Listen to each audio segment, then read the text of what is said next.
Insightful journalism, conversations, and dialogues that go beyond headlines, decoding policy, powering innovation, and shaping how India thinks business. Editorial commentary from industry captains and business leaders.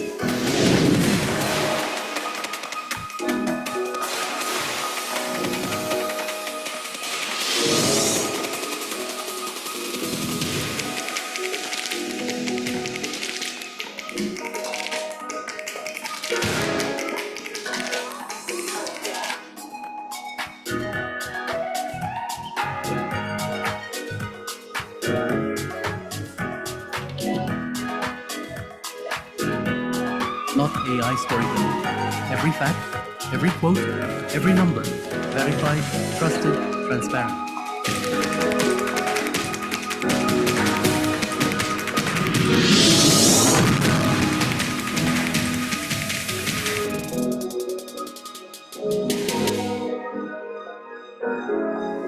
Morning everybody, my name is Aditya Malik, an absolute pleasure to be your host for today on behalf of BW Business World and also BW Education.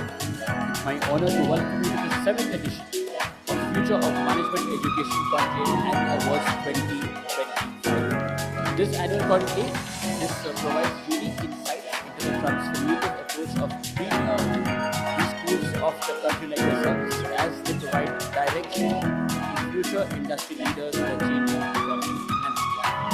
From there, you'll also learn about the inputs that go into curriculum upgradation of these schools, industry alignments, global exposure, simulation of work in corporate environment, or management campuses.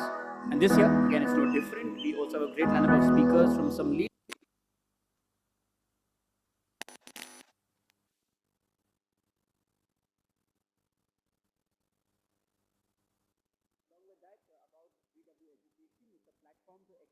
Latest innovations and ideas that can and always do transform the lives of students, of educators, and also the industry. To give you a little bit more detail on that, can we play the community AV, please?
BW Business World, led by Dr. Anurag Batra, Chairman and Editor-in-Chief of BW Business World, founder of the Exchange for Media Group, is the fastest growing business media house in the country. With a network spanning across 25 niche business communities and 8 magazines, BW Business World is proud to be entrenched in various verticals in the domestic as well as global business ecosystems. And with changing times, BW Business World now has a massive readership in the digital space as well. In its portfolio, it has 25 niche B2B communities that organize conferences and also forums to facilitate interactions between sectoral business leaders and also create a conducive environment for collaboration. To keep yourself updated of all the developments, please subscribe to the Business World Group magazines. I promise you, it will add to your quest for knowledge and insights. As always, there are exciting offers for all our attendees of the event today. You can meet our team at the registration desk. And the latest BW Business World issue, it features India's fittest leaders above 40 on how personal resilience and disciplined living are shaping India's new leadership mindset, along with the Business World top 100 marketeers who are redefining business influence in 2025. Also, do watch out for BW Business World's upcoming B School special issue, featuring India's top management institutions which are shaping the business leadership. आज का जो event है, it's being streamed live. You can watch it on all of the social media platforms and also on www.bweducation.com. Any picture, any opinion, any view that you share online from today's event, please also use the hashtag BW Future of Management Education. Now, what exactly is in store for you today in detail? For that, we have a crisp and a lovely AV. Can you please play the event AV?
A big thank you to our partners as well, academic partners, Ford School of Management, Masters Union and University of Engineering and Management, our B School partner, Ikfai Business School, our knowledge partner, Jagdish Seth School of Management, our event partners, Exchange for Media, the Thick Shake Factory, Joy Travels, Opal Events, Fandrom, Beanley, IWM Buzz, Reality Plus, Impact and Pitch.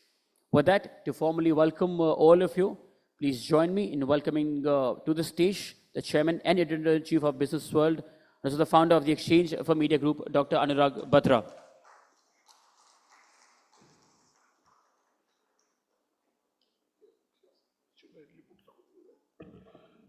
Good morning. It's my honor and privilege to be here. Welcome to Professor Sasbute, to Dr. Bharat Bhaskar, to Dr. Sudhakar Rao, to all the speakers who are here. And, you know, when I was coming here, and since yesterday it's going in my mind, what will I say fresh? The conference and some of the issues that we've been discussing over the last 10 years have changed, but some issues have stayed the same. And in 6 months, it'll be 30 years since I passed out of a business school. A lot has changed. Today is a good day. It's my father's 86th birthday. So I'm happy about that, you know. And, you know, I think that hasn't changed. My dad calling me every morning for the last, I think, 30 years since the mobile phone is there calling. Earlier he would call on a landline. And I was thinking, so what has changed, especially in the last 1 year? And I want to keep it really short. Professor Bharat Bhaskar is there, Professor Sasbudde is there, I met Edwin Ji, you know, all of you are leading B school or in some way shaping the future of management education. You've seen many cycles, you've seen many industrial trends, you've seen how the business has changed. Today the three hottest words are artificial intelligence, quick commerce, and the third word is well-being. It's not related to business, but these are, if you take up any conversation, it is either about how is AI changing the business, how AI is impacting life. Second is the rise of Q-commerce, and it has business implications. it has societal implications, and third is the overall movement towards well-being, because we'll all live longer than our, previous generations did. So clearly, whatever we look at from a business school education and a business school curriculum and the role of a business school, we have to keep in mind what's happening in the environment. And I must remember a teacher of mine when I was younger, I can't be sure what age, and both my parents are academicians. I mean, I lost my mother last year, but she was an academician too. My father is an academician. And education was a big deal, academics is a big deal, a serious endeavor. But I had a professor who would tell me, and that college entrance tests and colleges and degrees are a gateway for ending up in institutions which not necessarily give you education, but their elimination tool rather than being a true test of an individual's ability. And that's a larger issue on education.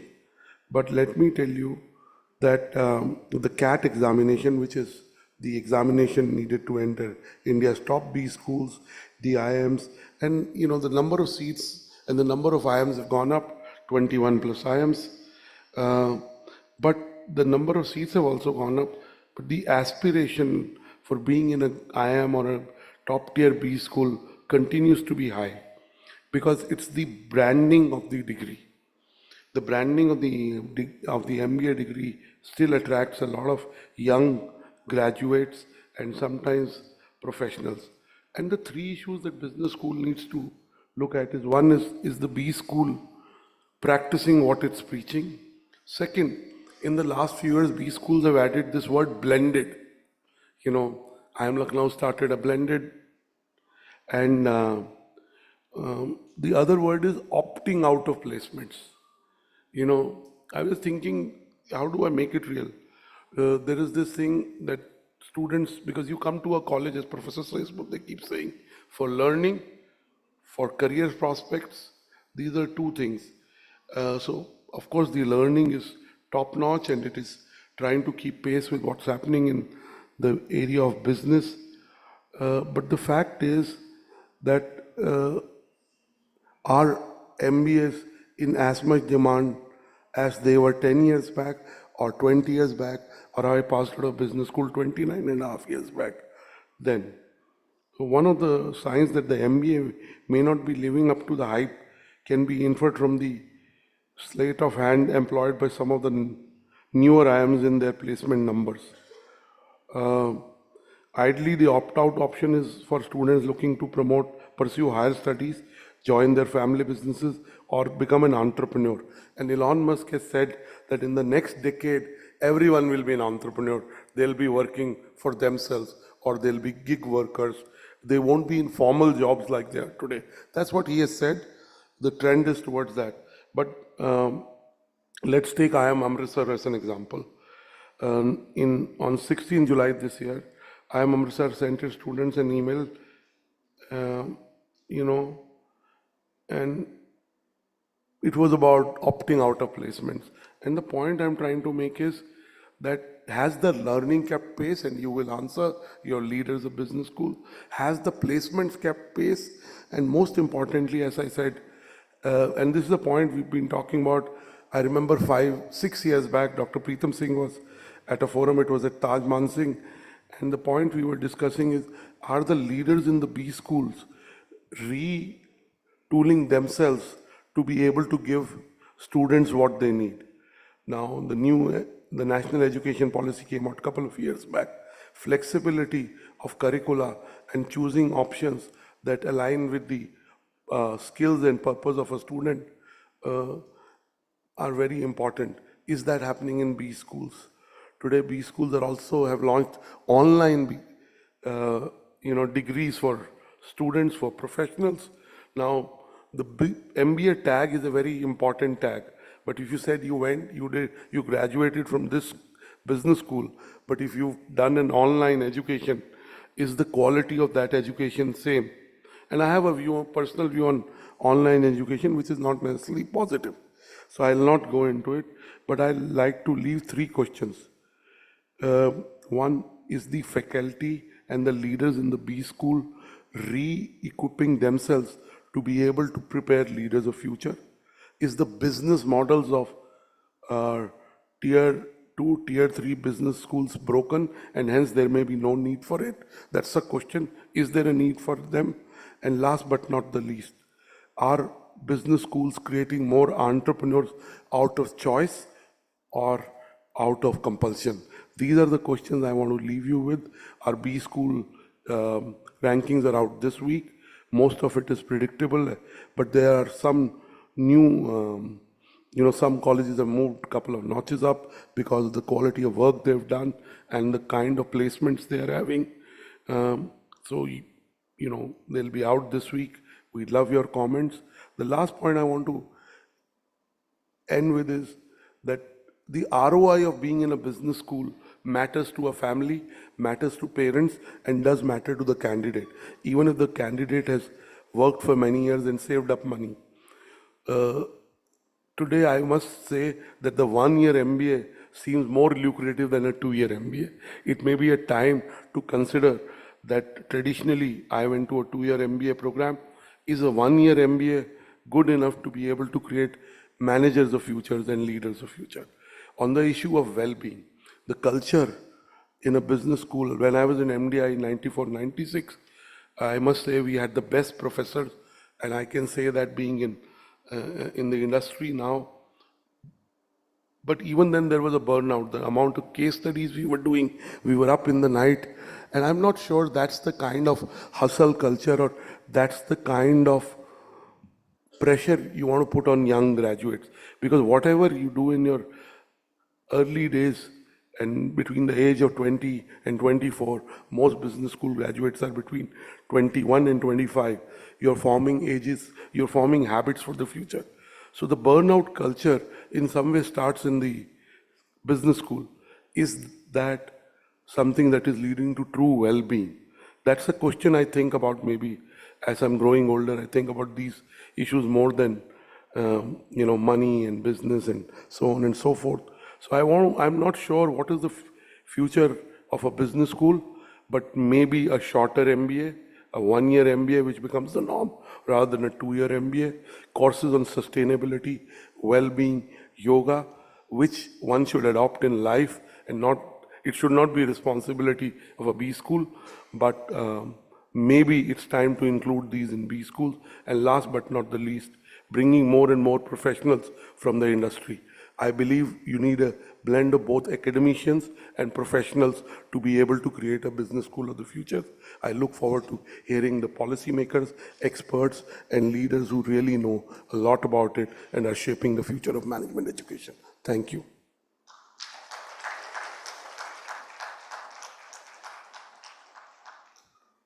Thank you so much, Dr. Batra.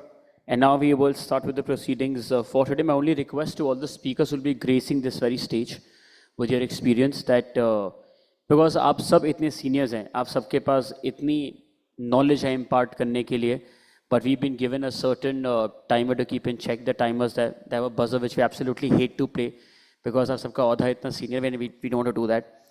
But just be careful of the timer. My only request to you. And with that, let's start with our proceedings for the day. First, it's my extreme pleasure to invite our guest of honor on the stage to share his experience. Please join me in welcoming to the stage Professor Anil Sahasrabudhe, Chairman, National Education Technology Forum, National Assessment and Accreditation Council, and also Chairman of NBA and former Chairman of AICTE.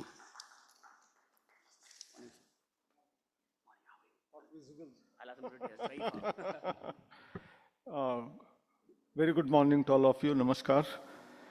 First of all, Dr. Anurag Batra, happy birthday to your father and father-in-law, 85 and 81 respectively. And on such a day, you are holding this conference because of the convenience of some of us. So thank you for that. Well, future of management education is what we are supposed to talk about. And Anurag opened the innings by saying 30 years ago what he studied, how much of it is relevant today, what changes have happened in the last decade or so, more so in the last 5 years. Especially he mentioned the emergence of artificial intelligence as a great tool. Whether it is a boon or a bane, is a question which many people are asking. Well, artificial intelligence is here and it is going to stay. There are a variety of AI tools available today, both for faculty members and educators, as well as for students. And that's why we cannot get away from using AI. We will have to use it diligently, with ethics, and that is the purpose of all that. He also talked about the nature of faculty who are there, the changes that are happening, are they well prepared for all of this? And therefore, teacher training program, faculty training program is going to be of immense importance. And again, AI is going to come handy for that as well. The third one which he referred was about well-being. This is being discussed in whether it is educational institutions or corporate world. Many suicides that are happening even in the places where their incomes are so high is also surprising, and therefore well-being is a very important aspect, and therefore he mentioned about yoga, meditation, which will also become part of the curriculum in some way or the other. Maybe start the day with some short meditation session and then go along. I think these are some of the issues which he raised. But I would like to get into how are we going to empower the next generation of students who are going to become managers. He mentioned about 1-year MBA program versus 2-year MBA program. I think the 2-year MBA program, which has been there in vogue for quite some time, is going to continue. There is no shortcut in learning, developing those skill sets and abilities. But those who had previous experience, whether in terms of industry or having done BBA, which is already having a lot of business management content and administration, maybe for them 1 year is fine.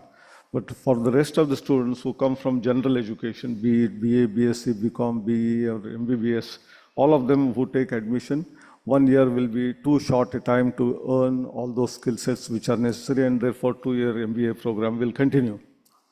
Anurag also mentioned about new terminology which has come, which is known as blended learning. And this is going to take shape in more ways than one. And therefore, how do we make use of this blended learning methodology? Huge content is available on not only management education, but all variety of education on the internet, on the YouTube, on the massive online open courses platform. In India itself, Bharat में ही हमने जो स्वयं platform तैयार किया है, उसको स्वयं plus को भी add किया है, where there are a lot of skill-oriented and employment-oriented courses onboarded. Therefore, students can have access to this content from anywhere, any place, from any best faculty in the world, on their desktop, on their laptop, or on their mobile phone itself. And therefore, the faculty members have to go deep dive into what are those courses available, which are being delivered in the classroom, and ask the students to watch those videos and come prepared. Otherwise, students of today, the screen age children, we started with Gen X, Y, Z, and now Alpha, and so on. They are least interested in listening to a monologue for about 45-50 minutes in a classroom. They know that most of that content is already available and they can watch it and learn by themselves. And therefore, what teachers need to do is, you have to curate right kind of videos and content that is available on the web. Tell them to watch those videos, learn from that, and come prepared in the classroom. Classroom should be highly interactive. In fact, compared to other education, I'm sure management education has the lead in more interactiveness than all other variety of education.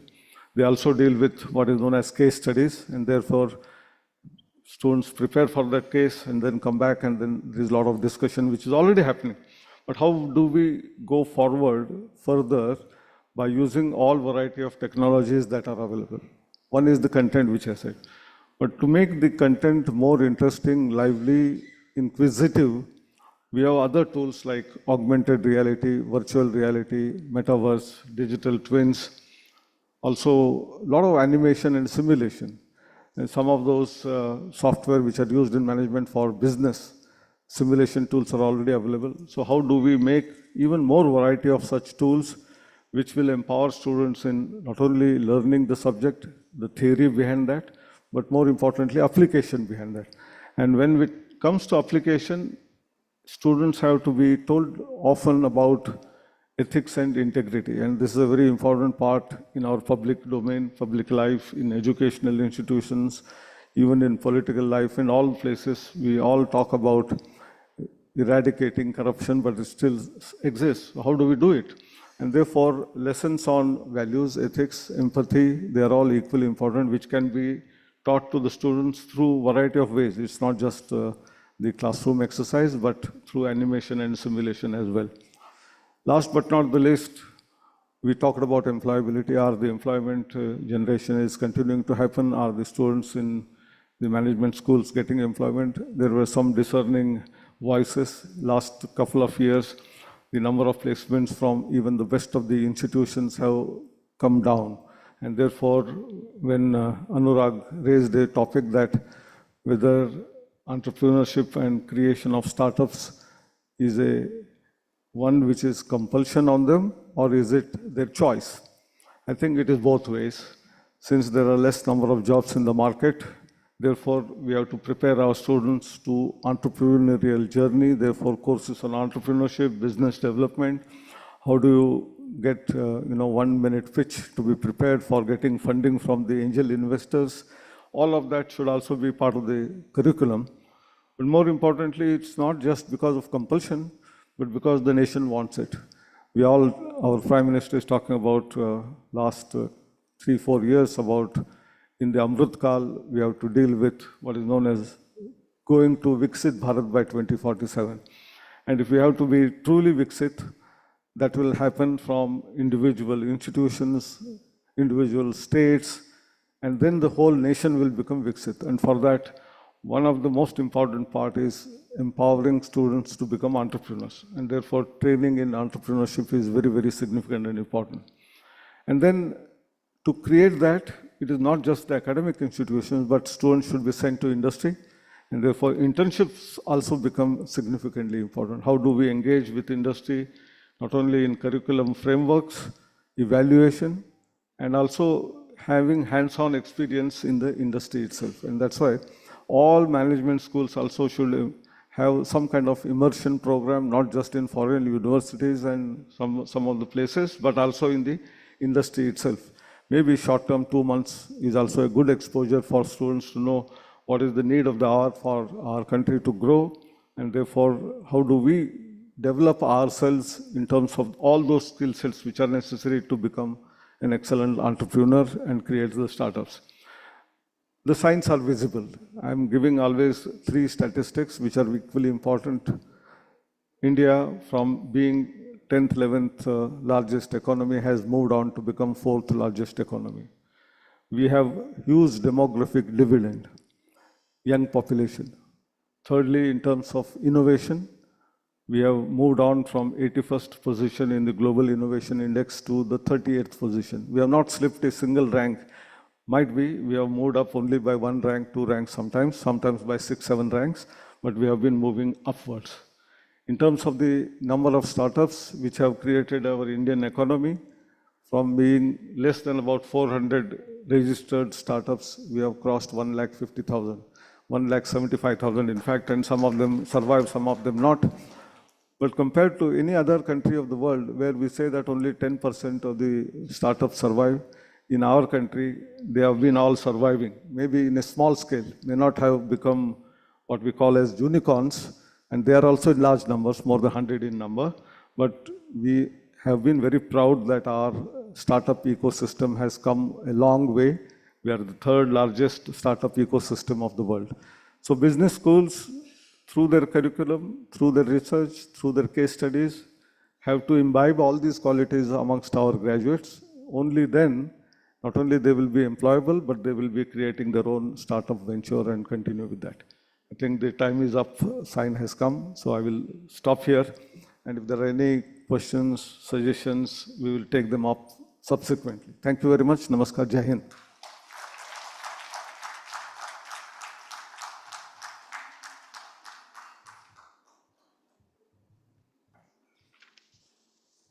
Thank you so much, sir, for your address and also for keeping a check on the time. I'm very sorry for that.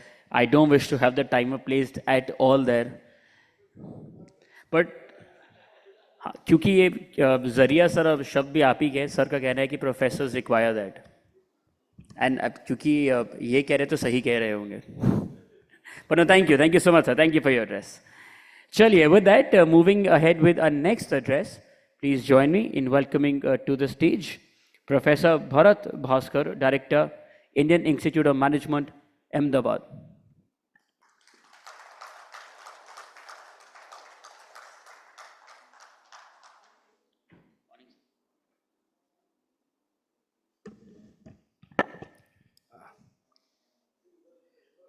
Oh, timer is there.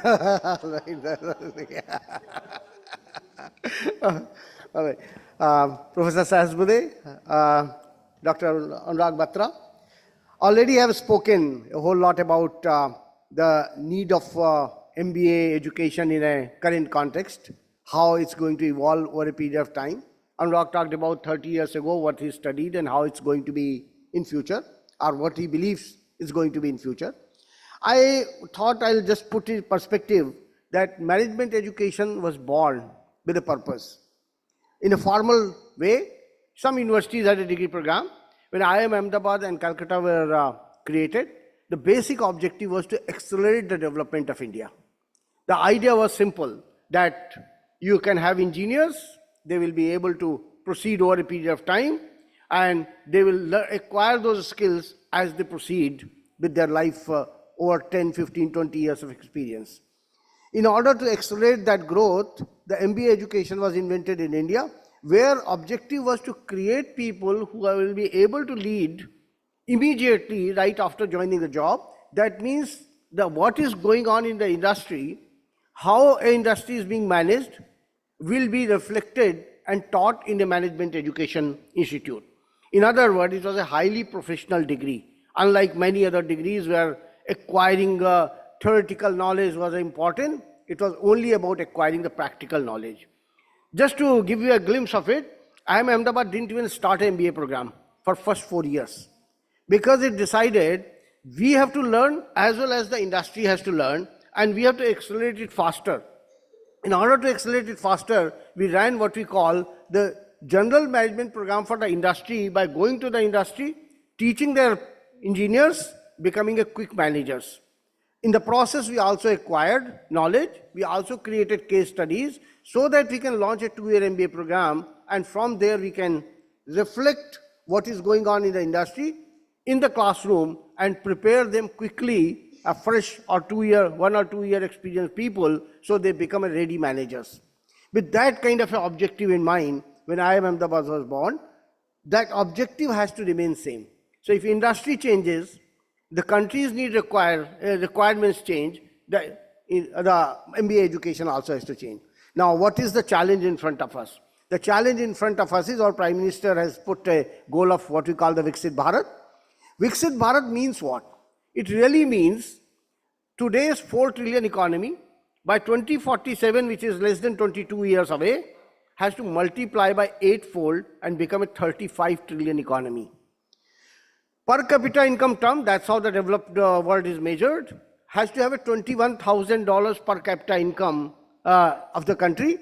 Today, where are we? Less than 3,000, 2,700, 2,800, somewhere below. That means that also has to multiply 7 to 8 times. That means the GDP has to multiply 7-8 times. Also, the per capita income has to multiply 7 to 8 times. Which means, can linear growth take you to that place in 22 years?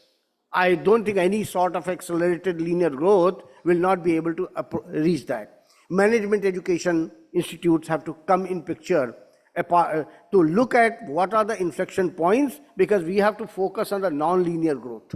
We have to have an exponential non-linear growth opportunity so that we can accelerate the industrial growth using the inflection point. And that inflection point today is arising because of the artificial intelligence. We have had several inflection points in the past. I think late 90s, we had a e-commerce based inflection point. Early 90s and late 80s, we had an inflection point of a software development. Of course, you made use of that inflection point, not fully to our advantage. We become a product developer for others. That means the inflection point was realized by all other countries. Also, we gain the trickle-down effect of that. This is a third opportunity in the past 30 years or 40 years we are going to get, and we have to be able to reflect on that and get into that. If you look at the industry, what is happening with the industry? Industry itself is transforming. The robotics is coming in. Autonomous systems are coming in. Also what we call the generative AI is also coming in. Generative AI is very heavily going to impact the service industry. On the other hand, robotics and autonomous systems are going to reflect the starting from supply chain to manufacturing, all aspects of the management education. We have to get the new case studies. We have to get the new kind of reflection of what is going on in the industry. Sometimes lead them, sometimes be led by them. Understand the leading industry, what they have adopted, create case studies out of them, and reflect it into our education, so other organizations where our people join, they'll be able to accelerate their growth. AI provides the greatest opportunity of any point of time. And where it will come from? The AI opportunity is great because if you see, people are talking about trillions of dollars of impact of AI economy, but India is well poised this time. If you look at AI readiness, Stanford University just came out with a report, I think a couple of months back, which says after US, China and UK, India is fourth in the readiness to adopt the AI in their industry as well as in the economy as a whole. If you look at the GitHub, which is many of you who are from software community will know is the largest software community, 25% projects in the GitHub community are of Indians or of Indian origin, which really puts a great opportunity that many of these applications which are being put out in the GitHub community, if they are converted, there's going to be huge opportunity. And that's where when Anilji was talking about that there's a great opportunity for MSME industry because most of these will start from MSME industry. And any country's growth truly depends not on the large industry. Large industry provide a impetus and acceleration, but the growth happens from MSME. Even today you look at India. Who is major provider of the employment? 6.8 crore businesses are there which are in the MSME sector. They are providing 28 crore people employment in India. Many of them, I would say 93% of them almost are in the micro and small category, only 7% are medium. Many of them, if they move from even micro and small category to medium, India is going to see that accelerated growth, which has an opportunity for growing in this country. Two types of opportunity arise. One is that what we talked about, and I'm not going to repeat that today because I've talked about many times that what will happen in the manufacturing industry, what will happen in the service industry, and how they will be altered in future. But what major thing is going to happen is that two aspects of opportunity. One will come from the infrastructure development itself. Because AI is not in the air. It requires huge amount of computing power. And that means you need to be leader in infrastructure itself. Now, fortunate part is that you have seen recently, Google has also realized India is the powerhouse of the talent, and they are putting 13,000 crore data center in Visakhapatnam. Also, Microsoft immediately followed, and they have put together, they are not putting a data center, they haven't spelled out that, but they are putting a 17 billion strategy that we are going to invest $17 billion in India in AI setup, etc. and so on. Amazon has also talked about setting up about $35 billion by 2030 in variety of IT and infrastructure as well as the development centers in India. So there lies the huge opportunity in India. Latest being, you notice that Reliance Industries, recently announced that they are also going to set up a 10,000 crore data center in India. So that's one opportunity. Who will manage? One is the technical talent, but these gigawatt data centers require a huge management pool. Are we preparing our managers to reflect on that, fulfill that void? And that remains the biggest challenge for us in today's environment. So the MBA education we are doing today has to reflect on all these opportunities. Second, when GitHub has 24 projects coming from India, a whole lot of these projects are AI related. That means India has the opportunities, so the management education institute also have to give rise to promotion of a great deal of entrepreneurship. That entrepreneurship will come if you have in your curriculum as well as in your ecosystem a opportunity for them to reflect on that, create that, and support them. So in that context, you know that we have a IMA Ventures where at least 10,000 ventures have been supported till date. I think about 3,000 to 4,000 are successful ventures. Few of them have gone to become unicorn. We always claim that 30% of the unicorns in India are born in IIM Ahmedabad. Latest venture, so many of you may know, is called Idea Forge, which went to IPO recently. E-Plane, many of the drone companies, and the latest one, which has not gone to the public domain yet, is called PeerSight, which is putting the microsatellites. So we are heavily into deep tech. The idea is that technology comes from IITs. We are not a technology institute. So we take the technology, which is a TRL 3 or 4, bring it to IIM Ahmedabad because we have recognized this technology as a potential, and then we are able to reflect on that and support those people through IMA Ventures and create that.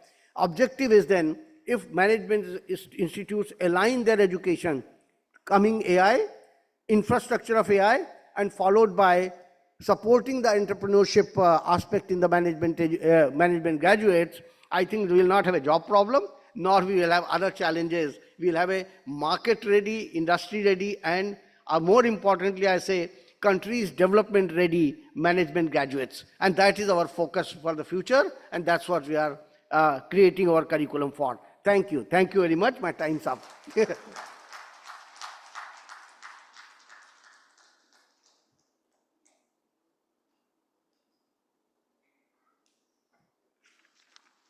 Thank you so much, Professor, for your address. And next, we also have a book launch, but we'll also have Sir speak to us. Please join me in welcoming to the stage Sudhakar Raoji, Director, Branding, ICFI Group.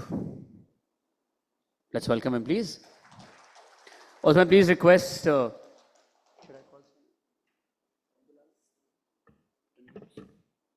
May I request Anil sir and Bharat Bhaskar sir to come on stage, please. Please.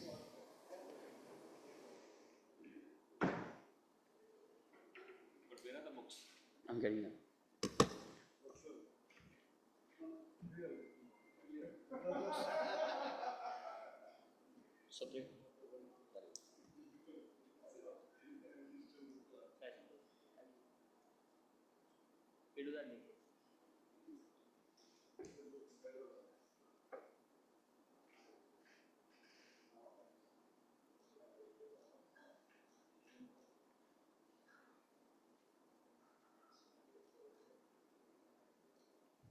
Yeah, we'll do the book launch first, and then we'll do the presentation.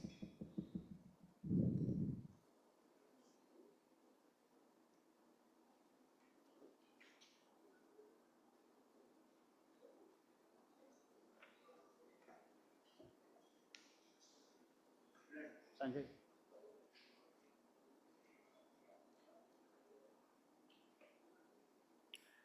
This is a book by Sudhakar Raoji that we are unveiling today.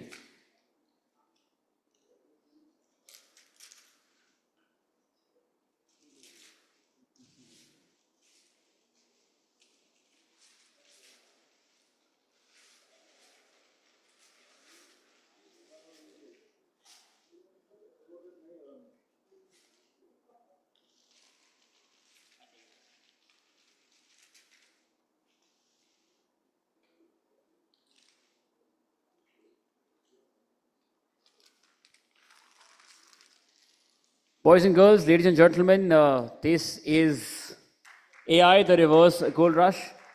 Why builders lose and users win, by Sudhakar Rao ji and also by Hari Paruchuri ji.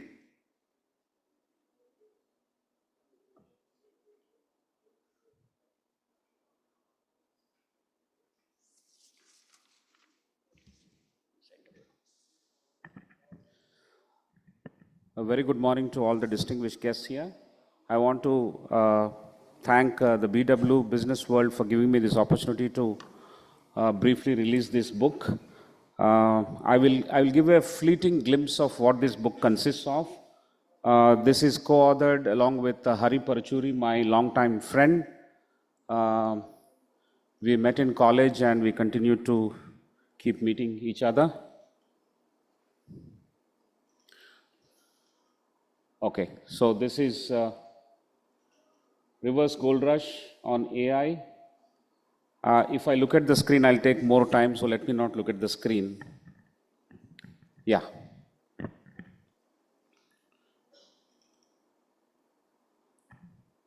Okay, those were about fighting with my co-author. We used to write one chapter and fight for 4 or 5 days, and that's the way it happens.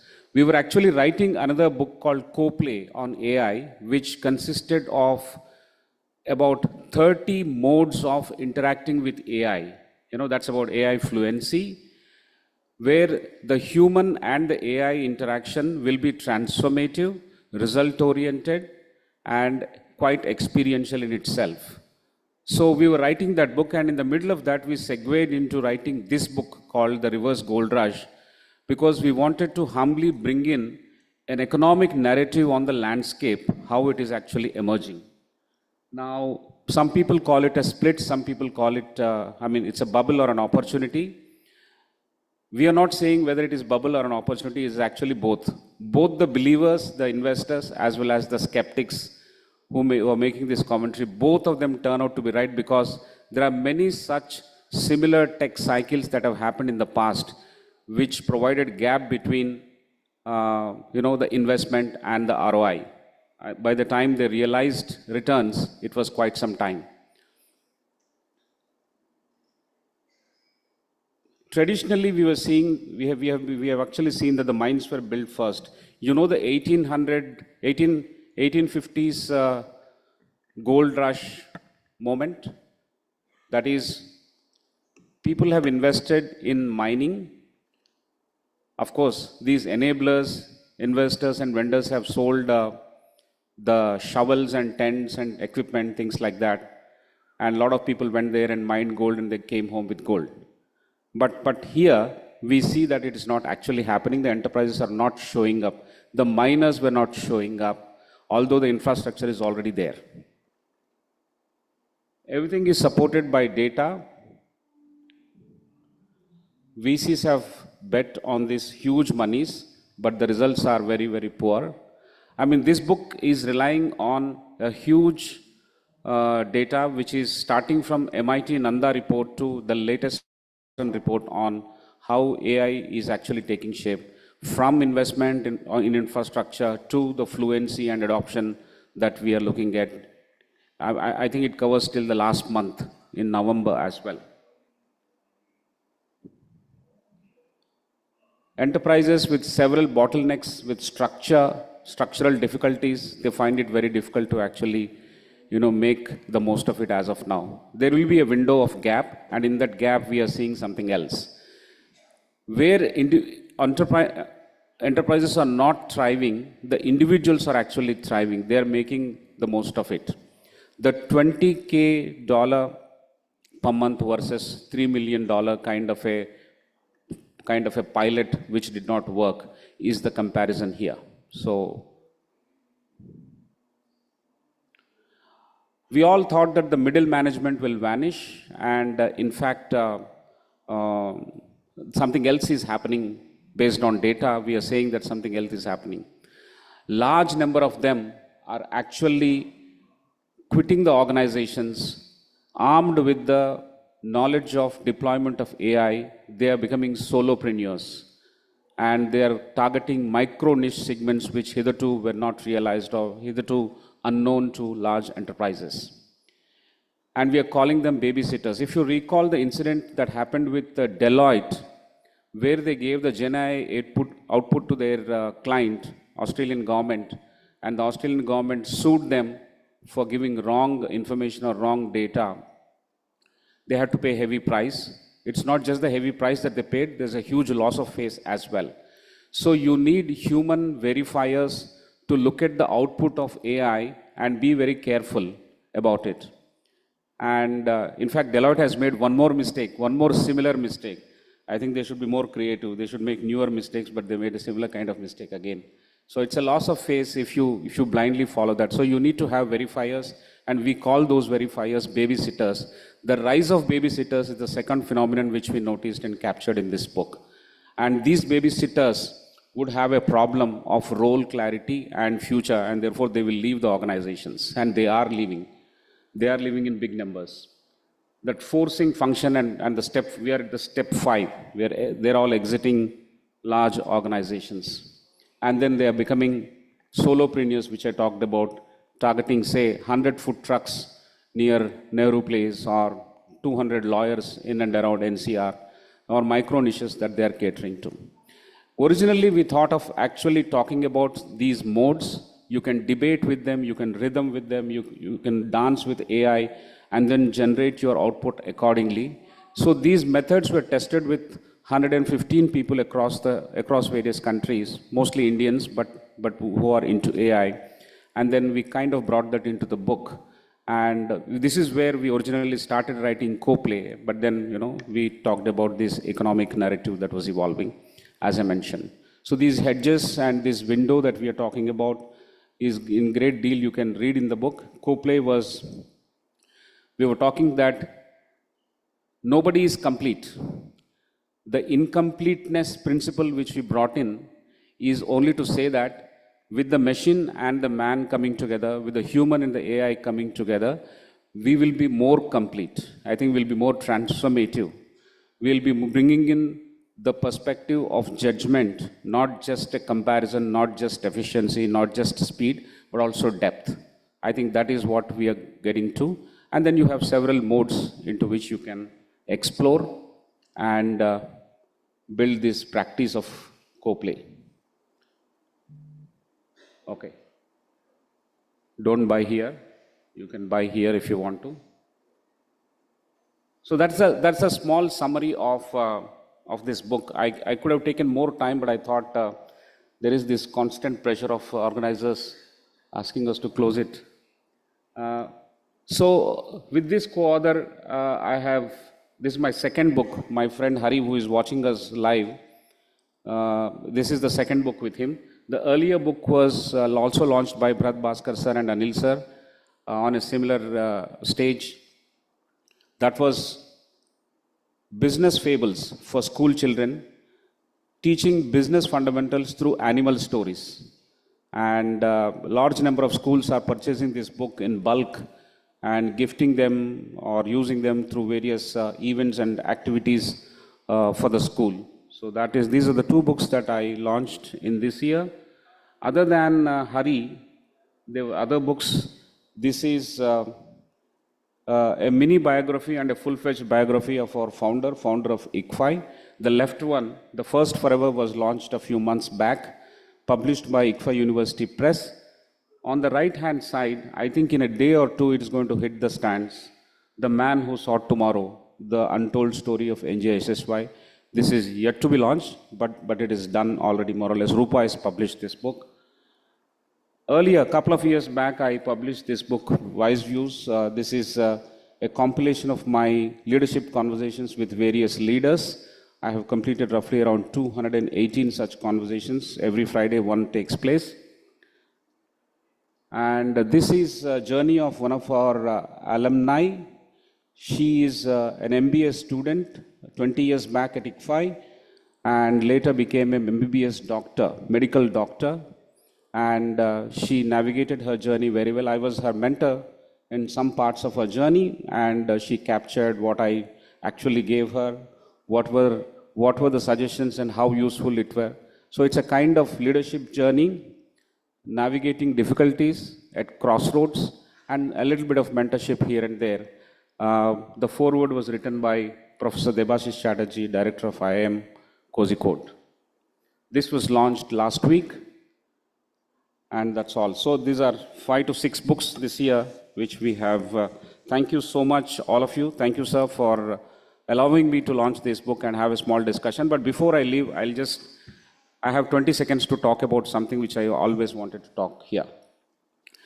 For the young students who are present here, there's something called opportunity literacy.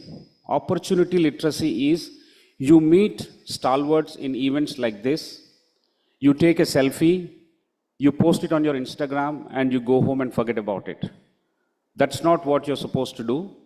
My request and suggestion to youngsters like you may be from my business school or any other business school, but it is very, very useful for you to keep in touch with these stalwarts and leaders, get onto their LinkedIn, seek a connection, follow what they have posted, what they are talking about, understand the shared perspectives, invite them for one of the school activities, request for internship, invite them for an ESL activity, pitch your idea, validate some thoughts that you have, and take it for a long-term commitment of, how you can seek mentorship.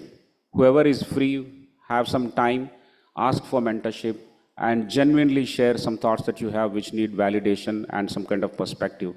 That is opportunity literacy. I think today's MBAs and tomorrow's MBAs will have to display a great deal of opportunity literacy.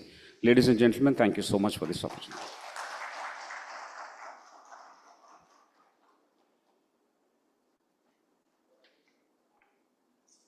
Thank you so much, Sudhakarji, for your presentation. Also, congratulations on this book. With that, it is time to move ahead with a first panel discussion for today, which is on globalization of Indian MBAs, attracting international faculty, students, and cross-border collaborations. While they set the stage up, I will introduce our speakers and then साथ में इनका स्वागत करते हैं to the stage. For this one, our speakers are Dr. Shavendra Mathur, Registrar NIIT University. Joining him is Mr. Pranav Padode, MD, Sankalp, also CEO of DSJ Keep Learning. Joining them is Swati Ganeti, Managing Director of Masters Union. Also joining them is Dr. Anupama D. Raina, Director, ICFI Business School, IBS, Gurgaon. And Professor Dr. Pradeep Kumar Sharma. So couldn't make it here on time because of his flight. So we will have him in the other panel. And this one will be chaired by Ms. Resham Sohail, Editorial Lead of BW Disrupt.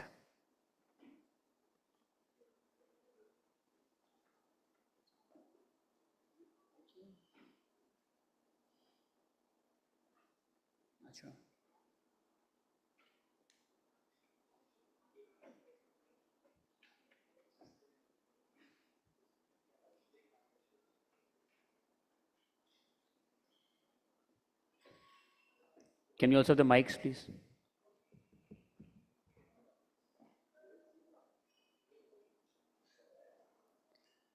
Reshu, please. Yeah. Let's welcome all our panelists and also the moderator with your applause, please. Oh, this is starting. We can be more louder, I guess. I know it's a Monday, but still. Thank you. Thank you so much.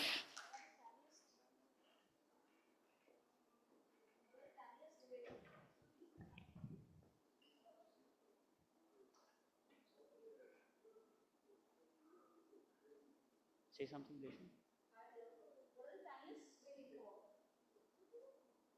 थोड़ा volume इनका बढ़ा दीजिए.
today here with me to answer all of that.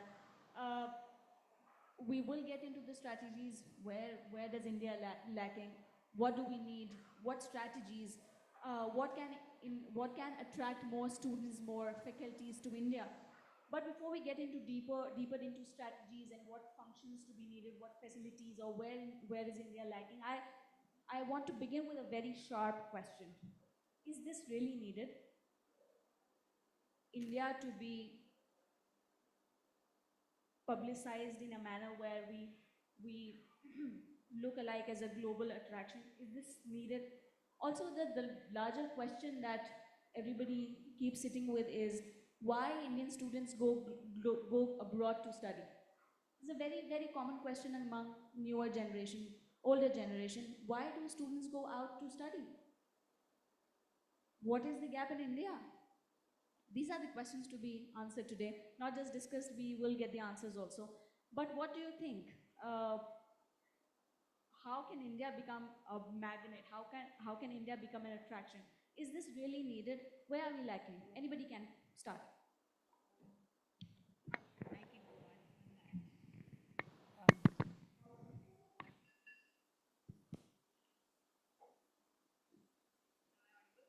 No. Mic, please. Try again. Audible now? Yes. Okay, so it was a back-end issue.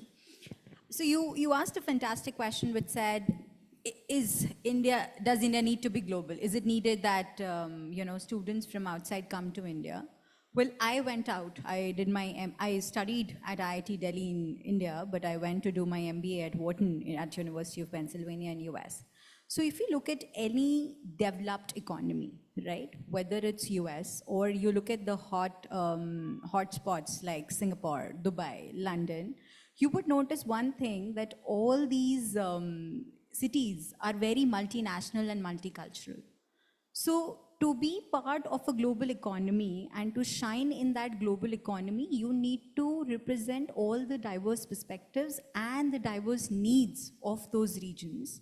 And hence, I think it's very, very important that you have representation from those nations. So I think our cities, whether it's Delhi, whether it's Bangalore, whether it's Mumbai or Hyderabad now, they will have to be multinational. Without that, you will just have this one perspective of Indian nationals, and how would you rule the world when you don't have representation from there? I can 100% agree with you that we prevail in domestic excellence, but we need to build with global aspirations also, be it students, universities, facilities, faculties, anybody, anything. I take your point. Now, coming to you, Dr. Rana, do you really think that India is still lacking over the many, many decades? Are we still far making a mark in global landscape? First of all, thank you so much for having me here. I would like to first start with your statement where you said that when students go out, they easily find their job. But the real story is absolutely different. We have seen many times when students go out, whether any part of the world, and many times they come back to the country, they're not able to find a job there. They have done their studies out here and they come back here in India for the job. So the fact is not that wherever they go and they are easily able to find a job for themselves. That's one. Second is, see, when we talk about Indian education, somewhere or the other, the branding is missing. We never went to that international level and branded India as a country, where there could be a lot of learning, maybe, there could be a good exposure. Today the whole world is looking at India, right? In terms of the growth we have and in terms of whatever we are doing. But when it comes to management education, there we lacked. Some way or the other, we didn't promote ourselves as a place for management education. That's one. Third is, unless and until we do not focus on two things. One is the quality of teaching and second is quality of research. Unfortunately, today there are all, business leaders sitting out here, management education leaders sitting out here. Today the race for any faculty is how many publications, not what kind of publication. Like when we talk about, selection boards and all that, they also talked about how many research papers have been published, but they never they definitely look at the quality, but not in terms of maybe there could be one paper which could be published in Harvard, and there could be another candidate who has 7 papers but at different this thing. It's not being seen differently. So we need a lot of improvement in terms of quality of research, how it is being seen, and at the same time, quality of teaching. Interesting, very pertinent point. Now coming to you, Dr. Mathur, tell me what do you think? I mean, we will 100% get into strategies part, what to be done and what's required in terms of institutions building and to be evolving here on. But before that, tell me, where are we lacking? I think apart from the other points which have been covered, one is on the faculty. So when we talk about diversity in the international arena, you have faculty from all across the world, the best man doing the job there. Sadly, ironically, in India, when we get international faculty, it's more of guest faculty. Colloquially, it's more of tourism rather than education.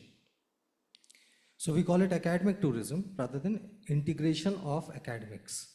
So when we get international faculty, it's only for part of a course, maybe 4 or 5 lectures. That's what we're dealing with. One key principle would be to get the international faculty completely integrated into stackable credits, so that there's a complete integration and assimilation of the program and of the courses.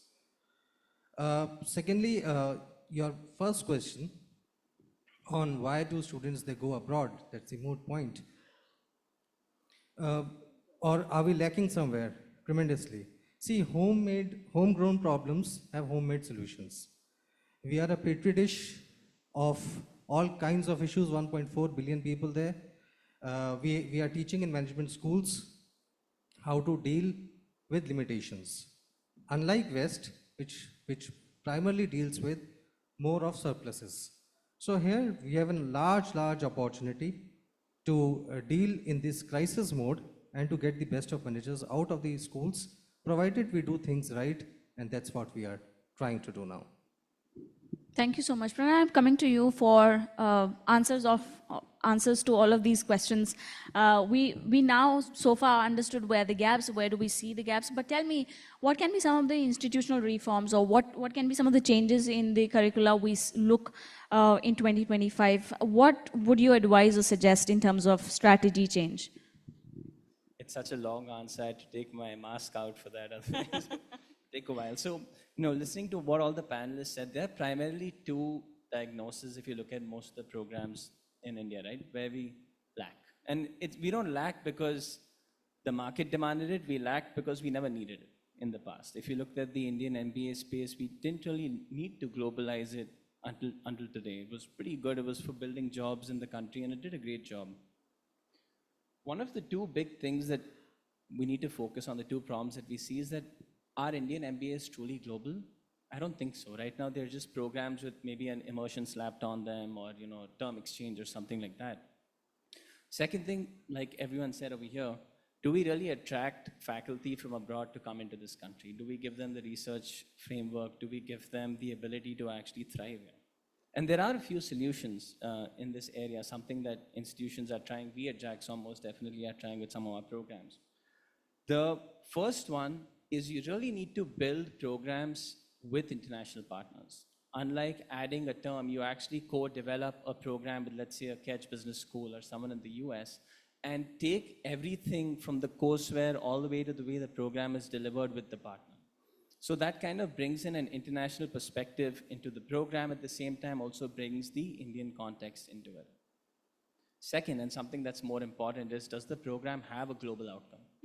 So a way that institutions can do this is signal various job roles across various geographies, talking about international mobility that students have had across the program, etc., etc. The third thing, I think what everyone's talked about is faculty and research as levers in this program. As of today, a lot of the faculty that comes to India is visiting. They teach 4 or 5 sessions, then they exit from the class. They aren't really settling their roots over here. And one of the major things that we kind of have to do to bring international faculty is to design research themes that make them stick in the country. 2 or 3 areas that, let's say, someone from the US or Europe would want to come into India and stay for a multi-year research long contract, so they can also pass on that learning to the students. Then we've got the traditional stuff. We've got the international accreditations. Nishit is here. Everyone's here. You can get EFMD, AACSP to signal across saying that, we are someone that's self-regulated and follows along those lines. And finally, the biggest question where we all struggle with international programs is, do we attract international students? Now, whether we like it or not, in India, India is not a destination that people come to build a career in from outside. And not because we're a bad place, but it's because we've got purchase power parity, they've got better salary options there, it's a harder That's a bold ecosystem to statement grow. that can make a headline also. Yeah, I'm sorry? That's a bold statement that can make a headline. It is. But we should play that to our advantage. We should actually sell India as a destination where people can develop managers into a new type of manager that works in a constantly changing environment where restrictions are very different, the target group and consumers are very different. And I think that is what would really bring international students in. Not the idea of, oh, you can become a consultant in BCG. Not really. You can do that in San Francisco too. But can you learn what it's like to be in a fast-growing country where everything is changing, infrastructure is changing? I think that's a good lever to pull. But those are my I think, 5 Pranav, points on this is a very, very strong point. I'm coming to you, Swati. I will also bring you in. Because India has a very strong ground right now when it comes to entrepreneurship. We talk about startups, we talk about profitable big companies that started maybe 10 years ago that has become huge companies doing IPOs, going public. We have a strong ground to showcase how entrepreneurship is now being nourished in India. In addition to that, your insight on this, and also in addition to that, what are some of the things that you pick up from international institutions that we can kind of replicate or do it in Indian style? Audible? Yes. Okay, great. So one of the things, and I think I resonate with what Pranav said, that when students are looking to come to India, right, even for short, let's say, exchange programs, there is this a little bit of resistance, whether it's safe, right, whether I'll be okay, how will I manage things, because it's not a country that's very known to them if they're not related to India at all. And at Masters Union, what we have tried to build is replicate what some of these Ivy League schools do. So when I was at Wharton, we used to have these global immersion programs, which would be 10-day trips to different countries, right? So let's say a country like China, I would not visit on my own, right? Or a country like South Korea, I wouldn't visit on my own, but these are great countries that you need to go to understand their economies and the businesses and the way they've built. So there was a 10-day trip that took me to South Korea, and we pretty much went to biggest of the companies in South Korea, right? And biggest of the companies in China. And that, as an MBA student, for me, took out the fear of, can I go on in these countries? Can I do business in these countries? And that is what we are replicating at Masters Union, where we are saying that, hey, can we create this 10-day trip for anybody, and we take full responsibility of that trip? We get the students to start from Delhi and help them understand the Gurgaon MNC ecosystem, plus at the same time help them understand the old Delhi family business ecosystem. Then from there, take them to Bombay, help them get into the financial services industry of India, give them a little bit of GRIMS, take them to NSE, and then finally end that in Bangalore and show them what the unicorn startups of India look like. And once somebody goes through that 10-day process, right, it's a short commitment, easy to do, full responsibilities and safety taken care of, then they start to open up. Then they start to see India not from the lens of the media or what their country is saying, but from their actual experiences that, hey, this is a developed country that I really need to, full of opportunities that I really can build my career in. So I think we as institutes need to start with those short excursions, short immersions, and then convert that to an exchange and then to probably a full-time program. Good actionable insight. Your insights on how we can evolve from here on, and also what can we pick up from international institutions that can attract more students? Yeah, first of all, I have a slightly different perspective. When we talk I'm about always up for contradictory views. That can be positive also, but I'm always up for contradictory views on the panel. Yeah, when we talk about, global MBA, nowadays there's a lot of discussions wherever you go in conclaves, summits, forums, wherever. They say, how do we make this Indian MBA as a global MBA, right? And every time the point is that how do we attract international faculty to come down to India and teach, not in terms of short term, maybe it could be probably in terms of long term assignments and all that. But how many international faculties you can actually bring? It's a 2-year program. How many international faculty? Maybe 10, 12? Why don't we think of grooming faculty in India itself and take them at an international standard, And I think the responsibility of that is with the institutional leaders, right? They need to come forward. They need to see that how do I groom my faculty, so that they are very close in competition with the international faculty. I think that's one which need to be taken care of.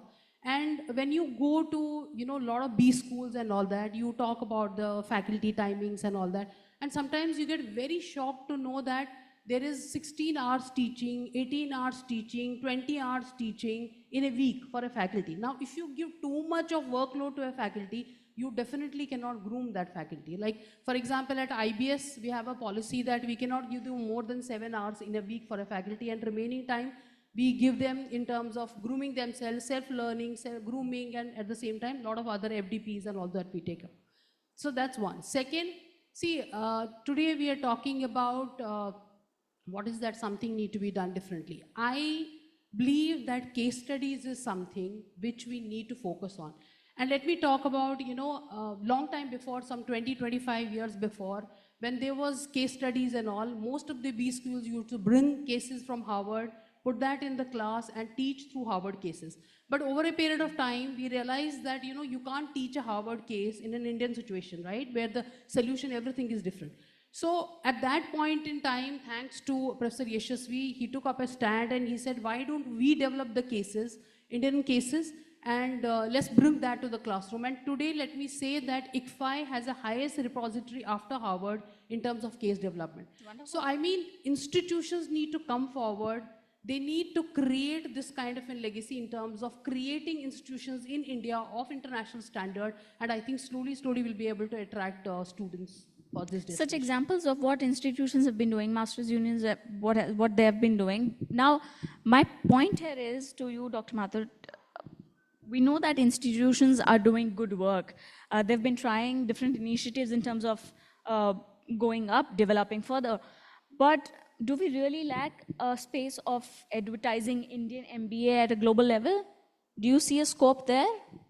Well, let the action take care of itself. I mean, you don't have to brand it. The brand will come automatically once you do the things right.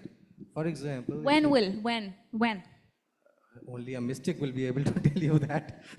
But 10 years, 20 years, 50, 100 years? Timelines I cannot, but what comes to my mind is something like this, that it's a very unique phenomenon which has come up. Industry is crying aloud, we do not have skilled manpower.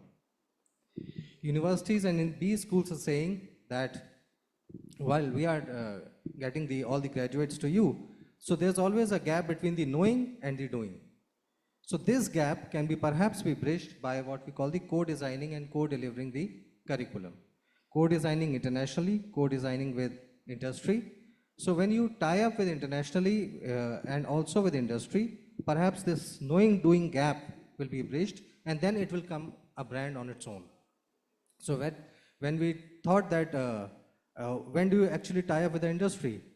Ironically, till now, hitherto, what we were doing, we were touching industry contacts, CHROs, only at the time of internships and placements. So loosely, one ferry, one boat used to travel between academics and industry only during these two times. We said, let's have an all-weather bridge all the time. So right from designing of curriculum till final placements, industry should be constantly in touch with you. So you design the curriculum, you co-deliver, you give on internship, and then you do the placements. So it's one continuum which exists. So perhaps these initiatives which are more aligned to job readiness and less on over-compliance on things. Chasing numbers, how many teaching hours, kitne research paper, what is your scopus, what is your impact factor, etc. I don't think that will have any meaning in creating a brand, rather than proof of pudding lies in its eating. So let's do what is required within the industry, and then a brand will emerge on its own. I agree with this, but this is a very old school traditional way to go by. And I think for the longest time in India, I mean, our education system and what we see today in terms of entrepreneurship landscape is the result of what has been consistent in terms of quality delivering. Very well said, Dr. Mathur. I'm coming to you, Pranav. You have something to say interesting. Go on, go on, go on, go on. Hello, hello. Actually, this is one of my favorite topics. Like, how do you make India the global destination, and how do you brand India? You see, almost every, like, I went to Stanford. I did my undergrad over there. One of the larger appeals of going to Stanford was actually America, the American dream, going there, Silicon Valley, building, etc., etc. And I was thinking about this last night, that if you were to attract, let's say, a management student to India, what is that thing you sell to them about India? And it's very counterintuitive, but it's actually the complexity of India. So you sell to someone that, you know, India is a place where you have very ambiguous management, right? People are all over the place. There's a huge problem of scale. There are multiple target groups of customers and profiles that range all the way from people at the poverty line to ultra rich. There are supply chain problems, infrastructure problems, etc., etc. And you kind of create that as a destination for people to come and say, well, you don't get this anywhere on this planet. This is the only place where you can train and learn about this. Apart from that, India is also unique when you look at the kind of entrepreneurial density we have as a country, the amount of family businesses here, the problems they face. The Masters Union is doing a family business program. So many people do it, right? It's such an interesting space to be in. You can't replicate this in any other country in the world. Third, look at our digital infrastructure. 1.4 billion people are powered on this digital infrastructure. The kind of problems we face, the scale of those problems, apart from China and maybe Africa, and Africa is a little behind us in this space, and China is walled. This is the only country where someone can learn to solve those problems. And lastly, we are affordable. So anybody who comes from, let's say, the US or Europe, or just about any country into India, the ROI, the outcome that they generate from this place at the cost of our education is phenomenal. And if we as management schools are able to portray this to the international world alongside our accreditations and all the other good work we're doing, I don't see why people won't come to us. I mean, it's a movement that we start now.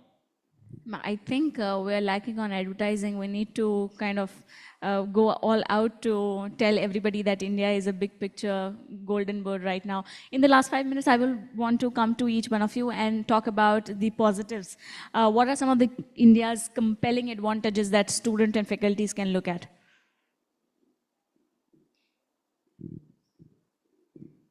Of course, in addition to what Pranav has already said.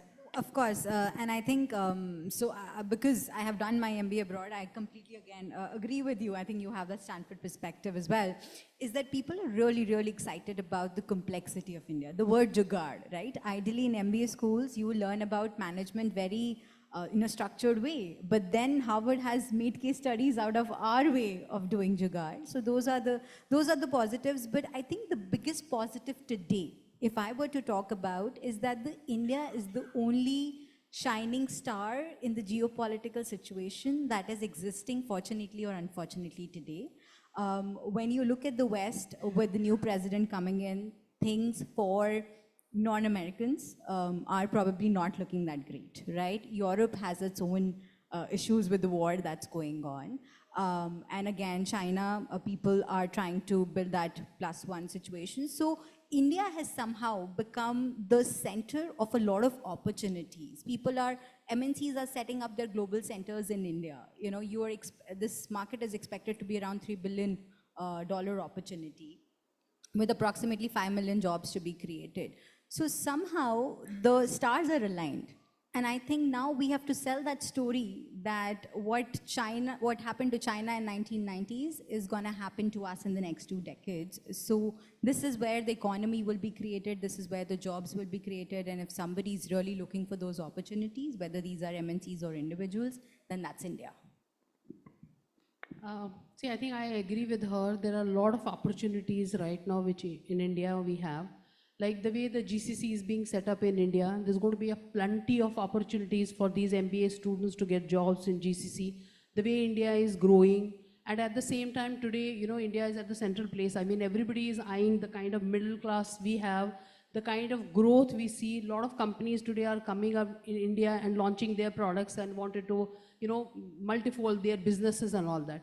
So I mean, some way or the other, as we said in the past also, there's somewhere that branding is missing somewhere, where we did not brand ourselves in terms of, what we can give to these MBA aspirants and all that. And second part is we need to do some, a little bit of perceptual change in terms of student understanding also. I mean, when students do come today to Indian B schools and all that, I think the only question is, what is going to be the ROI? And unfortunately, the ROI calculation is what is the fee I'm paying and what is I am going to earn in this first year. But they forget it that ROI can never be for 1 year. It is for the number of years for which you work for, right? See, today my MBA can be my last qualification. I'm going to work for next 30, 40 years. Now you tend to calculate it only on the basis. But when you have these students going to, the abroad or maybe any part of the world and all that, I don't think they look at that ROI. They look at more in terms of the kind of learning we have, the kind of exposure we have. So somewhat or the other, we need to talk to the students also that, my dear, this is not the definition of ROI. We need to think it and look at it from a different perspective altogether. This is especially for the students who are sitting out here. Let's see if AI can come in as their help to calculate that particular ROI in different geographies. Perhaps, yes. See, the good thing about the country, and which is missing in the West largely now, is the Aadhaar, the UPI, which is largest across the globe. This can be a crucible for a lot of experiments, and whereas the West teaches us about how to manage abundance, in this system of lot of rapid change, in this system of lot of constraints, restrictions, policy flux, I think a lot of learnings can happen. And going by what we just discussed about, that a lot of opportunities exist, rising middle class, etc. All the major consumers in the world are here. I think it was going to be quite a change and quite exciting to know that all these UPIs, etc., and the new technology inputs, including AI, largest consumers in the world of AI, largest consumers of the world, and also the inputs to all the AI engines and Gen AIs. I think this is going to be really exciting if we do it right. Before we actually close, just one more question. We have already talked on many points that can attract many students, but do we really have to realign or resystemize our core system, core institutions in order to attract or collaborate to bring in more faculties? I think there are a lot of things which need to be jointly. I mean, joint curriculum, joint internship. I was talking one day to one of the startup, they're helping, in fact, Indian students to get internships in an online mode where they're attaching them to, international professors and helping them to do research and all that. So that can be a very good initiative in terms of student being in India and finally working under some international professor and doing that as an internship. I mean, there need to be a lot of things, which goes, in a manner which can be joined. Another last point which I would like to make is that there are a lot of roles which need to be from the regulator side also. I mean, today regulators are requested that if little more freedom could be given in terms of syllabus being moving.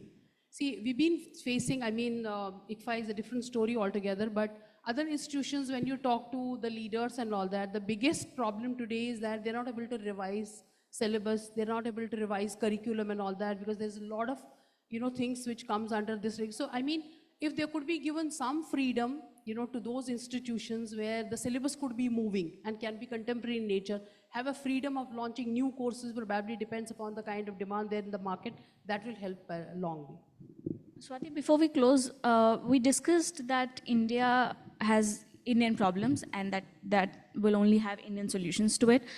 By this manner, can we say a graduate or a 20-year-old student should not be needed to go out and have exposure to solve Indian problems? Absolutely, right? And I always tell our students, we have around 750 undergrads on the campus, and usually parents have this expectation that undergrad India se kar lete hain, postgrad bahar se kar lenge, right? And I keep telling the parents and the students that, hey, if you go to a good quality institute in India, which can make sure that the global exposure is being given. And I'll tell you how we do that at Masters Union. You don't have to go to a postgrad just to get your MBA, right? And I'll tell you an example. So at Masters Union, we have 750 students, undergrads on the campus. Now they have this aspiration of going global because of the exposure. The way we do it is, again, establishing those short excursions, as I said. So I give you an example of the incoming India trips. Every 6 months, we are organizing an outgoing trip. So the first one was to Japan, where we took our students to Japan, took them to a Nissan manufacturing plant, right? Took them to a Daikin research center. Now, these are the biggest of the Japanese companies. And there, the students learned about the Japan economy, right? Which they could have probably done if they had gone to a Stanford or a Wharton as well. Now, the second is then we took them to Europe. They went to United Nations, they went to Paris, learned about the ecosystem there. The third one was to Singapore, more on the financial and the Asia economy as a hub. And the fourth one was for Middle East, and we keep doing this. That's one way. Second, we have done, as ma'am was saying, joint collaborations, right? Short courses. So there are tie-ups where you could go to a abroad university where for 4 weeks you study on, let's say, the business ecosystem of that geography. And most of the institutes have that, where they can organize these 4-week courses for your students, right? So indulge in those kind of partnerships. And then summer schools, your biggest of the biggest brands like Harvard and others, they have these summer schools that students can go to, right? So we make sure that students are getting enough exposure while they are here, so that by the time they graduate, they don't feel like, oh, we don't have the global exposure. They've had enough global exposure. Plus, if you're bringing students from outside to the campus, then in the classroom also they're meeting other nationalities. So that's our way of giving global exposure to the students. This is interesting. Hello, hello, hello. Hello, hello, hello. Not interesting? Thank you so much. But this is interesting, but let's stop here. This can create FOMO for many graduates or undergraduates. But on this point, I really want to bring in that we are on the correct path. In about 5-10 years, we will see that India's image at a global landscape that we are yet to see in a big way. And in terms of the timeline, I think as soon as we touch the developed nation mark, we will see that happen very soon, or maybe earlier than that. Nobody can discuss or decide for this. But on this note, thank you so much, panelists, for making time for this and for a very insightful discussion. Can we have a huge round of applause for everybody?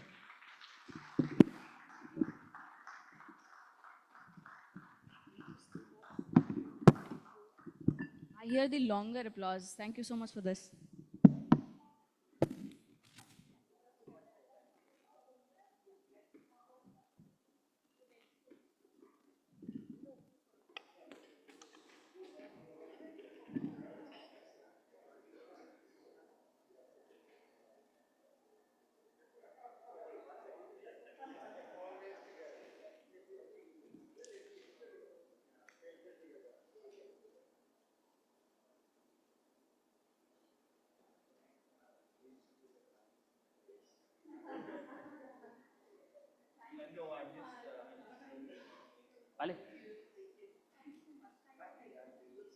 Thank you so much to all the panelists. Thank you, Resham, for moderating that.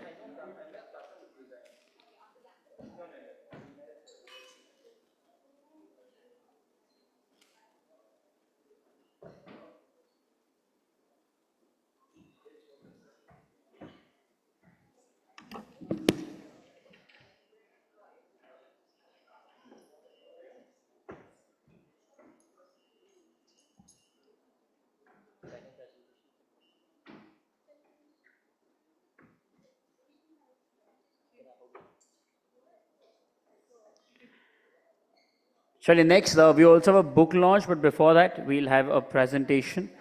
And after that, we should tend to the book launch. But for now, the theme for discussion on this, it is navigating the skill shift, launch of Manager 2030.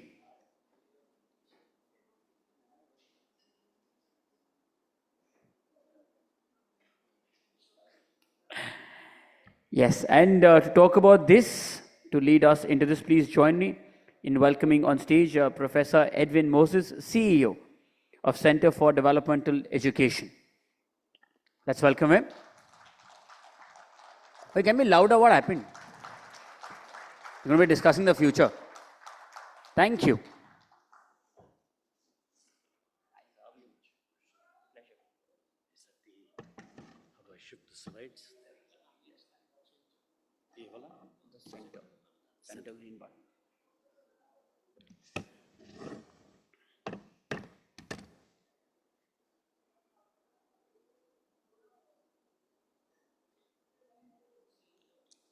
Yeah.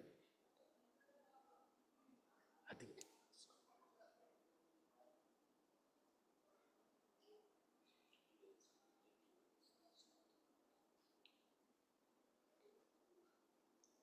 Good morning. Good morning to all of you. I think one of the terms I picked up when I lived in the United States for many years is a very funny term. They say for laughs and giggles. I didn't understand that, but I suppose it just means something not very, very important. So as I was sitting down preparing, I decided to deviate from my start. Because just for laughs and giggles, I went into my folder to check out when is the earliest talking assignment I had on AI. Because I'm a newly minted professor, and the gentleman who got me into teaching is sitting right here, my guru, Professor Atish Chaturvedi. I teach marketing at JackSOM, and as a leadership role, I lead CDE, which is 3 colleges, and do my part in running a university too. Just for laughs and giggles, I checked out, and at that time I was a senior VP with Oracle, and NHRDN invited me for a conference, and the right date is 8th of February 2019, and the topic is almost the same. The future of work, Industry 4.0. And we talked about AI, and we talked about all these lovely things. And I spent a little more time trying to forget the right psychological term to describe this phenomenon. And I came up with a word called habituation. Actually, it's a psychological term. A psychological shortcoming of the human mind, where repeated exposure to the same message actually dulls our sensitivity, it dulls our attention, and it dulls our sense of urgency. So if you want proof of that, and that it doesn't happen to geniuses like us sitting in this room, well, just try this for size. The 2008 global financial crisis was one of the most warned ones for years. They warned that US housing boom, subprime, lending rates, unsustainable. Who listened? Habituation.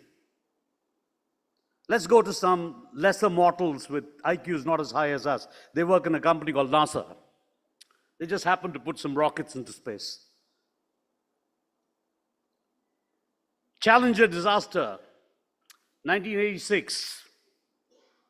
Normalization of deviance, it's called today. Engineers repeatedly reported problems with the O-ring in cold weather. But because launches continued without a problem, NASA leadership became habituated, and the rest, as they say, is disaster, not history. We've heard so much about AI disruption, future skills that we're becoming habituated. Perhaps we too, our senses are going to get diluted. Our urgency is going to get lowered. So whenever I have this problem, I go back to my guru when I started my life. I'd never got to know him. I wish I'd known him. His name is Peter Drucker. And Peter Drucker said, strategy is a commodity, execution is not. I keep reminding this to my kids because I come from a $48 billion company running a few billion myself. So when we speak about AI, the future of management education is not going to be shaped by panels. It's not going to be shaped by big ideas. It's going to be driven by details we choose to measure, we choose to understand, and act upon. So this is not a book launch. This is actually a commissioned study that was done by NHRDN together with Jagdish Seth, School of Management. It focuses on skill shift and it tries to give academia and industry, policymakers, thought leaders, a glimpse into what the manager of 2030 is going to be. I'd like you to hold your breath, because at the end of this report, I'm going to actually play you a 2-minute video that shows you how all of this thinking and intellectual exercises we're doing in this room comes into reality. This report actually builds on a 2019 Jackson NHRDN survey that then focused on Industry 4.0, skill requirements that emphasized the importance of human capabilities, creativity, emotional intelligence, problem solving, etc. This present research takes it a little deeper. It covers 15 competencies drawn from the World Economic Forum's Future of Work report 2025. So this is an academic exercise. This is not a book launch. First question we need to ask is, look at the study, the scale, the methodology. It was a quantitative survey, 414 respondents in a structured survey across job levels, across industries, across functions, and they were asked to focus on the projected significance of these 15 skills we're talking about, starting from 2025, going all the way to 2030. We then went on to saying 3 round tables of CXOs, 25 each across 3 cities, Delhi, Mumbai, Calcutta, and we asked them to either look for deeper insights, validate what World Economic Forum is saying, and tell us, how does this apply in a country as diverse and different as India, my country?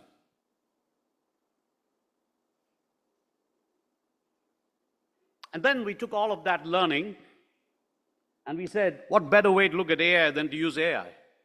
So we did AI prediction modeling, skill reception index by sector, 15 core competencies chosen from the future of work. Now this report is on your table. This report is downloadable, and we want it to be downloaded across thousands and thousands of people, not just in India, but across the world. The other day, I had the joy of giving it to the HR head of a company called Bloomberg, because they too are struggling with the same thing. So you may ask this question. I love questions. Why this study and why now? Well, my friends, there are 5 forces that are descending upon us. 40% of the working hours we have today are not going to be the same in each of our lives. Think about it. 40% of the things you do during the day, you're not going to be doing X years from now. Because somebody else is going to be doing it. AI adoption grew 500% since the launch of ChatGPT. India ranks among the top 3 countries in terms of adoption of AI because of the huge amount of corporate-sponsored training that's happening today. Then comes Amazon, Google, and Microsoft. It's going to be really funny. I'm going to really watch this with a lot of fun on the sidelines. We're spending so much time creating placement-ready graduates. Everybody's ranking is driven by how much they place people. Like I tell people, there are 3 aspects to marriage. First, getting married. That's finding a job. The second problem is staying married. And the last one, as many of us in this room will know, staying married happily for 40 years. Apply that to a career and ask ourselves as business schools, are we doing what we're supposed to be doing? Or are we going back to the old world of the father in the old Indian society said, ladki paida ho gaya to bojh hai, usko shaadi karke chhod do. I'm sorry, I'm very provocative. So said Larry Ellison, I used to work for him. It's in my genes. I look for trouble, I find it.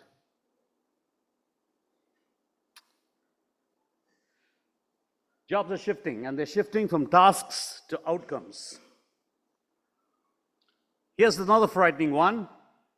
The half-life of jobs has dropped from 10 to 15 years and has dropped to 3 to 5 years. Somebody said they went to college once only. I'm sorry, you're going to go to college 3 more times, young lady, if I look at where you're coming from.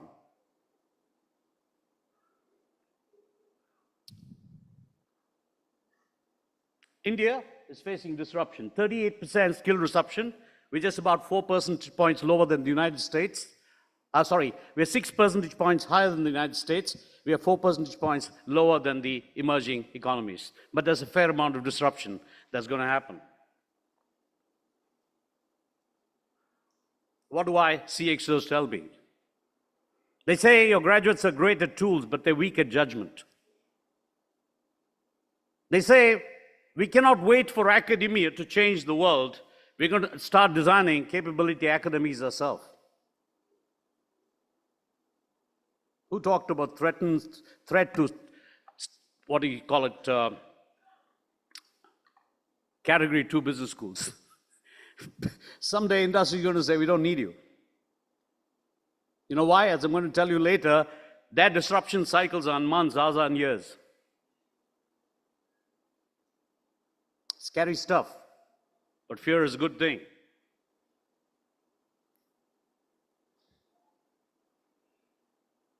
So we are evolving slower, not by some small amounts, but by some serious amounts. 3 to 5 year evolution cycles when industry and technology is churning almost every day.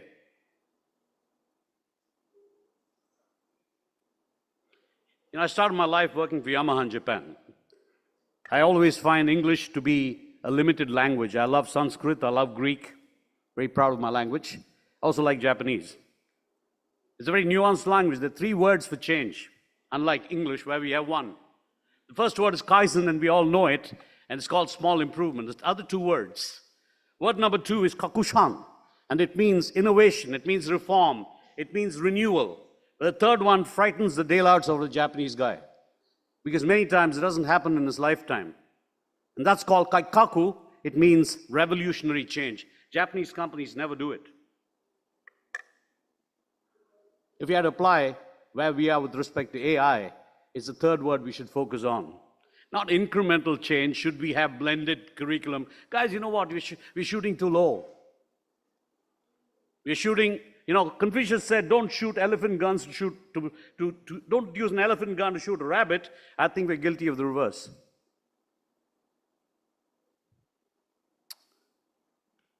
Five messages from this report, and then I'm going to stop. Message number 1. Oh, by the way, that's tagline. I forgot. The world of work is being redesigned. 3 messages. Message number 1. 3 mega forces are reshaping the world. You all know what it is. AI and automation is the number 1 disruptor of skills. Now, here's the problem. We're teaching people tools in business schools. From when did Professor Bhaskar correctly said, we are not a tech school, we leave that to the IITs, we are management schools. So what the heck are we doing with technology? We should be asking how these tools are reshaping the skills and the mental aptitude and the cognitive capabilities we need to have into surviving in a world that is intensive with technology. We're asking the wrong question. The other day in an interview, somebody asked me, how do I know which school I should go to be AI ready? I said, I don't know that, but I can tell you which ones you don't want to go to. They asked me, how's that? I said, look for all the schools that are introducing new courses in AI. Don't go there. Because the fundamentals of management are not changing. How AI applies to them is changing. So if they're integrating AI into their foundation programs, go there. Don't go and get married to somebody who's redefining marriage. It's never going to change. It's the same thing. The sexual bias may change, but the process and the intent is still the same.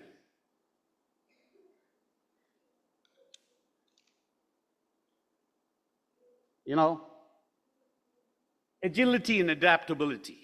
And people ask me all this time, what is agility?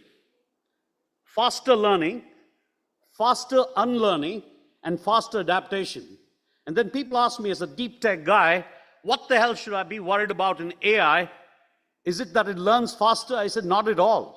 The thing you should really be worried about AI is it unlearns so fast, and there's something you and I are not able to do. And that's why it's going to be powerful. Not because of its ability to learn. It's going to learn, it's going to be powerful because of its inability to unlearn. Number 3, complexity and constant change. 3 words. Resilience to withstand shocks, creativity to design new solutions, continuous learning to keep pace with disruption. You know, my friends, I really love this. My colleague Pranav spoke in the earlier panel. And there was a topic of why people should come and study in India. If and when, not if, but when we build a new campus, there's my colleague and Sanjay, my friend, sitting there. I'm going to tell him, what you're going to put outside is what they put outside Heathrow Airport. There's a Concorde aircraft there. And we're going to put Starship Enterprise. You know why? Because I grew up on Starship Enterprise and said, these are the adventures of Starship Enterprise. These jokers are going to go to planets that nobody's gone to. They're going to discover new forms of life. But I like the last part, and that's all I remember from Captain Kirk. They will go where no man has had the courage to go before. That is what we got to do. So anybody says they know where this is headed, try again. We've been working on AI and Oracle from early 2000s. We're just kind of scratching the surface. When I show you CHROs talking about in the last 2-minute video, you'll say, if they're confused, how the hell do I be so convinced? Reminds me of a guy called Confucius, German philosopher. He says, certainty comes from limited knowledge. Deeper knowledge raises questions. So I'm very, very happy with just questions. Message number 2. Future managers have to blend 3 kinds of skills. Not learn them in silos, my friends. I love using my words a little carefully. We have to blend them. What are they? First, there's technical skills. We all know this. But try this for size. At Tata Steel, shop floor engineers, where I also started my life in shop floor, they don't solve problems on the shop floor by looking at machines. They create digital twins. And then they said, what do you need to use a digital twin? They said, you need critical thinking. You need system level understanding. So my friends, cognitive skills. Where do we get them from? Amazon? Blinkit? Panel discussions? And the third one is what I call as a hard currency, what used to be soft. On some women fancy for laughs and giggles, when I was very, very young, I started a training company called Mercury Goldman. So it's a quadrant 4 company now, and then I went back to embedded systems in 99. And when I went to do training, I wanted to teach people training in sales. Training, sir. My first customer was Tata Motors.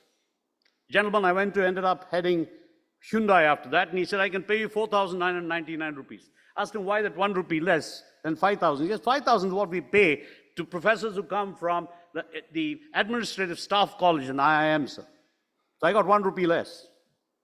Then I begged him, and he then said, I'll pay you for transparencies, and if you bring your own whiteboard, I'll pay you a little more money. That was the value of training then.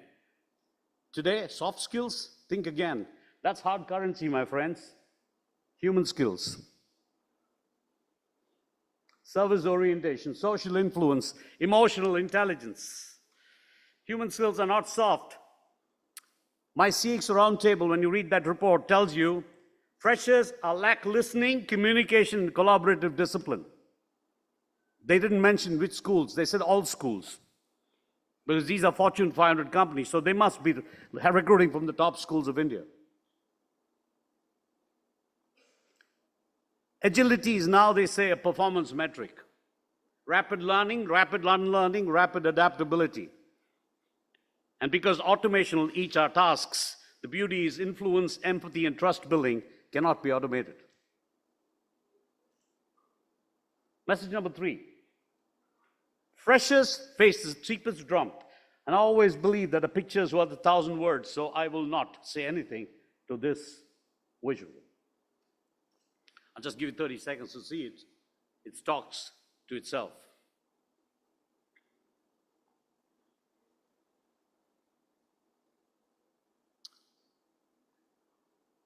This is not Jackson view, this is the industry view. Message number 4. I love this. I mean, I was researching, Professor.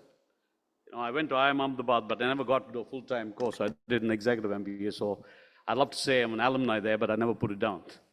But I'm still very proud of what I learned there, sir.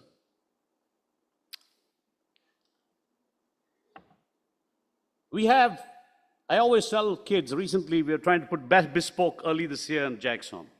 Sanjay has been pushing us in bespoke. And I asked the kids, you all listen to Spotify? They said, yes. I said, what if you went to Spotify and it asked you, what kind of music do you want? And you said, rap. And somebody else said, you know what, I like pop. The third said, I like hard rock. They said, thank you for all your inputs, but you have only one playlist. They said, man, I wouldn't enroll. How come we have only one playlist for our learning curriculum, irrespective of what the guy wants to become? Hey, buddy, what do you want to be? I want to be a trader, Wall Street. Fantastic. What do you want to be? Well, I want to be, I actually want to be a capital markets guy. Oh, really? Well, I've got good news for you guys. You're all going to learn the same things. And then what does the survey tells us? It tells us each sector has a different pattern of skill demand in the world of AI. Try this for size: e-com, resilience, agility, innovation. Energy, creativity, quality mindset, ESG, sustainability. Try this one: healthcare, pharma, resilience, and social influence. I wish I had time to talk about all this, but I don't. And then ITES, AI readiness, agility, innovation. And yet we want hardbound curriculum. It's like going to one of the restaurants. What do you want, sir? And you give him a whole dish, and he says, we got only idli and vadas. Whatever you want. We can change the shape if you want, but that's the dish. And yet we sit and say, we're learning. Message number 5, continuous learning is not a slogan, my friends. It's now a KPI. Whether we like it or not, it's a KPI. You know, service orientation, recurring theme, learning velocity, learning progression. They are key metrics in companies like Adobe. You go to a company like Microsoft, you go to a company like IBM. This is what they measure today.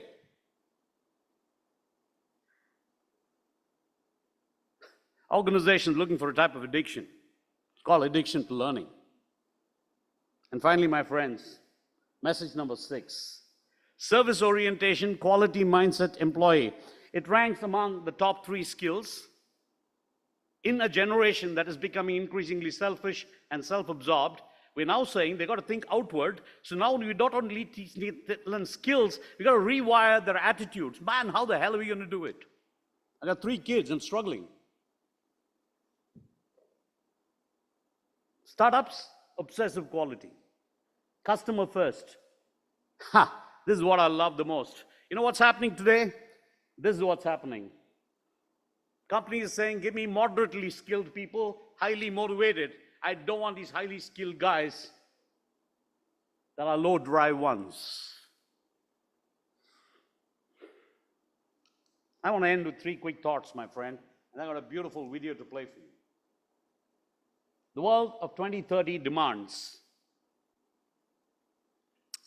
AI-enabled, emotionally intelligent, cognitively sharp, and relentlessly adaptable individuals. But then comes my friend Peter Drucker again. If you start with Peter, then you got to end with Peter.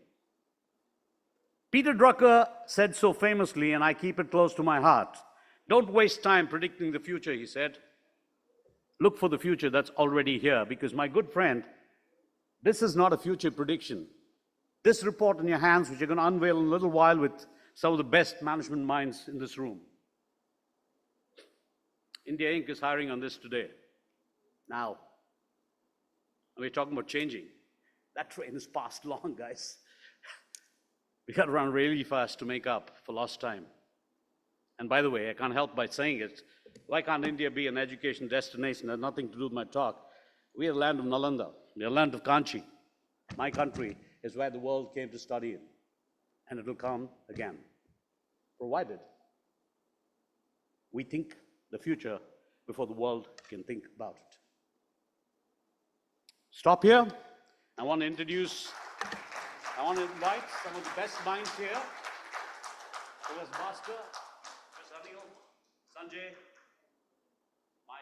my guy who launched me, Professor Atish, Sanjay sir, can you please come for the book launch, the report launch? This is our small bit to the community and the world.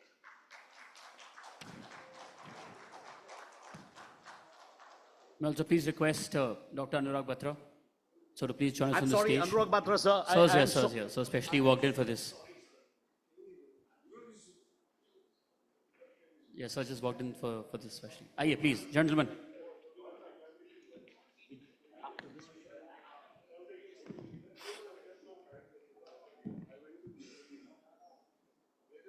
The books.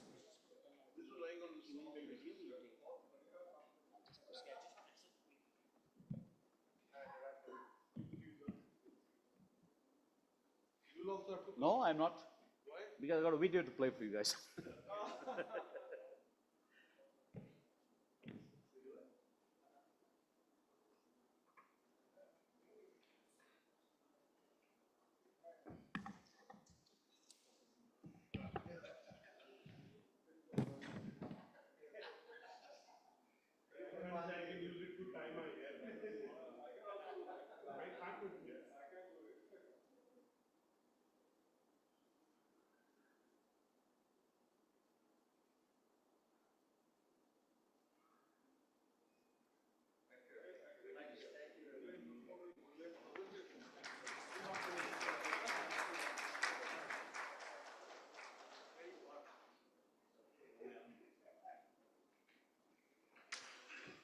So we said, what's all this talk about? So the end of last month, along with NHRD and again, I invited 50 CHROs into the room. And I said, guys, talk about how this is really happening on the ground. And we launched a panel discussion as part of something we do 4 times in a year. It's called Confluence, where industry and academia come together at Jackson. And this time, my friends, the theme was engaging with AI, unleashing human potential. And the question that I posed as the moderator of the panel was, should you use a watch to tell people they're late? Or you should give people a watch to help them come on time? It's a philosophy, it's a point of view. What you're going to see now is snippets of that panel discussion which I moderated with the head of HR of Adobe, a senior partner from Ernst & Young, and the head of talent acquisition from IBM. 3 companies that are at the forefront of how AI is going to get adopted. So instead of listening to all of us that are 3 to 5 years behind the circle, why don't we just listen to them? And we start now, sir.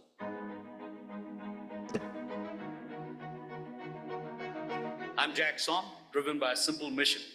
And that mission statement is holistically educated, socially responsible, and continuously employable people. And we wrote that even before AI came in. All AI models, Gen AI models today, agentic AI models today, for some reason have a bias to throw up people below 30 years of age whenever you're asking for data. No one knows why. Today is not just about talking about AI as a technology, but AI as a relationship with people. I think one of the most important questions facing us today, when you've got AI in practically every part of life, what happens when AI goes wrong in HR?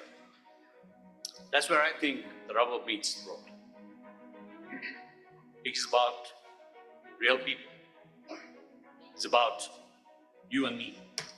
All ideas are great till you try to implement. That's when real stuff happens. HR is going to become a team of product managers in the future. AI will not replace humans. It will reshape what it means to be human at work. What is the HR organization of 2030 going to be like in an AI augmented environment? What would you tell them? Anything that is not understood is scary. So we talked a lot about fear of AI, right? If it's not understood, if I can't make it a dinner table conversation, and if I can't explain the logic of my algorithm, it is scary. If each one of you has to give one line as a takeaway to this entire audience, what would that be? See, I think there'll be three types. I mean, HR in not 2030, maybe 2040, we'll have only three types of roles. You'll have people champions, you'll have product managers, and you'll have digital workers. They're the only three roles that will exist. You use so much technology that you denude the ability to build that judgment. So that's going to be interesting for everybody, including educational institutions, corporations, development, saying how are we going to balance that? Thank you. I don't know what it will be called, definitely not be called human resources because there are digital workers, so it's not human alone. So the name HR will definitely change. The soft skills of today are actually the hard skills of future, which is why the whole AI and AI can't do what humans can do. Learn, be curious. Trust me, that covers 50% of your battle. When I use the word engage with AI, I said it's a collaborative effort, and that's what came out. Two is that it's not meant to get the worst out of us, it's supposed to get the best out of us. And that's what unleashing human potential. Thank you, gentlemen. Ladies.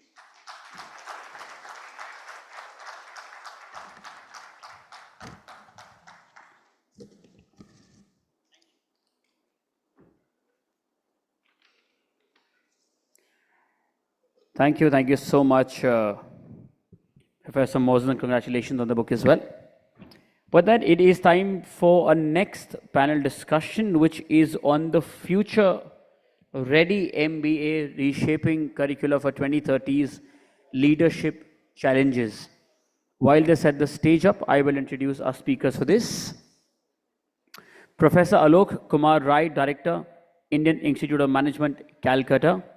Joining Professor is Dhananjay Singh, Director General, NHRD. Joining them is again Professor Edwin Moses, CEO of Center for Developmental Education. Joining them is Dr. Himadri Das, Director General, IMI. Also joining them is Dr. Subir Verma, Director for School of Management. Professor Dr. Bhimrai Maitri, Director of IIM Nagpur, was supposed to be here, but due to flight delay from Nagpur, not been able to make it. Next, this one will be moderated again by Ms. Resham Sohail, editorial lead of BW Disrupt. Let's please welcome them with your applause. There's only one table that's highly enthusiastic today, which is of the one sitting here. For the others, let's try and welcome them. Take two karte hain. Thank you.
Thank you so much.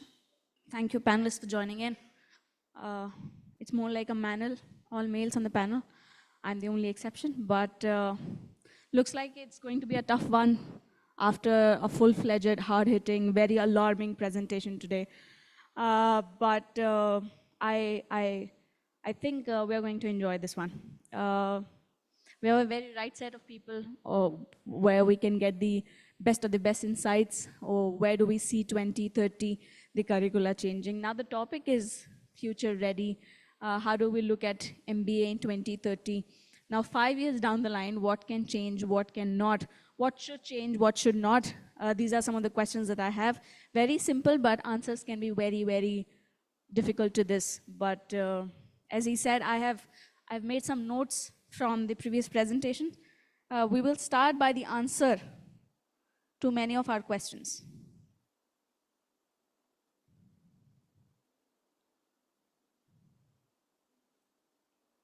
I got it here. The world of 2030 demands AI-enabled, emotionally intelligent, cognitively sharp, and relentlessly adaptable individuals. That's what the answer is. That's what we need. That's what we look for. What do we do to have that in 2030? That's my first question to all of you, gentlemen. Tell me, what do we need to do today in terms of getting the result in 2030? Would you like to start, sir? Let's start with we will put him in a more difficult spot later.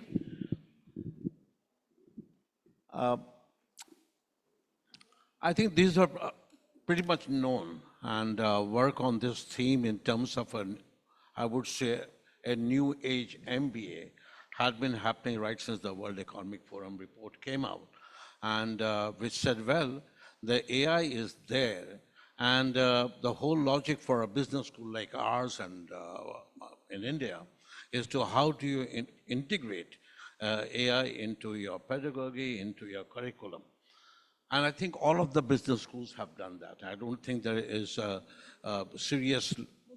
not a serious lack of effort so far Indian B School Committee is concerned. I think all the B schools have done exactly that in willy-nilly we have made AI and I would say data and digital technology a part of our entire curriculum process. In my particular view, leadership is only about integrating. And what AI has done and will do and what we need to do is how can we use the fruits of AI, the technology of AI, to make an MBA. In fact, in my particular view, MBA is all about making that kind of wise integration of AI with what we teach normally. None of what we teach has become irrelevant. I personally believe that leadership is all about integration. Leadership is about decision making. Leadership requires an understanding that management is basically a social science, and therefore awareness of context, critical thinking, asking the eternally regressive question, why, is the most important question. And if we can do that and teach that particular skill to our students, I think we are done so far MBA education is concerned. So we need to make MBA much more deeper, much more reflective, and much more wise. And I think all of us are doing that. Fair point, and these are some of the pointers that nobody would disagree to. Now coming to you, Professor, now tell me, these are some of the things that are known to everybody. And these are aspirational, that we need to reshape it, redo it. We need to relook at it from a fresh lens, from a 2030 perspective, to predict future. But how do we do it? Can I be a little provocative?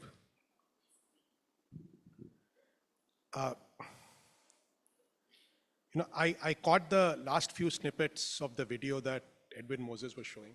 And I saw a lot of industry people talking about the future of work, which is already here today. It's not a future, and the role of AI in it.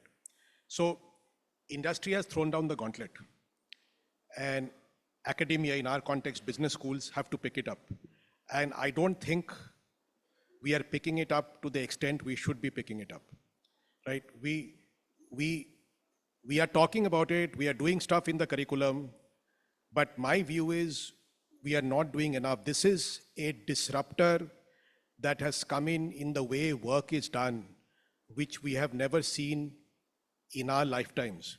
I think even the internet and the so-called Google was not as big a disruptor as AI is today. And I heard an interesting phrase yesterday in another discussion I was in. It was an online discussion, that maybe the problem we have is because in AI, A stands for artificial and people start getting scared. But maybe A is for amplified because it is amplifying human intelligence the way it is today. And that's a positive way of looking at it. And what I mean is when we need to pick up the gauntlet, we cannot be doing incremental modifications and changes anymore and having a few courses on AI or a few courses on data analytics. We have all been doing that and we are all guilty of not going beyond that, each one of us. Now AI and related technologies has to run through a horizontal in the curriculum. You know, the way today Excel runs like a horizontal through the curriculum. In every course, you need to use Excel. If you don't know it, you don't know English. So AI is going to run, has to run as a horizontal across all curriculum. And curriculum is not just content. Curriculum is content plus pedagogy plus assessment. And assessment, I think, is the biggest piece that we need to fix in academia. I talk to business leaders and they all encourage their teams to use AI to do whatever they do. In fact, they say if you're not using AI, you are wasting your time because if you use AI, you can do in one day, which would otherwise take you 3 days. Are we encouraging our students enough to use AI? I think the honest answer would be we are not encouraging them enough. Now, at least, you know, I speak for the world I see around me. In academia, we're not encouraging them enough. Assessments have to change. It's not just content, which is fairly easy to change. Pedagogy has to change, but the biggest, I think, roadblock is assessments. Once we start looking at assessments in a way where students are asked to use AI to submit whatever they submit, not just assignments, maybe even examinations, and we assess it in that context. I was very encouraged to see an article recently, not in the business school space, but IIIT Delhi. And IIIT Delhi has formally brought in AI into assessments. And they have said something very simple. When you submit assignments, also give all your prompts and which GenAI tool you used, so that they can at least figure out how the students are thinking. That's a good start, I think. If you look at prompts, you at least know what is going on through their head. It is not just submitting the final output, but the process of doing that. So we have to, you know, be disruptive ourselves and take this bull by the horns and do something we have never done in the last 25 years.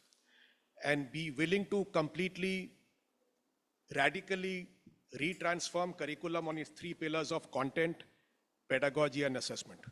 Otherwise, you know, the world will leave us behind and we'll become dinosaurs. Wonderfully explained. Wonderfully explained. And as I said in the earlier panel, I love contradictory viewpoint on the panel, but not too contradictory or provocative. I think the things needs to be spoken has been said, and I appreciate that.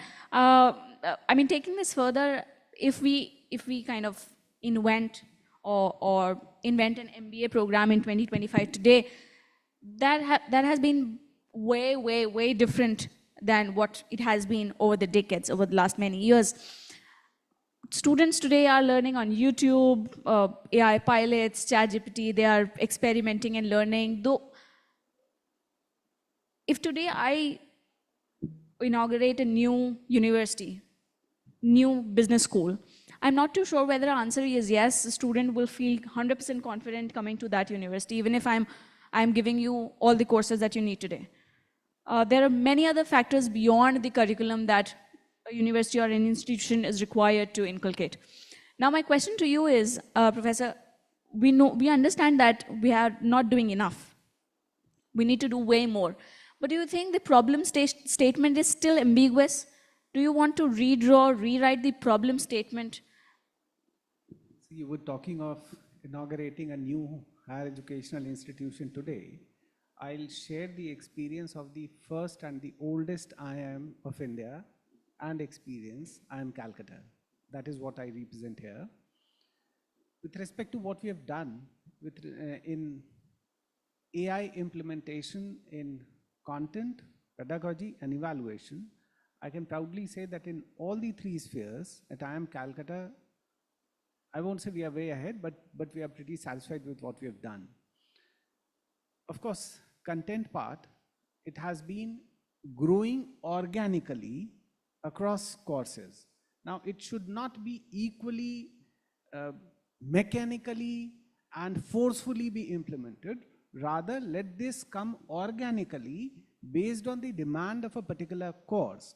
Like how much in strategy and how much in financial technology course essentially is going to come from the intent and content. I should say, share this, that when we started, we have recently designed our online programs. 40% of the content essentially is going to come from artificial intelligence, 40%. And these 40% content are to be taken care of also by not our faculty, but by, we are in collaboration with a leading IT company, that they will be taking care of that content. So that is one part with respect to pedagogy also and content also. In evaluation, this is what I recently shared this with my faculty colleagues there. And one of the faculty colleague himself came forward, developed an algorithm and a software on AI platform. And instead of initially using it across board, what we first thought was that let us first get the physical evaluation done. Along with physical evaluation, the same evaluation should also be done through AI tools. Now, why it is important is because at the first go, if I expose the entire copy through that tool, this might lead to some kind of disruptive behavioral changes or responses by the students, because it will be a new thing for them. So we are gradually exposing them. So for this term, I mean, the term that just passed by, there the evaluation was done physically as well as through AI tools, so that the difference and the gap between the two can be shown to the student. Now, what happens normally is that as a student, I read based on certain content provided to me by teacher or by books. We try and frame our answer, added to that is my intelligence, my wisdom, my learning, and that is what we reproduce. But when it gets exposed to the IT tool, the entire global content is something that you are to be evaluated against. That may lead to a very drastic response in terms of evaluation. Now, management is not a technical subject where essentially 2 + 2 has to be 4. A lot of subjectivity, a lot of creativity, a lot of innovation, a lot of newer practices, a lot of superior learnings, and a lot of variability has to come in terms of our writing and subsequent evaluation. So it is very important for the institution to enable this and make the student get ready to accept that. That is very important. So in last term, there was one faculty who had developed his own tool and he got this evaluation done. I mean, that is in the process. We'll show the difference that is coming out of the tool as well as the physical evaluation. Then we are going to have 3 different platforms of AI. So this should not be like I'm buying a tool and I'm exposing all the copies onto that and presenting the numbers. No. One, this in-house tool. Second is a subscribed, a purchased tool. And third is a tool that a faculty and students together are developing. So 3 tools. In first go, that is in the coming term evaluation, we are going to have this 3+1, that is 3 plus physical evaluation. We are going to have all those 4 evaluations done because exposing through AI tools will not take time. Physical certainly does. We'll have a comparative study and then we will have to evolve an evaluation mechanism, adequately communicate to the student and make them agree to that. And that is where, so that is what I was saying, that it is not just in curriculum that artificial intelligence tools, procedures, innovations are to be taught, but not just in our pedagogy, but also in our entire working. Evaluation is one very important working. So from admission, That is, in our admission also, we are going to use this in this coming year. We are going to use this in assessment because after CAT score, a lot of subjectivity comes in the selection of the students. Now, IIM Calcutta has been very particular with respect to the selection of the student while taking them inside, bringing them on board. So here also we are going to have certain degree of standardization. Largely technology is there for standardization. So it should be used only for that, and the teacher's wisdom should not be subsided. That should not be ridiculed, that should not be reduced to anything. So we certainly are doing that. Along with that, what is very important, and I was listening to in the previous session also, some people were talking about industry collaboration in framing curriculum. I go a little further, and that is what we are practicing here also at IIM Calcutta, is that till now we run 2 full-time programs in association with 2 leading institutions. So in one program we have got ISI Calcutta and IIT Kharagpur. In another we have IIT Kanpur and IIT Madras. Now what we are going to do is, we are going to take industry also on board. So very soon, maybe from coming academic session, we are going to have MBA finance program with 3 industry partners. Now these industry partners should not just be collaborated in preparation of the content or curriculum, but also in terms of delivery and offering complete experiential learning. So that way it becomes not just a IIM Calcutta program, but a program whichever institution has got any strength that may add value to my student, be it institute, academic institute or industry, we are bringing them on board. Very, very interesting and very ideal way of innovating in their sense and practicing what you've been. Hello, hello, hello, hello. Better now, I think. I must appreciate that there can be many, many ways, but these are some of the examples how to innovate and going further in your innovation strata. Now, coming to you, Mr. Singh, now tell me, as a part of your role these days, you get to meet to industry people or as well as these academicians as well. Tell me, what have been you observing in terms of being future ready and also giving some advice to academicians also? How can business schools strike a very healthy balance between deep academic thinking and also immediate industry relevance? Because there's a huge gap that industry people keep speaking about. They've given universities a big question mark that students are not employable. There's a huge gap that needs to be discussed and that has been discussing. But what have been you observing? What can be your answer to this question? How can universities maintain that balance? Thank you very much. First of all, thank you Business World for organizing this, and don't know whether we will meet before the new year, so let me wish all of you Merry Christmas and Happy New Year in advance.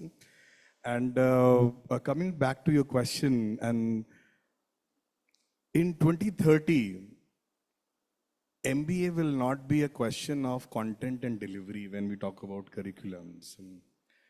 And a dear friend, Edwin sir, is here. You just heard about NHRD Jackson research. The larger question will be, MBA will be a part of a leadership journey. And it will be a program which will be a milestone in that leadership journey. So whether you talk about the executive MBA where the students will come who are already working and they will join the program, or the other side where the freshers will come who are in their teenage right now, so they're pursuing their medical program or engineering program or any general program, and then in 2030 they will be joining MBA program in India, abroad, wherever they will qualify. So we will have to see that MBA as just a milestone in the continuum of a leadership journey. That will become very, very critical. The second thing which we clearly see is faculty has a very important role to play, because students will be there for 1 year executive program or 2 years full-time program, maximum 24 months they're going to be there with you. out of which almost 10 to 15% they'll spend time with the industry in their different internships. So what is left is a very vital question of the anchor, which remains the content. The concepts, they will not lose relevance, not at all. It will remain very relevant. More relevant will become faculty not just as a subject matter expert, that so and so ma'am or sir is a subject matter expert in finance or marketing, on human resources, operations, IT. That will not be the question. The question will be how the faculty can be a learning architect. And that we are experimenting a lot. When we used to do a certification program at NHRD, we used to ask for subject matter experts to come and deliver the program, the how part of it. But now we ask the people who lead it to make it a learning journey. How you can bring together 3, 4, 5 different people who may have, as you rightly said in the previous session also, ma'am, that who may not think like on the same frequency. They may be thinking differently. They have a different lens to look at those issues. And that will give, your job is to give different views and let the student, because the student is not a mere student, they are already a leader in themselves. They have done their 10+2, they have done their graduation, they are there in a MBA program. Let them think and decide what is good for them. That will become very, very critical, that we are not just as a subject matter expert in the institute, we are there in the college to ensure that we design learning interventions as an architect where the I of the faculty goes down and the we of the faculty and the system goes up. That's a very clear-cut thing which we can see. Third point which we very clearly see is no one knows the right answers. So anybody or any institution or any group of collaborations believe that, okay, I know all and I understand how it's going to unfold. They are making a mockery of themselves and the system. It will not work like that. We all don't understand, and like Moses sir was talking about, we all are just scratching the surface. We don't know what is going to unfold before us. At best, what we can do, collaboration will become very, very critical, because together as organizations, we can come together and try to understand that what it's going to unfold like and what could be my very small bit of my contribution to make it better. I'll stop here. Thank you. Very well said, very well said. I'm coming to you, Professor Moses, now with a little tougher question. Everybody has now said that there should be some additions to curriculum. There should be some upgrade in terms of institutions, business schools. What would you cut out from the curriculum? I don't know. Let me answer your question and try to knit together many things that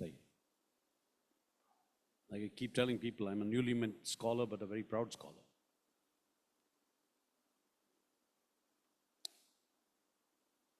Once on a trek, I met a Sherpa. I told him, I heard you guys are the best in climbing in the Himalayas, so how do you get to do that? He said, it's partly biological and partly mental. I said, how's that?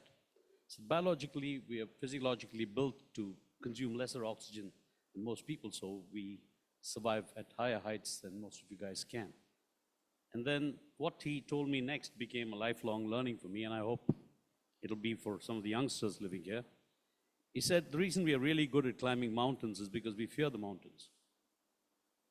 Now for me, many years ago, that sounded like a very, very contradictory statement. And I said, how's that? He said, among the Sherpas, we say, mountains are the abodes of gods, best left alone. And out of that understanding comes a fear of reverence for the problem. So I think I'm very Greek in my thinking. I believe if you can solve a problem conceptually, then you can always find a way to solve it on the ground. So allow me to say it conceptually. I think I can't answer your question because we don't know the problem. Number two, even if we knew the problem, we are not in a position to solve the problem. Now you may ask me why. Well, one of the scholars that inspired me to come to teaching is a guy called Clayton Christensen. I managed to have lunch with him a few years before he died. He used to be on the Tata boards. He used to come for meetings. One of my friends organized for a meeting. I'm a great fan of the way he taught and the way he conducted himself. So I go back to Clayton Christensen, you see. Let me tell you a story of Oracle. I'm going to say this as carefully, as politically right as I can, because I've got the director of my alumni, which I don't write down usually because I don't think I'm a full alumni because I never did a full MBA.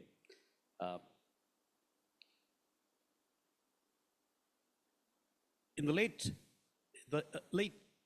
2000, early 2000s, in 2010, 12, in Oracle, we are struggling with a major problem. Is cloud a reality? Like today, business schools are struggling with the problem. Is AI a reality? And for many, many years, Larry Ellison kept telling everybody cloud is just a figment of people's imagination. And we lost the cloud war. Why was that? Because if we had to build a cloud business, we had to destroy our on-premise business. If the IIMs have to reinvent themselves, they have to destroy the core of what they have. Now, that's what Clayton Christensen said, that the innovation will never come from the core because we at heart, we're all human. And the greatest interest in life is human. How do I tell professors you don't need to teach anymore? They say, what do I do with my time? And before you know it, the director is thrown out.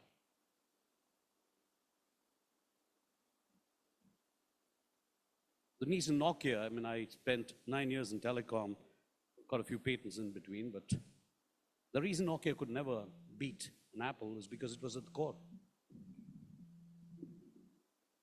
It required somebody to come from the edge to break it. Now, there's Masters Union sitting here. They'd like to think they're from the edge. I don't think they are. Because the fundamental of any design is timeless. The fundamental of teaching has always been concept. The fundamental of any education and wisdom has always been framework. The concept of all education has been theory on which you build practice. And when you try to reinvent that and say, I will teach you how to hit sixes, then sure, you're going to end up with, who's the guy who keeps hitting sixes, sir?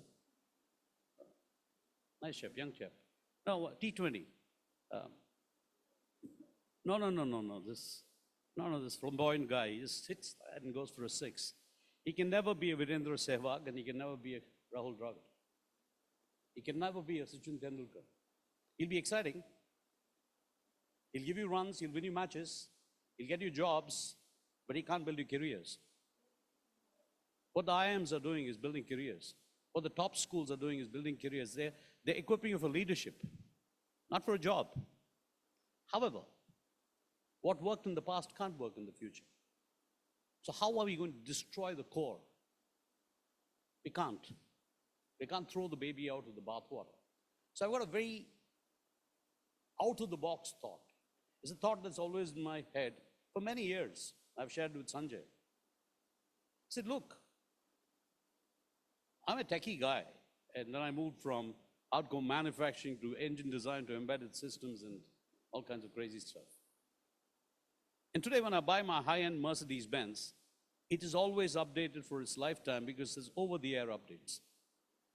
No matter what changes in the market, that software is up to date all the time. To ask us to get a person ready for 2 years, for 40 years of his life, is asking for the impossible.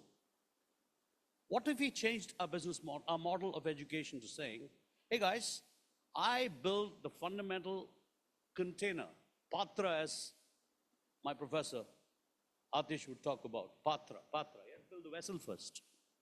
And that's all we do for 2 years, shaping the mind, shaping the way they think. Kids ask me, why do I have to pay 17.5 lakhs? They say ROI. I said, you forgot the concept of ROI. A big part of ROI is the number of years. We forget. ROI is not about 1 year. ROI is about, that's why mutual fund क्या बोलते हैं वो सही है क्या बोलते हैं ऐसे कुछ बोलते हैं You have to stay invested.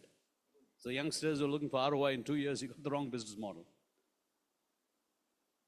So therefore, what if we got guys and prepared the crucible and the design and the structure of what it takes to be a successful leader and become a CEO one day like I was?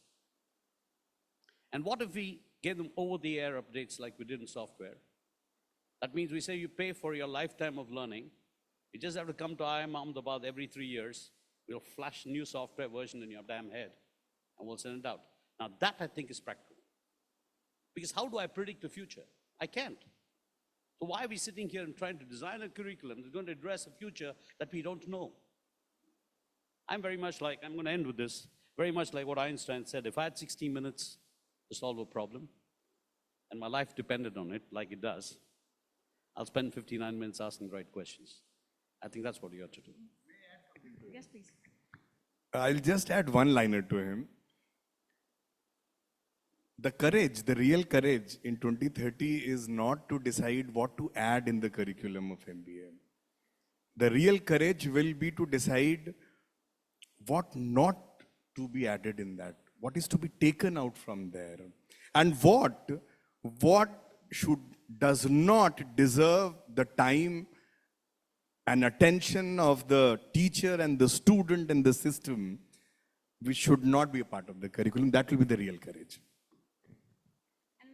And it'll 100% take a lot of courage, I guess, because a lot of... Add to that, tell you how much courage it'll take in real terms. At JAXOM, I have huge problems. I don't know whether you know it, but Atish sir would know it because he's part of that. 10 credits go into what is called as personality enhancement, where you teach 7 core competencies. When we started it, we installed a training company, but WCSB also talks about 4 quadrants, including a scholarly practitioner. There's one more quadrant we all forget. It's trainer. You see? 10 credits. You'll think I'm fighting industry. Actually, I'm fighting students. They say, why are you wasting my time teaching me lateral thinking, design thinking, problem solving, teamwork? Why are you making me get up at 6 in the morning and telling me that a sound mind happens only in the sound body, and buddy, you got to do yoga, you got to do Zumba, you do whatever you want, but you got to do 1 hour of workout every day. Because you know what? If you got to reach my age and still be active, you got to outrun me when you're 40 years younger than me.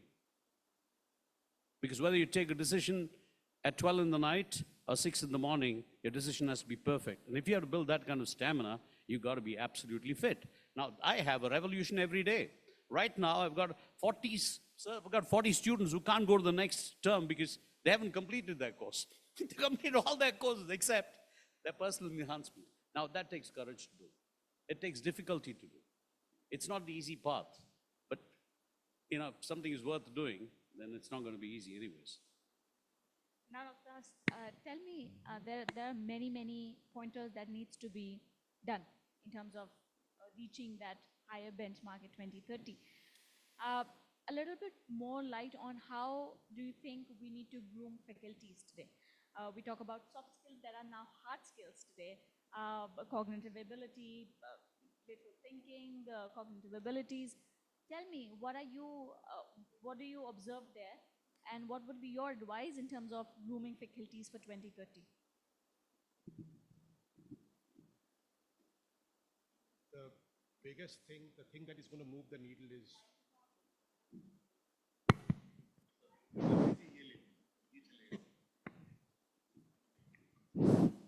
I guess this is working.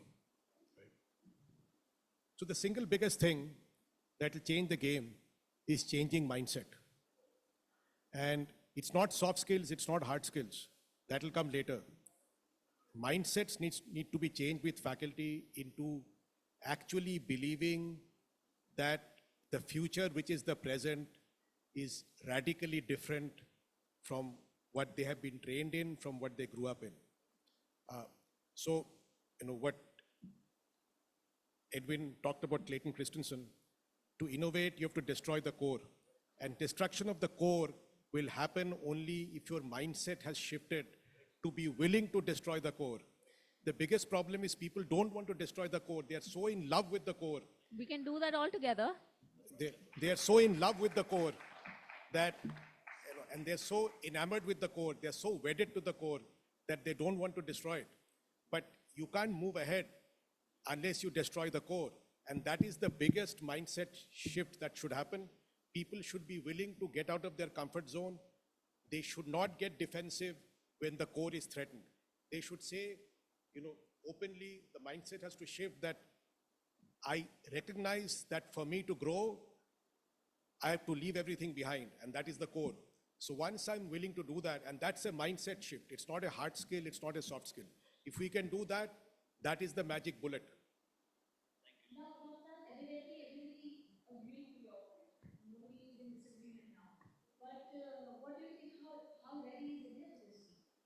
I don't think we have a choice. We don't have a choice. It's not a question of being ready. We have to be ready. We have to be made ready. Otherwise, the analogy I give a lot of people is that we'll become dinosaurs in a museum. At one time, I'm sure the dinosaurs thought they were God's gift to mankind. Nobody could touch them. They were like invincible. And see where they are now. Because they obviously, in the process of evolution, the core did not get destroyed. And something else came which disrupted them. So it's not a question of whether we are ready. I think the question is, it's an imperative to become ready. And I believe the job of leadership is to make this mindset change happen and make people accelerate their readiness. So I don't think we can wait to become ready. We have to accelerate that readiness. I just like to add to him. One of my favorite books is a book called Anti-Fragile. I've got the name of writer. Anti-Fragile, and it starts with a very frightening phrase. It says, the failure of evolution is extinction. Yeah, I just want to say, well, mindset change is the most difficult change. But aren't we all a creature of comfort? All of us, a creature of habit. And I find a kind of a platitudinous, in fact, a platitude. Well, people must change their mindset. I think the onus is on business, in the leadership and in the management, the people who are directors and director generals, the vice chancellors, that they provide that kind of a condition and that enablement where faculty members are made to change. In fact, all of us know about it. So it's all about organizing more faculty development program, partnering with Harvard Business School and also with IIM Ahmedabad and sending faculty over there so that they understand that now they have to make their classes more immersive, more practice-based, and more scenario-based. You see, take for example, we all have been using cases, but then the thing is that we don't use cases to give people a right answer. The search for a right answer is gone in today's world. I think now we need to understand, well, we need to bring in cases like Indigo into the classroom and talk about it so that we can tell people as to how do you take decision in this kind of uncertainty. Now, faculty will change only when faculty members are enabled to change. And I think that's the bottom line. And something more, I don't think you need to take anything away. You cannot, you see, the purpose of MBA and the purpose of leadership is to prepare leaders. And you cannot prepare leaders by subtracting anything. Please don't take anything away from the curriculum. You need to add, you need to integrate so that people understand that, well, if I have to take a decision, the decision has to be acceptable. Decision has to be feasible. And decision also has to be ethically correct and social and contextually based. That requires that the entire learning has to be holistic and not, I would say, partial. Well, the bottom line is, if I have to become artificially intelligent, I don't have to become naturally stupid.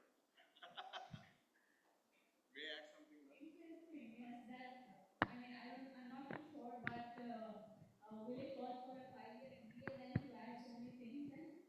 No one will join 5-year MBA. 2 years is a challenge. And madam, as of now, the faculty is preparing students for the first job. That which one you will join or when you will become entrepreneur and what. The competition will be which faculty, which institute will prepare the students for the first two jobs. If I'm preparing the student in HR for joining talent acquisition, because talent acquisition, there are so many jobs available. So good institute will prepare not only for the talent acquisition, they'll also prepare them for competency mapping. So that when the student and the same students, they're there in that company, your student will know a step ahead. And that student will know something which will be adding to the organizational goal. That will be the game changer. And there the faculty has to play a big role.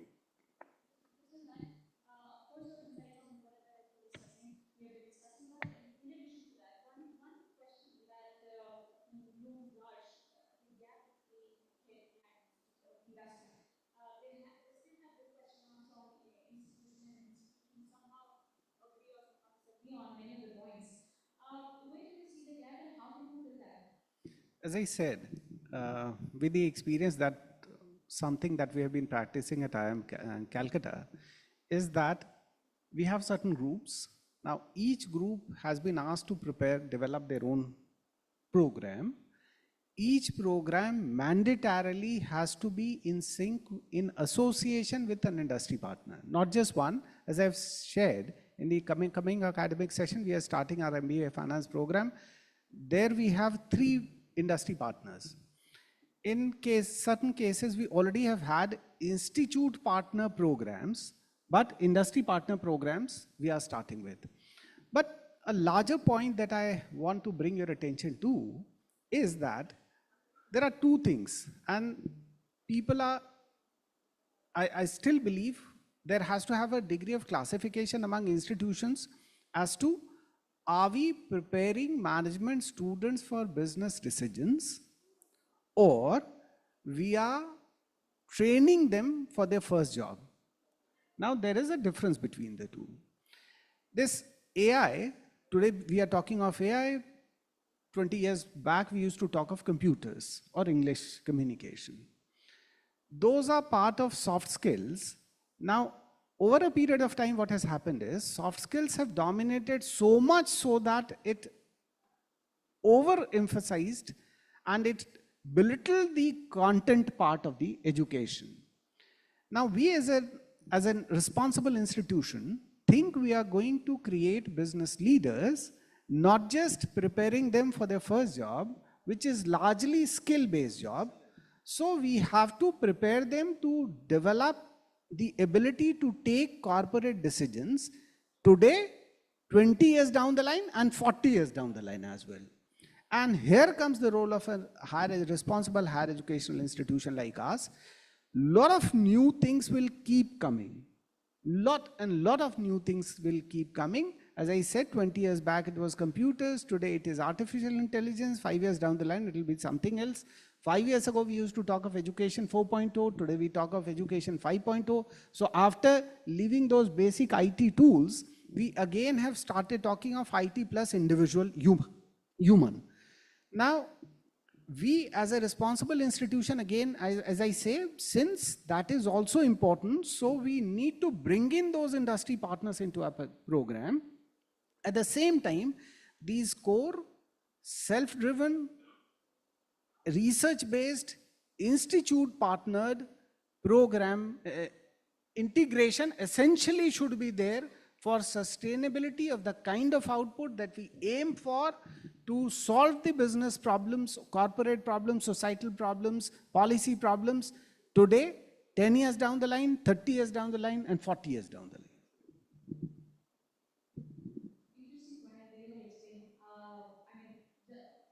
The screen says time's up, but we'll just take 10 seconds each.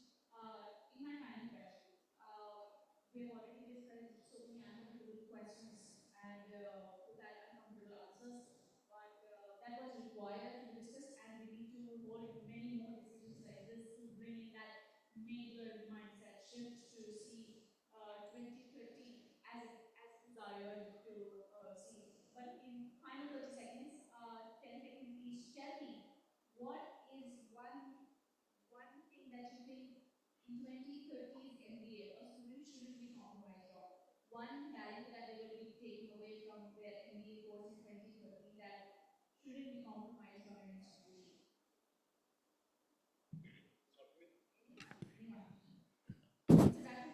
Yeah, one word. So I think people come to spend 2 years at a business school to rewire the mind. That shall never be taken away.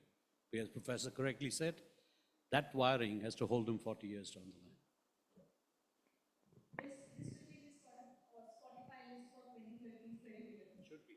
Empathy. And I would say attitude. That will sustain. Absolute comfort with technology. Curiosity.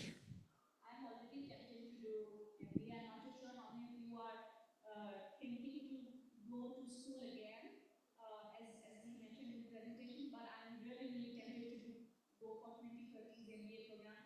On this note, I'm really, really thankful to all of you gentlemen to make time for this panel discussion. This has been a very, very insightful, thought-provoking, and hard-hitting panel discussion. Thank you so much. Huge round of applause for the panel. We look forward to your work. And thank you, Resham, for moderating that. The second one for the day. Thank you.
Surely. With that, it is now time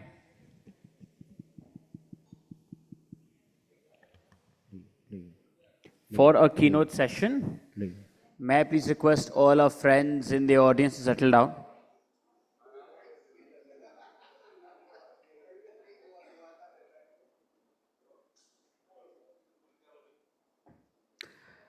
Next, it's a keynote session by Dr. Shashank Shah. May I request the friends in the audience to sit?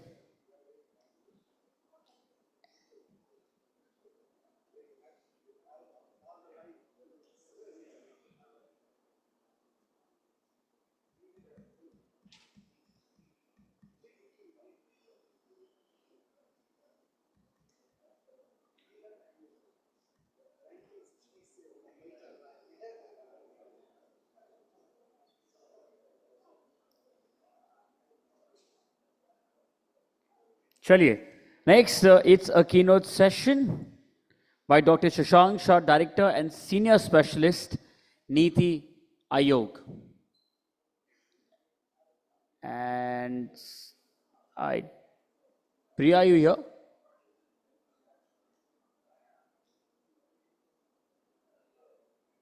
Resham, can we call Priya?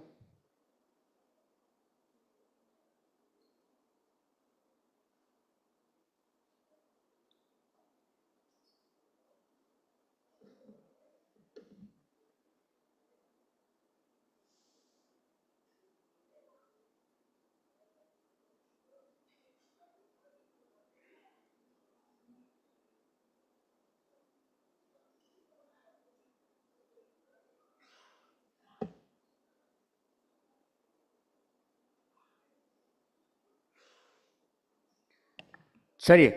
Now that the audience is back here, please join me with your applause and appreciation and welcome to the stage the next keynote, Dr. Shashank Shah, Director and Senior Specialist, Niti Ayog.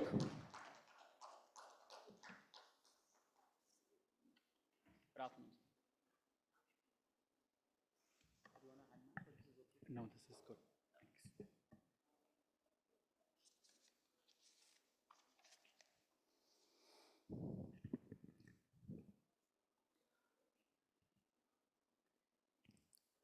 A very good afternoon to all of you. It's always the toughest session to speak just before lunch, when half the audience moves on, unable to bear the pangs of hunger, and the rest half awaits their opportunity to go out and satiate themselves. And in between these two, I will try and give you some of my thoughts on the future of management education in India. We all very, very enthusiastically talk about a Viksit Bharat 2047. What is a Viksit Bharat 2047? In economic terms, it refers to creation of an economy that is of a size of $30 trillion, which makes India a high-income country and which makes every Indian have an average per capita income of about $18,000.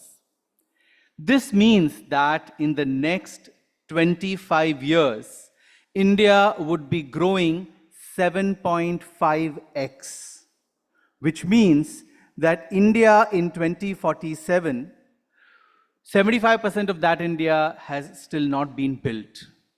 75% of that India is going to be built by you and me. And that is what makes the next 25 years a very precious opportunity, which comes once in many generations and allows us to create an India that we all would want to live in, and to create an India that all of us would be proud of. And in order to achieve this vision, I think human capital is going to be of very, very significant importance. Human capital refers to the human power that the country has in order to create this vision, in order to sustain this vision, in order to power this vision. And with a youth population below the age of 25 of the size of Europe, which is about 70 crore individuals, the education system is going to play a very vital role in creating a human capital that will power a Viksit Bharat 2047. I think in this regard, management education, which by and large is very significant because it catalyzes all the factor payments, land, labor, capital, and enterprise in a very big way, is going to play a transformative role. In my keynote today, I'm going to share 5 thoughts or ideas that have been constant undercurrents in my research and writings as a management scholar. I do not speak as a policy specialist here. I speak as someone who has been associated with the field of business management in a variety of ways, whether as a student, as a scholar, as a faculty, as a thought leader, as a national best-selling author, and several other ways, and would try to share my thoughts with you as to what I think would be vital for the next 25 years in the field of management education. These are also ideas that I have shared in my books, Soulful Corporations, Win-Win Corporations, and the one on the Tata Group, published by Penguin in 2019. The very first requirement for the future of management education is to embed purpose orientation in corporations and in its leaders. Often, capitalism is put behind some kind of a courtroom where we are asked whether capitalism is good or bad, whether profit-making is bad or not, or whether profit-making is good and is required.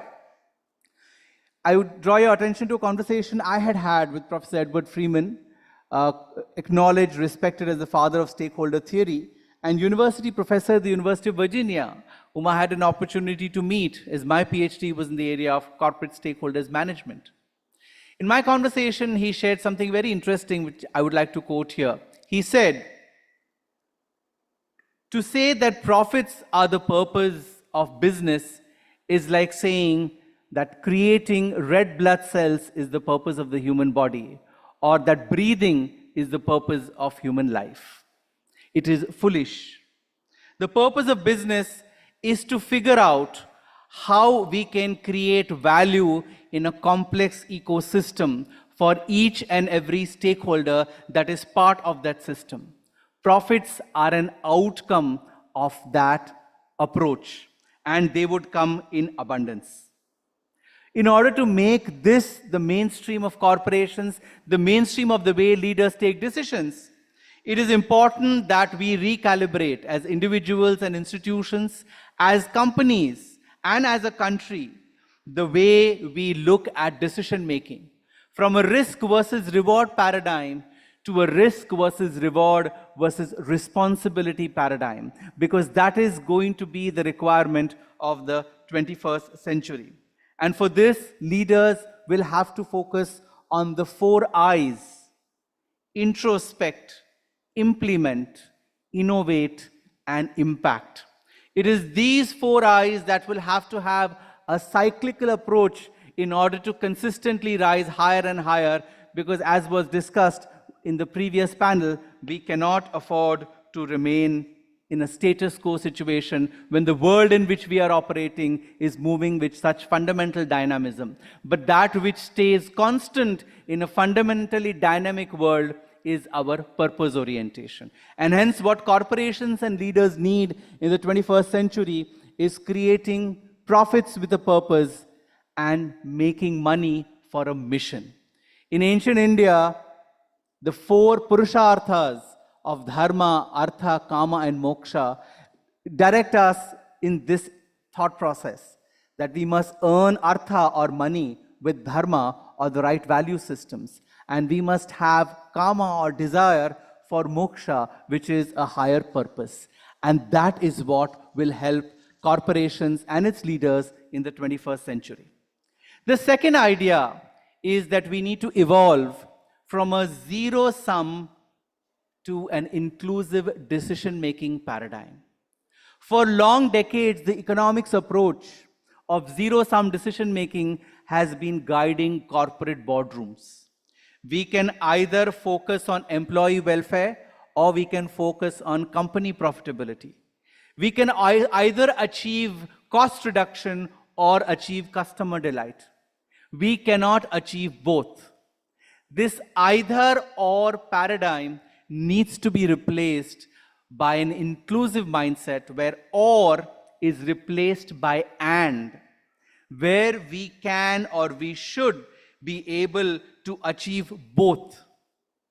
And for that, the solution is innovation, because innovation is the real engine of capitalism.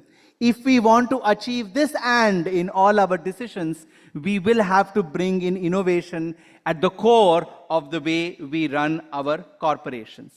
As a country, India has led by example. It will be probably one of the first countries to become a developed economy with the green paradigm, because we are committed to achieve economic prosperity along with ensuring our environmental responsibility and growing the green way. It was this paradigm that probably was responsible for India to be the largest contributor to the global GDP for 1,750 years. A study published by Angus Maddison and authored by Angus Maddison and published by OECD in the year 2000 provides a lot of details. I would encourage you students to look it up, where you would know how from 0 AD to 1750 AD, the country which contributed the maximum to the world GDP was India. And in those centuries, our approach to societal, corporate, and economic well-being was Vasudhaiva Kutumbakam. We always believed that we can succeed economically, commercially, while also discharging our responsibilities to the environment, to the society, to the world at large. And in all of these centuries, we have been thought leaders, whether it is philosophy or management, whether it is sciences or mathematics, whether it is astronomy or statecraft. Every area of poetry, language, literature, India has contributed over the last 2 millennia. So this and paradigm is what had defied India in those decades and centuries, and will define us in the years ahead. Third, we need to usher in the age of human centricity. I think in the last 50 years and more, or I would say almost the last 80 years now, corporations have been inspired by the World War II mindset. What is a World War II mindset? That business is a battle. It is a war that needs to be won. And how do you win a war? By destroying your opponent, by exploiting all available resources, by focusing on the here and now. But life, like business, is not a battle. Business schools need not be busy grooming corporate warriors. In the 21st century, management education needs to bring in this human centricity into their students so that when they become leaders, they are able to look at their peers, their colleagues, those who report to them and those whom they report to as human beings with heads, hearts, and hands. They are not rabbits who can be managed with a carrot and stick approach. They are human beings with personal, social, and spiritual value systems, and they cannot be expected to leave that outside the corporate office and behave as machines in binary ways. I think it is this human centricity which is going to play a vital role in our endeavors to become a Viksit Bharat, and management education institutions need to give this in their classrooms, whether it is through the lens of, not only through the lens of HR, but in every single subject that they teach, because ultimately, whether it is HR, marketing, supply chain, finance, strategy, or leadership, it is human beings who are at the core of every decision we take on the other side. Fourth, we need to transition as management education institutions from creating job seekers to creating job creators. Over the last 8 years or more now, India has risen to become the third largest startup ecosystem in the world, with 160,000 startups and over 100 unicorns. In an article that I had co-authored with the mission director, former mission director of the Atal Innovation Mission, we had presented there that if 5% of students graduating from Indian universities opt for startups as a profession, currently the number is less than 2% in some of the best institutions in the country. If it increases to 5%, like it is in about 4 to 5% in UK, it is about 16% in US. But if in India it increases to 5%, and if 90% of those startups fail, the remaining startups that succeed will be able to create 55 lakh direct and indirect jobs. That's the potential of startups. And hence, management education needs to bring entrepreneurship as a core aspect of the way the students are groomed in their portals. Not just as an elective, not just as a subject, but as a way to contribute to the economy. In cutting edge areas, whether it is green transition or managing the energy quadrilemma, whether it is handling our NCD-driven healthcare situation, or the senior care solutions that we will need in 2047 when nearly 20% of India will be senior citizens, or whether it is regarding making our frontier technologies human-centric and impact-driven. Moreover, can we redefine the way we look at management research? Like we moved from thesis writing to publication as a means to measure success with PhD research, can we move to creation of products, processes, services, platforms as outcomes of PhD projects like some countries have endeavored to move in that direction? These would be the kind of innovations that would be required in research in the management education field. Lastly, there is a need to redefine the relationship between academia, business, and society. If corporations work towards inclusive and sustainable commercial success, they can become a force for good for nation building. For this, there is a need for corporations to transition from the antagonistic paradigm of business versus society to a synergistic paradigm of business and society, to an evolved paradigm of business for society. To achieve the vision of Viksit Bharat, this change in mindset, both for corporations and their leaders, is going to be vital, and management education, institutions, and their leadership can and should play a very, very important role in this regard. I'll conclude with the role of the education system. For this, I will go back 200 years, a conversation between Henry David Thoreau and Ralph Waldo Emerson, both eminent philosophers, both alumni of the Harvard University, were having discussion among themselves that their university has covered almost every branch of knowledge that exists sometime in the 1800s. Emerson to this responded to Thoreau and said, branches are fine. What about the roots? I think it is the roots of society, through nurturing the roots of human beings who are going to be going into that society and contributing, is going to be the vital role of higher education institutions, especially management education institutions, because it is the management education institutions that are going to give the power of managing money into the hands of their graduates. And hence, they need to have the kind of value systems that help them become a tree that is strong, that is resilient, that is able to give shade and also give fruits, and manage a storm without being pulled out, so that it can continue to do its role at a later date. For this, management education institutions need to groom alumni both with ability and with nobility. That is going to be the requirement in the 21st century. I'll conclude with one insight. In the age of AI, we always discuss what is it that education institutions should focus on.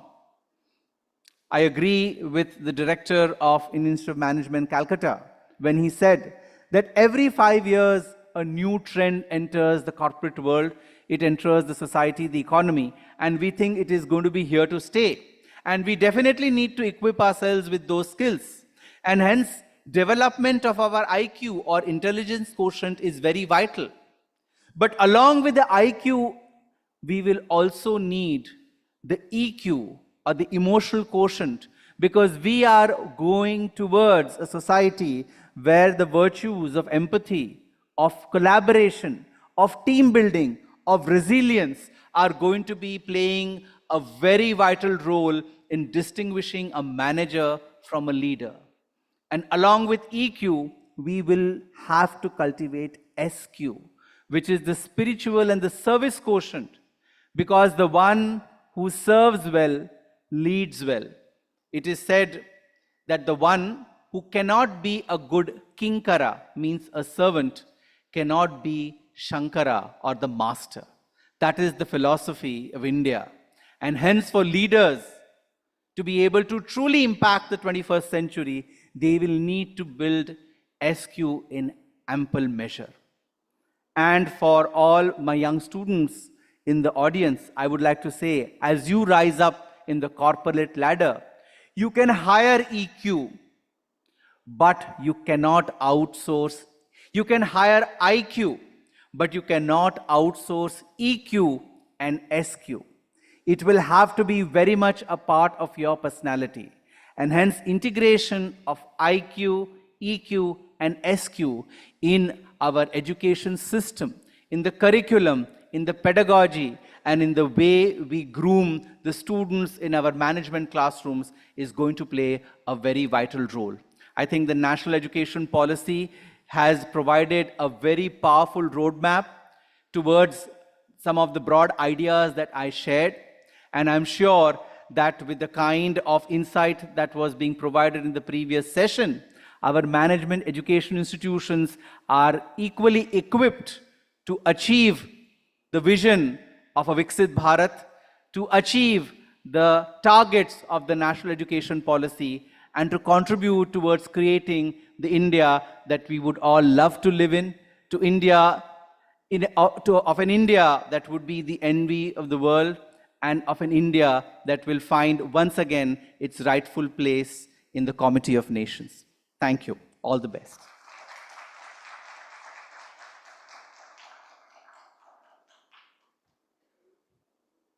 Thank you. Thank you so much, Dr. Shah, for sharing your views with us and also the vision that you see along with the government, of course, and all the policy making bit. Thank you so much.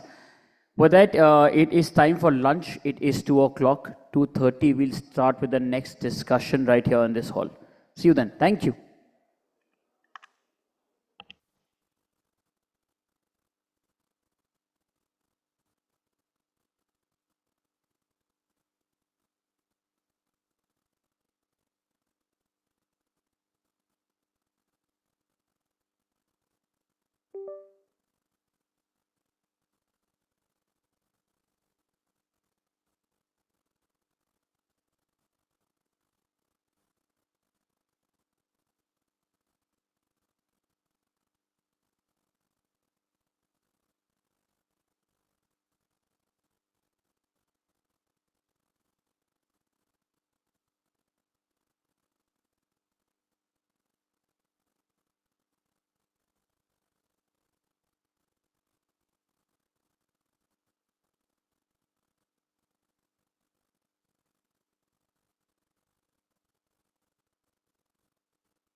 If all your colleagues are inside, then lovely. If not, can you please request your friends also to come inside? We can then start now.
Welcome back, everybody. It is now time to move ahead with our next panel discussion, which is on EdTech integration, harnessing AI, analytics, and also immersive technologies in MBA pedagogy. Lights, please. Chaliye, with that, let's welcome our panelists as well for this one. Professor Mayank Dhanodial, Dean, Jindal Global Business School. Joining Professor is Dr. Subhash Kumar Verma, Director, School of Business and Commerce, Noida International University. Joining them is Professor Dr. Rajesh, Vice Chancellor, MIT University. Also joining them is Professor Dr. Jayanand, Pro Vice Chancellor and Dean, Shobit Institute of Engineering and Technology, deemed to be University in Meerut, Uttar Pradesh. Also joining them is Professor Dr. Pradeep Kumar Sharma, Registrar and Provost, UEM Jaipur. And this one will be chaired by Mr. Ved Shukla, Advisor to BW Retail World. Let's please welcome them collectively with your applause. Thank you. Thank you, Aditya. It has been a very, very interesting day since morning. As I was sharing with my fellow panelists that, since morning, a lot of talk has been there around the integration of AI, immersive technology and analytics and the other techs which are there and how we can utilize, how the world is changing and how business schools can create the citizens of the future which are more productive, more ethical, more integral and all that. So, but we have a very interesting topic today. We have a very eminent panelist and my sincere thanks and gratitude. As I was sharing that, once you come to our panels, our event gets elevated. Thank you so much for being here. And they're all distinguished people. And the core topic is EdTech integration, harnessing the AI, analytics and immersive technologies in MBA pedagogy. So my question, first question is, because we were discussing and we said that, the technology and how we integrate in B school education is very vast. So let's focus it and keep it only on the curriculum. So my first question is that, what are the opportunities which are there in integrating EdTech in the curriculum, especially in the background of how we can harness the AI, analytics and immersive technologies. Mr. Verma, we'll start with you, sir, and then we can carry on this, your first thoughts, and then we'll take it forward from there. Good afternoon, everybody. It's a great honor that I have been invited over here by Business World Group. Given the title of the topic, I think that this is very much relevant in line with the changing business dynamics globally, in fact, and more specifically in India as well, as we are going through major transformation, and the expectation of the business world is also, getting, redefined, in fact, and they are expecting people who are more, technologically equipped. At least they have the basic technological literacy, and they are competent enough to take, quick exile and very responsive, just a way of working in the corporate world. I think that institutions, as we are just a part of that, is trying our level best to accommodate all these dynamic changes that are taking place in technology, trying to incorporate them in our pedagogy. And I think that this has, in fact, to a great extent we have adopted, but the actual problem lies in so many, obvious bottlenecks that we come across, in fact, because when you talk about bringing about a major transformation in pedagogy of the business management, you need to first set up the right kind of infrastructure facilities for that. You need to train up your faculties, actually, because without faculties and mentors, we cannot just think of right way of adoption of technology and making our student adaptable to the changing dynamics of the corporate world. So upgradation of the faculties, getting right kind of trainers to train their students, content designing just in line with the industry expectations, major in physical infrastructure requirement, labs requirement, which are driven by AI and analytics, equipments. In fact, virtual reality, classrooms are also important. So all these, bottlenecks are there for the institutions. We, as a part of the institution, trying to cover it up, and we have tried to our level best to accommodate all these, transformative changes in our, teaching learning is just a process and procedures. In fact, we have adopted, and we are trying to just equip the students with all these, technological, in fact, knowledge and the requirements that I think that this is what enables a student to be more strategic in their business decisions. And through learning in the classroom, through virtual reality, they will be actually just like working in a corporate world. So their capability, confidence, and the capacity to take decision enhances the moment they are they are about to enter into the corporate world. So I think that we are sitting in the metropolitan cities institutions. We are part of the institution which are adopting all the changes very quickly. But the problem lies in tier 2 and tier 3 cities rather, the institutions which are based over there, because they are lacking in properly trained manpower. Their infrastructural bottlenecks are there. Even the just management of those institutions in the tier 2, tier 3 are still to be awakened of all these reality and the dynamics of changes taking place just in the education field that are expected in the education field. So this is what I, in brief, talk about. Wonderful. So you briefly touched upon what all the discussion points could be. Thank you for that. We have Professor Rajesh with us from MIT. So I welcome him on the stage. I think they put the chair wrongly, so.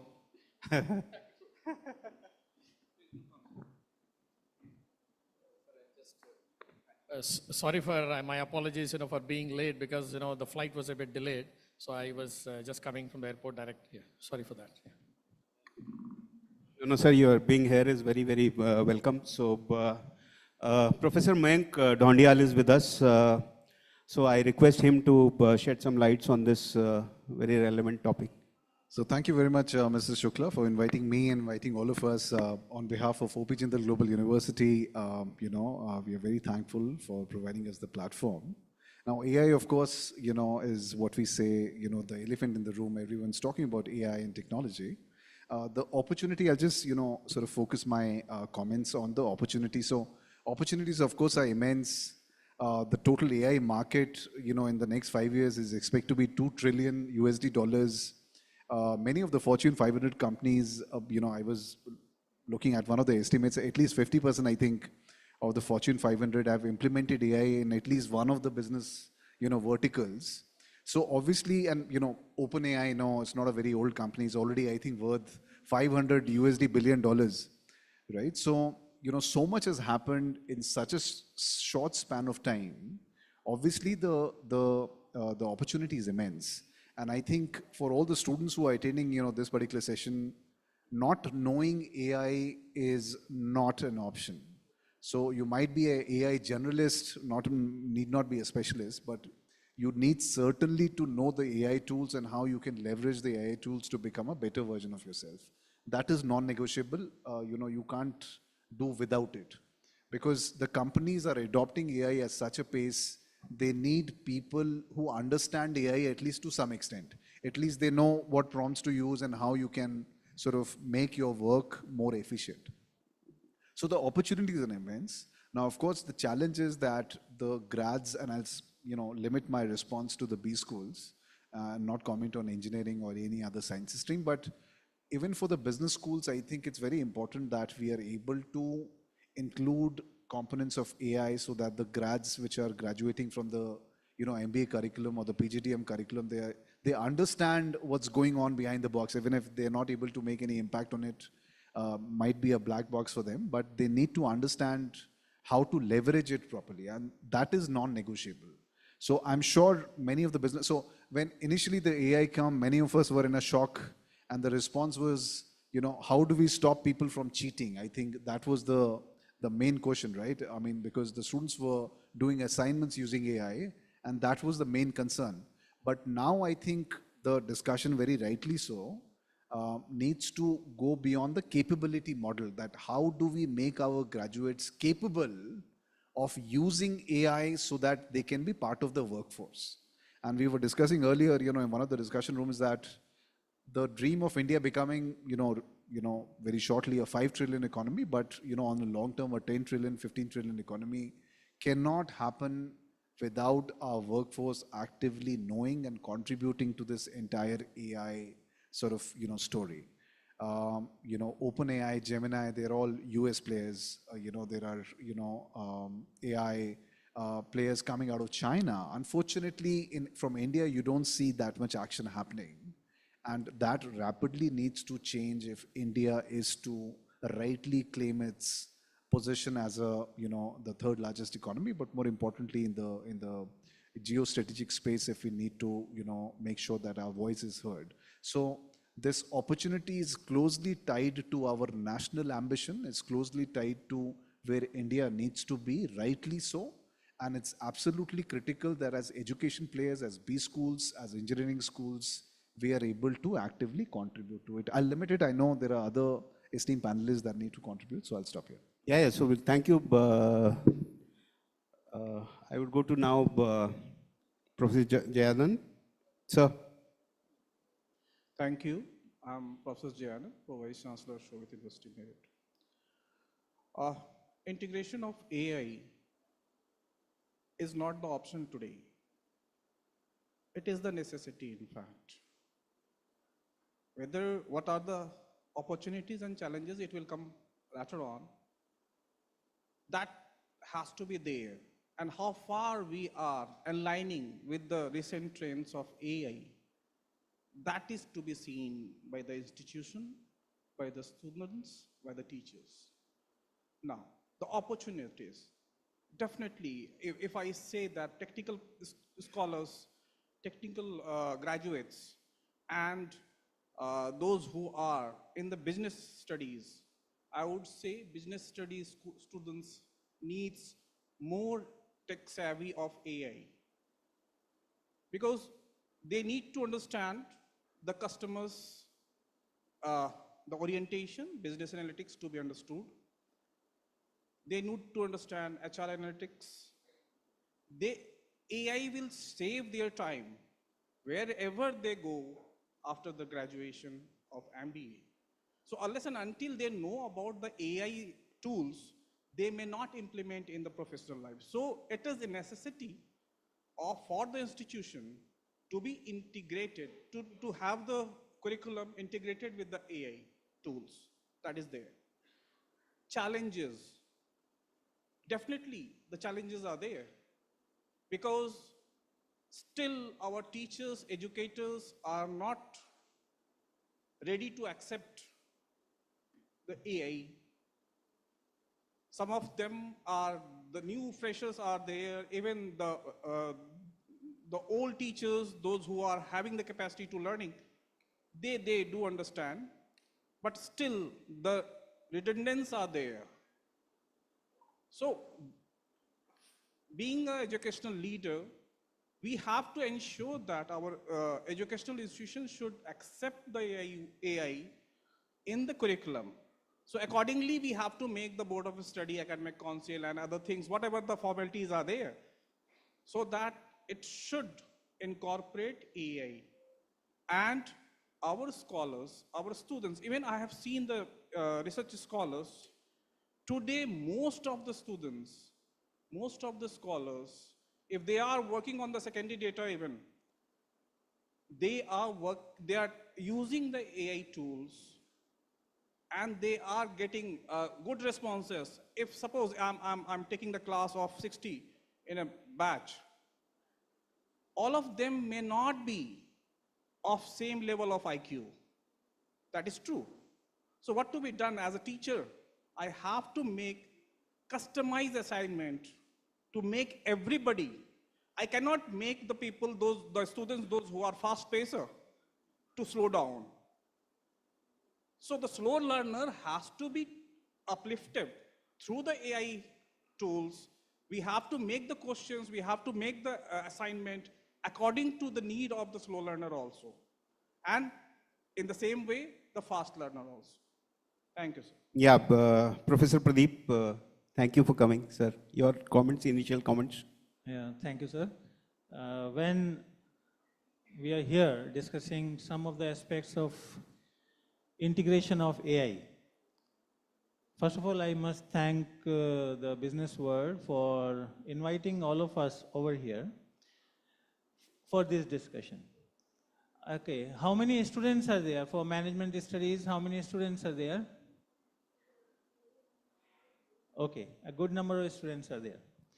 See, dear students, first of all, now you are at that particular era where one thing we have to confirm that AI need to be implemented.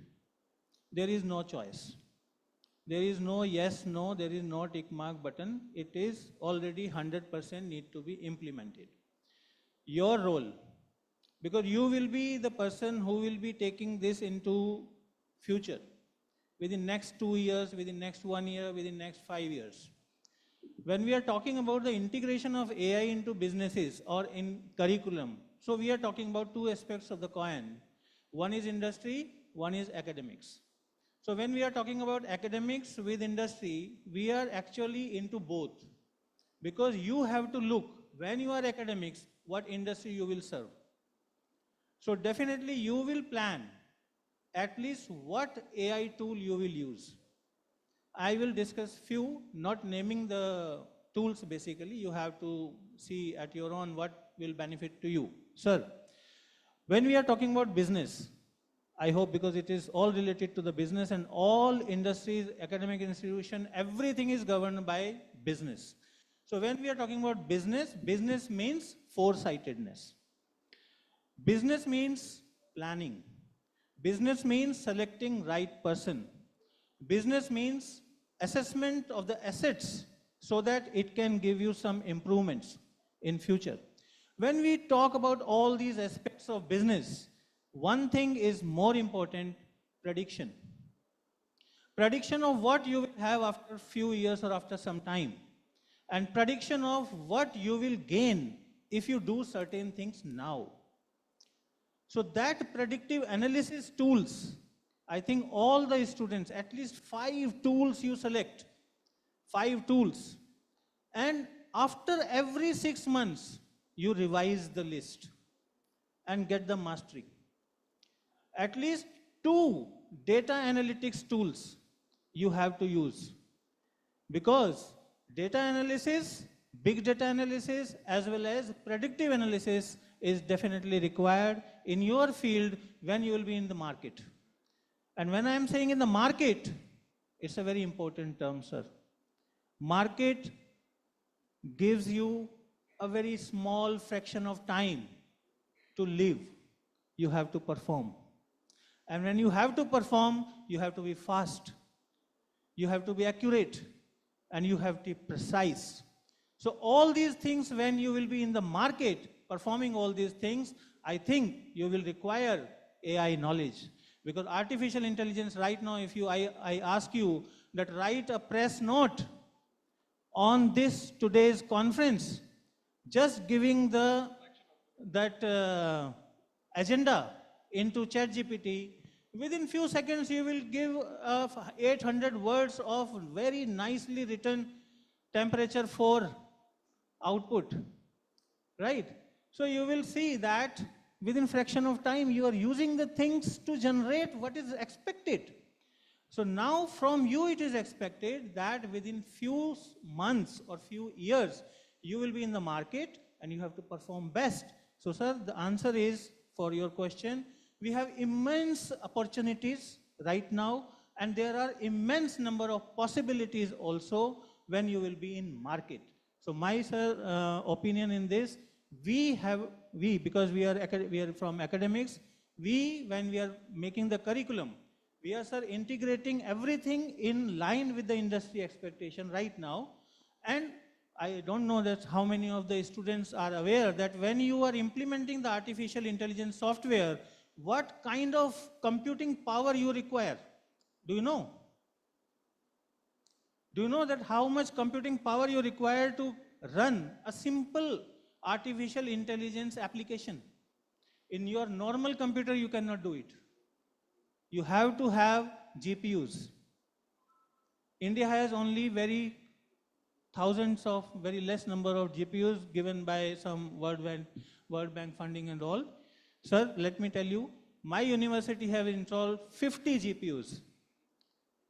We have last year, sir, by our team because we have our innovations cell also, we have developed our own supercomputer with 953 teraflops. Very less cost. Wonderful. So that's what. But my point is, sir, last 1 minute. Yeah. That is the need of the hour right now. Institutions, academic institutions, as well as industry and students.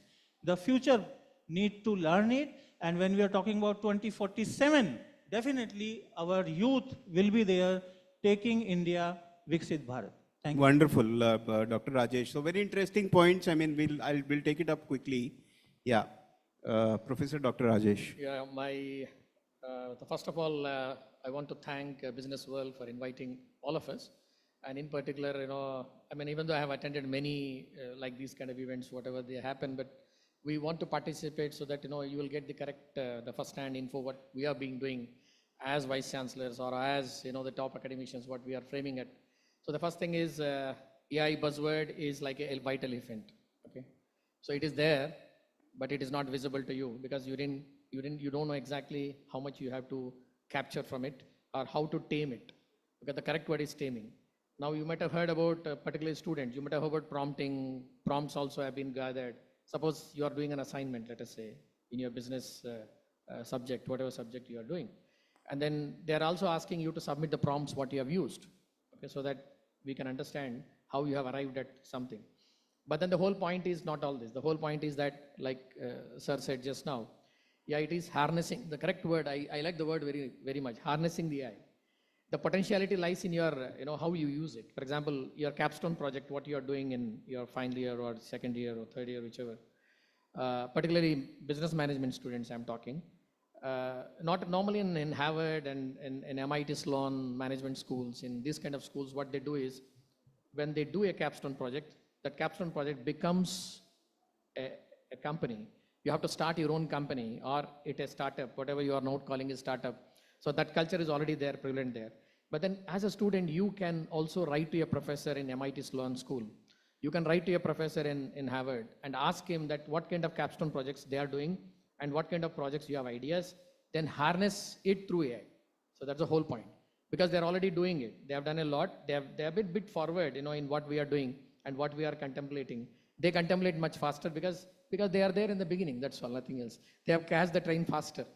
We are catching up the train. Okay. For example, if you say Harvard, all that, 200 years, 100 years back, 150 years back. So it's all the point. But then you are the student, you are the person, you need to catapult. In MIT ADT University, Pune, we have a school of AI itself. We have School of Artificial Intelligence. That is actually for the BTech program, but then we also help the management students to do some capstone projects in that. Also, we have the Artificial Intelligence Advisory Board of Excellence. So we have caught all this MasterCard, Infosys, people who are working as senior scientists. We have made them on board, and then they are helping us in making this, like Sir said, the GPUs, all that. So they are making the center of excellence. We have made that way. But anyhow, I wish all the students that you are the future, like Sir said correctly, you are the future of India. You need to, decide what you want to do. But yes, AI definitely helps in everything. Thank you. Awesome. So a lot of points raised. I mean, we have very less time, so I wish I could have gone on and on. We have time still. So coming back to the main, topic of discussion, that how do we integrate? Because yes, we have discussed that how it is going to be, useful for the business and the students. But how are we using? Are we there already, or are we taking further steps? Because as Dr. Verma said that, there are a lot of challenges, the hardware, the software, the integration, how do we do this in the curriculum? And of course, I mean, these days going forward, I mean, the students are already learning on their own, right? But that is a different thing. But structured curriculum, how are we doing that? You know, that is the question. And if there are certain challenges, what we can, so if, you know, you can share some 1 minute each, what are the basic challenges you face in integrating it in the curriculum and how you are overcoming them, so that, you know, other universities who are listening and students and the policymakers can, you know, get some insights from there. So very, very brief, 1 minute each, because we have only 7 minutes left. So 1 minute each on integration of the AI, the analytics, and of course the AR, VR, which is coming, the immersive technologies into the curriculum, so that, you know, we really are looking forward for the Vision 2047. Right, sir? Thank you, sir. As I've been listening to many of my, mates, in fact, sitting over here, very beautifully narrated all the aspects related to this integration of AI or edutech, in fact, into the academics, in fact. As I said, we cannot, one fundamental truth is that we cannot replace faculties. Faculties will continue to be a mentor for the student, without which no technology can, in fact, succeed at the ground level, in fact. And so far as the problems are concerned, will always be there. You see, even if, whenever something new comes to face, what happens that they just change the resistance forces starts working that. And it looks like to be a very indomitable task for the new generation to accept that. So changes have to be accepted open-heartedly. And I think that just what we did, as I am just narrating my experiences, in fact, we have made these tech-related subjects as part of our credit of our pedagogy and academic structure, in fact. Since because in the first year, you see, when I started and when I joined this particular university years back, we made it voluntary for the student. There was it was non-credit value-added courses for the student. The response of the student have been very much reluctant in the classroom learning all these tech-related subjects. Later on, we discussed just with the management, in fact, and decided to introduce as a credit-based, in fact, just courses, just value-added courses to the student. And now the students have started just taking it seriously and getting themselves assimilated with all these tech knowledge, in fact. You see, whenever a new thing is introduced, particularly technology, the technology cannot replace the value of human beings. It can only facilitate the efficiency, work efficiency at the grassroots level. You see, data-driven management decisions we have been witnessing in the corporate world. Now, data-driven academic delivery has to be there in the classroom. Every student is different. Every student brings in his own perceptions, prejudices, and everything. So, identification of just a measurement of actual level of mental status, as well as knowledge status, as well as the learning adaptability of the student requires a special kind of these all AI tools such as AI or analytical tools, in fact, helps us understand the actualities of each student, the differentiation of the student is each student, and accordingly we plan out how to go about with that particular student, and so that a tangible outcome could be brought to the overall personality of the particular student, and his acceptability to the corporate world, to the society, could be channelized in more positive way. I think that this is what can be if something you see, when something new comes in, there is always resistance to adopt it. It takes some time to get assimilate down to the just a mind of the student. So make it compulsory, some kind of thing, so that it could be just a result could be found out easily. Thank you. So incentivizing and probably gamifying, I don't know. I mean, that is what coming out, sir. Thank you, Shuklaji. So, the ways in which I think you can, by the way, before I put in, I think not everyone needs to be an AI specialist, nor can everyone be an AI specialist. You need a proper understanding of mathematical modeling and tech background to be able to. But I genuinely believe that everyone needs to be an AI generalist. I think that you need to be able to understand how to use AI tools to become a better version of yourself. Now, from that context, the ways in which it can be integrated in the curriculum, I'm sure many of the institutions are already doing it. Of course, you can offer courses, you can offer live projects with the industry, you can get industry people come to the campus and work on some problems with the students. You can let students do internships in the industry that where AI is getting used, and so many other ways of integrating in the curriculum. Challenges, of course, is it's increasingly difficult to hire and retain talent which is good in AI and other tech, because the chances are that if the person is really good, they will be getting a very good remuneration in the industry, because industry is looking for people who are very well equipped as far as AI techs are concerned. So the real challenge lies there, that many of the institutions don't even have the talent to be able to design and implement a framework so that they can suitably train their students. Thank you. Thank you so much. Thanks. Quickly, sir, your input. So with this, we all are in consensus that AI integration is very much necessary. Now the challenges and implementation. As Sir said that equipments are required, the infrastructure is required for integration of AI tools in the curriculum that is there. From this platform, I would in fact request Business World, the organizer, they have the connection with different organizations, different universities. They may make the consortium, and by that, the localized, the institutions, those who are localized at a particular point, all of them may have different kind of AI tools so that it can be shared with one and another organization. With this, we can have n number of AI tools, which is affordable for the academic institution. We know that funding crunch is there always in the academic institutions. So that is there, and talent. Today we are crunch of talent in AI, but I am sure that slowly we are getting good talents in the academic institution. Thank you. Thank you. Thank you. So collaboration and backward integration. Right, sir?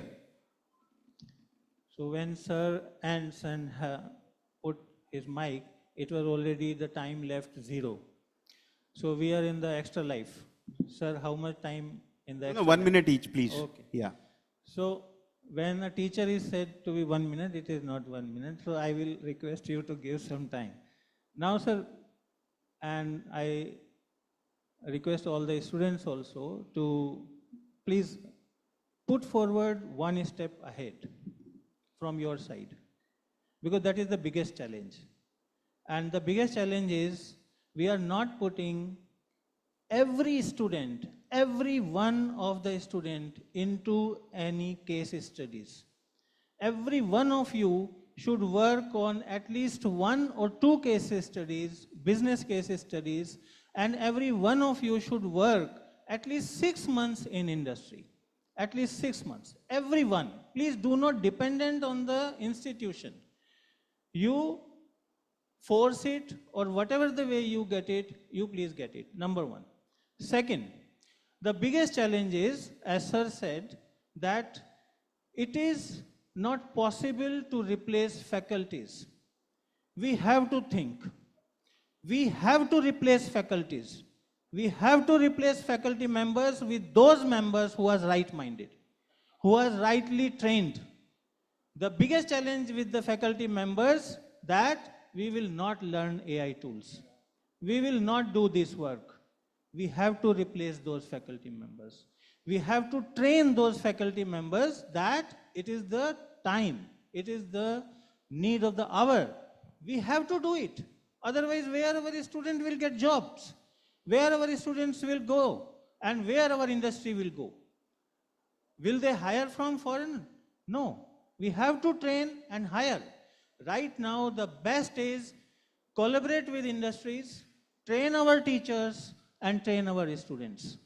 Augmented reality should be there, just to have a mindset that how industries are working and how the different projects are working. But virtual reality, and that is different technical part, but at least big data analysis, predictive analysis, these all things our teachers should have the knowledge, and they should train our students also. So dear students, please take one step ahead, definitely you will lead the world. Thank you. Thank you. Thank you, Dr. Rajesh. Very quickly. Hanchi. Yeah, there's a lot which has been spoken about, but like Professor Dr. Pradeep said, faculty, yeah, I mean, everybody, the need of the hour is like a student, the faculty is also changing. Okay, so the point is, yeah, they are not, no, everybody is on toes now. That's the first point. Second point is, students, you have to come, that is your cup of tea, okay? And the tea has to be made by you, okay? What ingredients you want to put in the tea? You want a green tea, you want a masala tea. So when I say green tea, it may be without analytics, basic, nothing, no AI and all. But with a masala tea, then you have to put, all that, ingredients so that it looks, the taste is better, or you will get a better taste in that, or you will enjoy the tea. So the whole point is, when you say enjoying the tea means that if you use the tools of AI, whatever tools are available to you, so try to analyze them, understand them, then mining is very important. Analytics is all about data mining, data analytics. So analytics is a big part of management career or education. So you have to nurture that. But again, the help, like I said, even the collaboration will do a lot. Okay, so any professor, nowadays world is a small place, the globe is very small. You can interact with anyone, you can call any professor here, you can call anyone in the world, and then have a discussion with him and go further. Okay, thank you.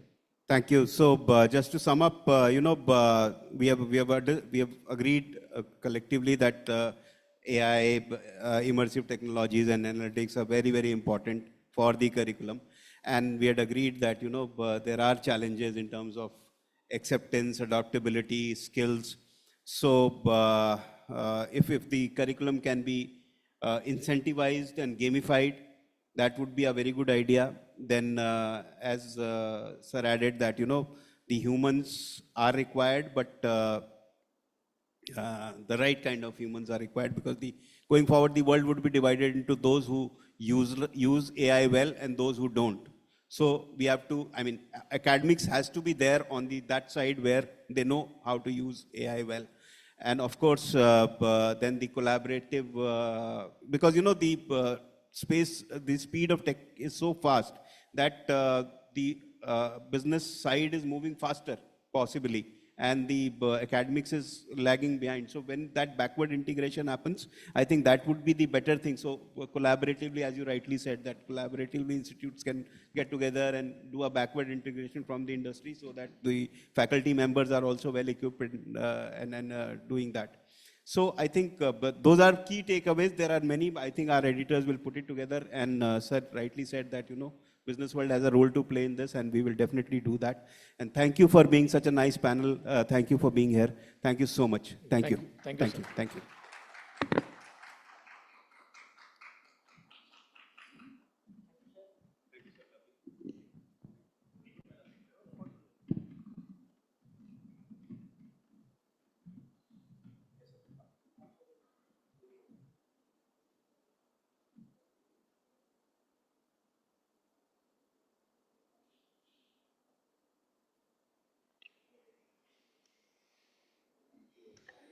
Thank you so much. Thank you.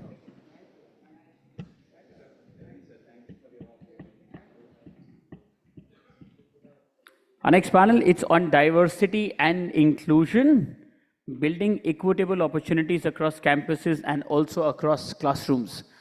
And to share the views on the same, let's please welcome our panelists. Professor Dr. Rachita Rana, Director, IITM Institute of Information Technology and Management. Joining ma'am is Dr. Anirban Ghosh, Director, School of Business at North Cap University. Joining them is Dr. Rajat Gera, Professor and Director, School of Management, CMR University, Bangalore. Joining them is Dr. Sunil Kumar Pandey, Director, ITS Mohan Nagar, Ghaziabad. Also joining them is Professor Dr. Anupam Narula, Professor, Marketing, Lal Bahadur Shastri Institute of Management, Delhi. And this one will be chaired by Rohail Amin, Senior Editor of BW Business World. Let's please welcome them with your applause, everybody in the audience. I know we have few, but yes, only the 4 and the 5 and the 7. Yes, nice. Thank you.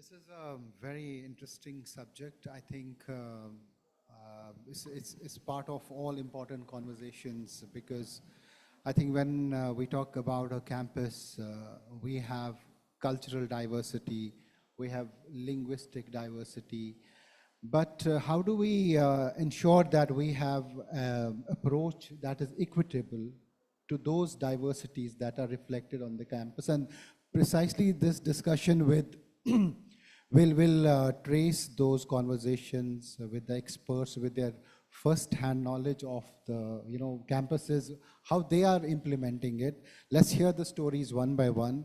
I want to start with you, Dr. Rana, Professor Dr. Rana.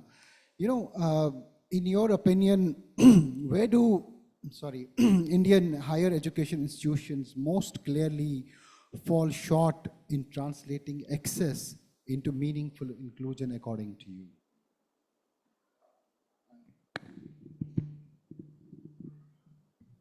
Good evening to the delegates and the participants here. I would first like to thank Business World for giving me a warm invite as a panelist. Coming to my views on the role of the higher education, how they are looking at this perspective of inclusion and equity in the classrooms. Now see, we have to first understand that higher education institutions are imparting the teaching learning aspect, and it is a process, the pedagogical aspect that we say. That means processes and input. We are going into the transformation, the output, the outcome, and it has got a monitoring control system. The students, when they come into the higher education institutions, at the point of admission, there is definitely some consideration given to the inclusiveness at the admission process. But then, after that, the transformative aspect that has to be considered into this component is there is a lot of heterogeneity or diversity that you say. If I talk about academically, the intellectual evolution of each individual is diverse and different. Secondly, the social and economic diversity is there. There is geographical diversity or the regional diversity that we say. And all these things in the higher education institution needs to be taken into consideration. Wherein we look for the equity in the results analysis, it is all exclusive, it is not inclusive. We need to evolve over it. Though the National Education Policy 2020 is considering these aspects, that inclusiveness or the community or the outreach should be the part of curriculum, but yet it has to be evolved more. So for addressing this and giving equitable aspect, first is whatever you are delivering in the classrooms should look into the must-know analysis, should know and could know. When I use this nomenclature is, one is the academic pursuits that you all must do it as per the curriculum, must know. Should know is what leads to your holistic development, you add on through these value additions. Either you use by integrating the technology or you look for the skill components beyond the curriculum. But then could know comes in here through your empathy or your involvement as an individual. That's very important that we're looking for, addressing this in the classrooms, and it should become more inclusive. That is my take on to this at this point. Dr. Ghosh, let me bring you in this conversation with your initial thoughts of, even when I was a student and we saw people from different backgrounds in the same classroom, but there was a broad brush, there's one standard, one size fits all approach. Are you looking at it from a closer lens? If you give me example of your institution, I'll have this question to all of you, but I want your individual example, that how are you trying to address this gap that is there? So good afternoon, everybody. Good afternoon, students. Good afternoon, my fellow panelists. Firstly, thank you, Business World, for inviting me over here. To address your question, I think this is primarily an institutional level, question, and the remedies and the challenges has to be addressed in an institutional level. So at our institute, in North Cap University, generally what we do is in terms of the equity and the diversity, the gap, we started from the admission process itself.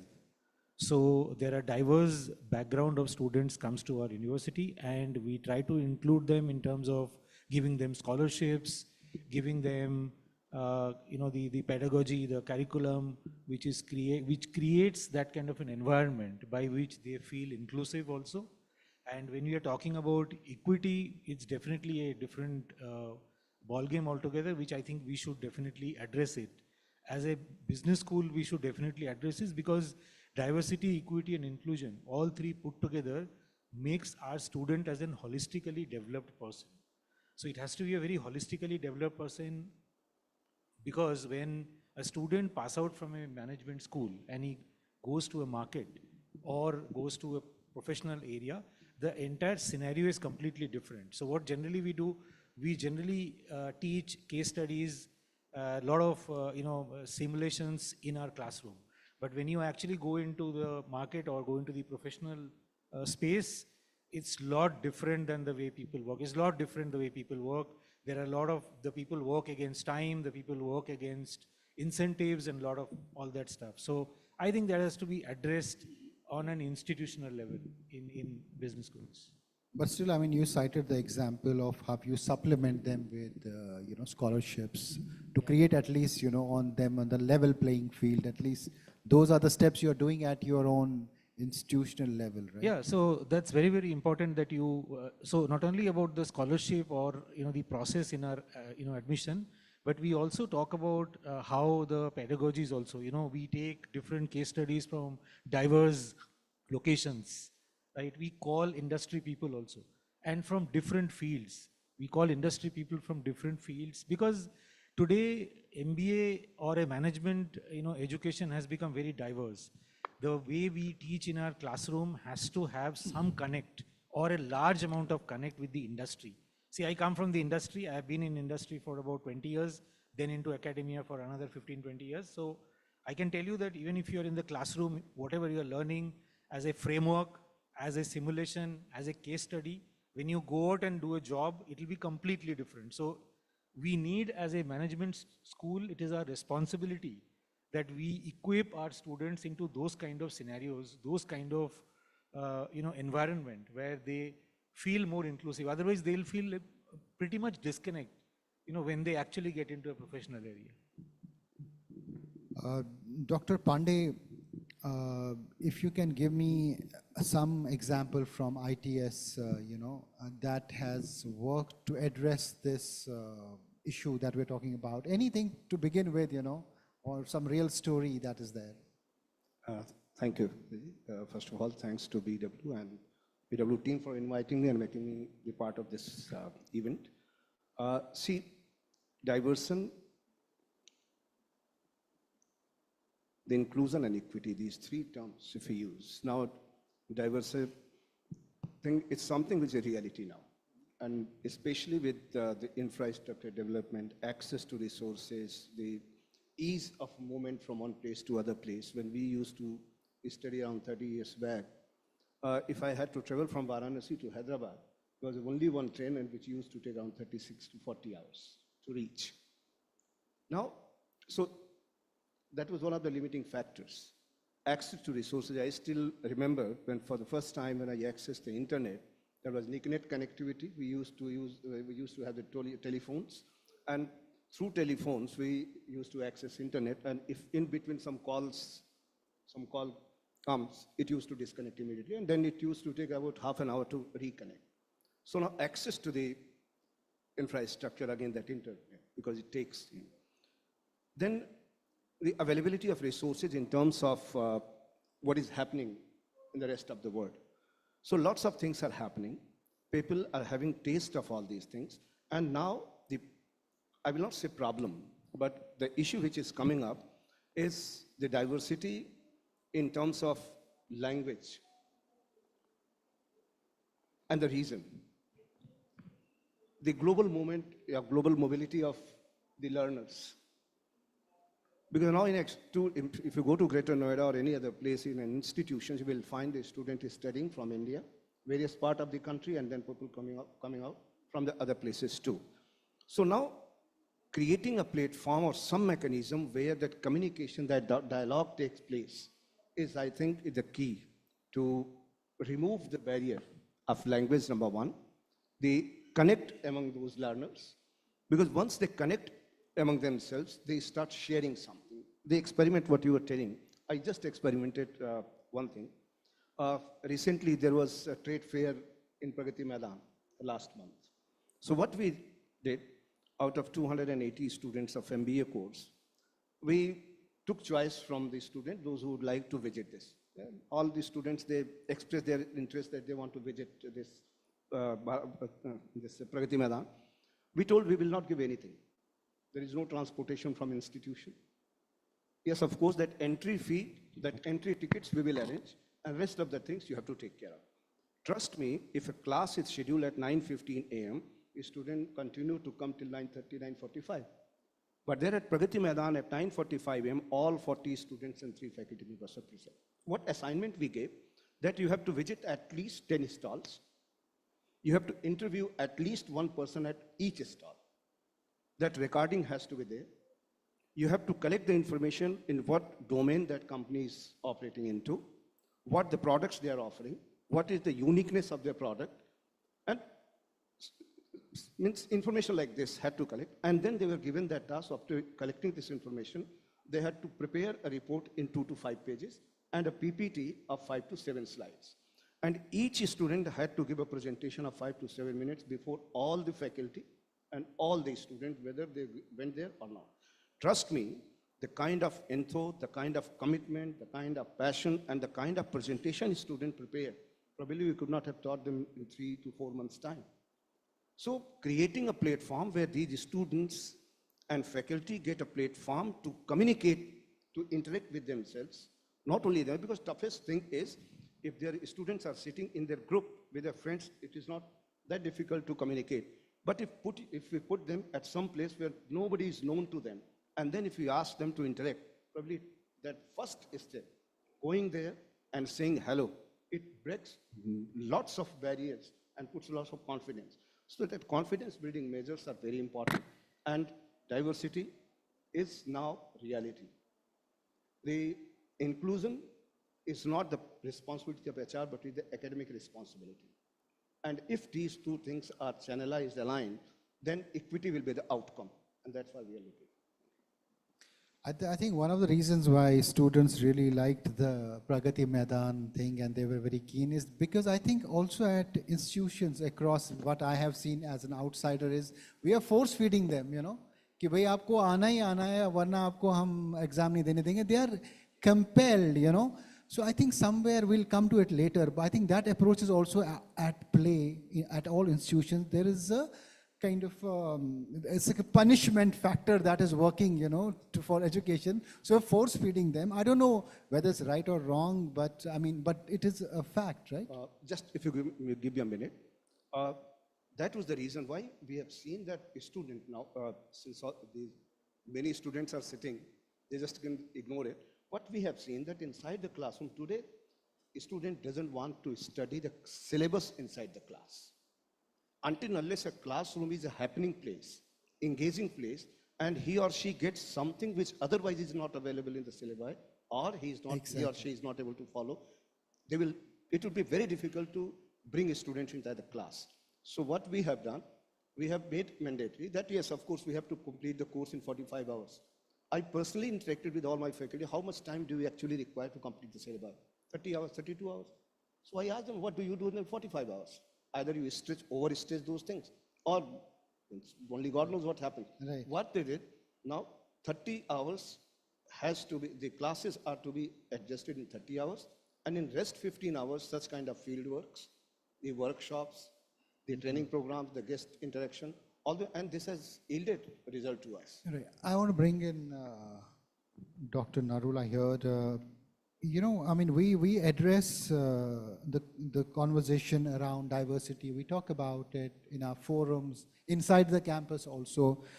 But where is the line, the thin line between talking about it and actually addressing it? Do you think we are addressing it but not implementing it? Is that the case with the diversity and inclusion discussion? Thank you so much for inviting Business World over here live. And thank you, very privileged to be with all the great panelists, all experts in this room, and of course, students from different B schools. Thank you so much. Very nice question, you've asked it, and also the topic which has been given to the panel, which I feel DEI, but I also add J, justice. So that is DEI, J, which has become more prominent. Like, it is very at a nascent stage at present in Indian B schools or universities. That's why the discussion is happening, where in foreign countries, where I visited many places abroad, I've seen that the Wharton, Bentley, many more universities have DEI cells. They have many proper structure systems. But India is evolving. And the question which you have asked, it very nice. I'll try to answer to the best, is authentic inclusion. I'll use the word authentic inclusion, where I'll say that policies has to be there from the very beginning, input process to the output for every institution. And that is from admissions, when student enters, faculty is hired, how the faculty can be retained, good faculty. And that is a major challenge, which I'll say, which we are facing in Indian B schools. I'm consultant to more than 50 plus in NCR, in marketing area, in B schools, worked with many premier B schools. Presently, I'm professor of marketing at Lal Bahadur Shastri Institute of Management. And our mission on which we are working, we are absolutely following that, on the Shastri Ji's principles. And that is what we say, that we develop value-based, we give value-based management education with technology-enabled aspects. And that is there. What we say, as you have asked it, what we communicate in our brochures, on our website, it is 100% authentic. I'm heading PR. I never write a single word which we cannot deliver, which we cannot give to students.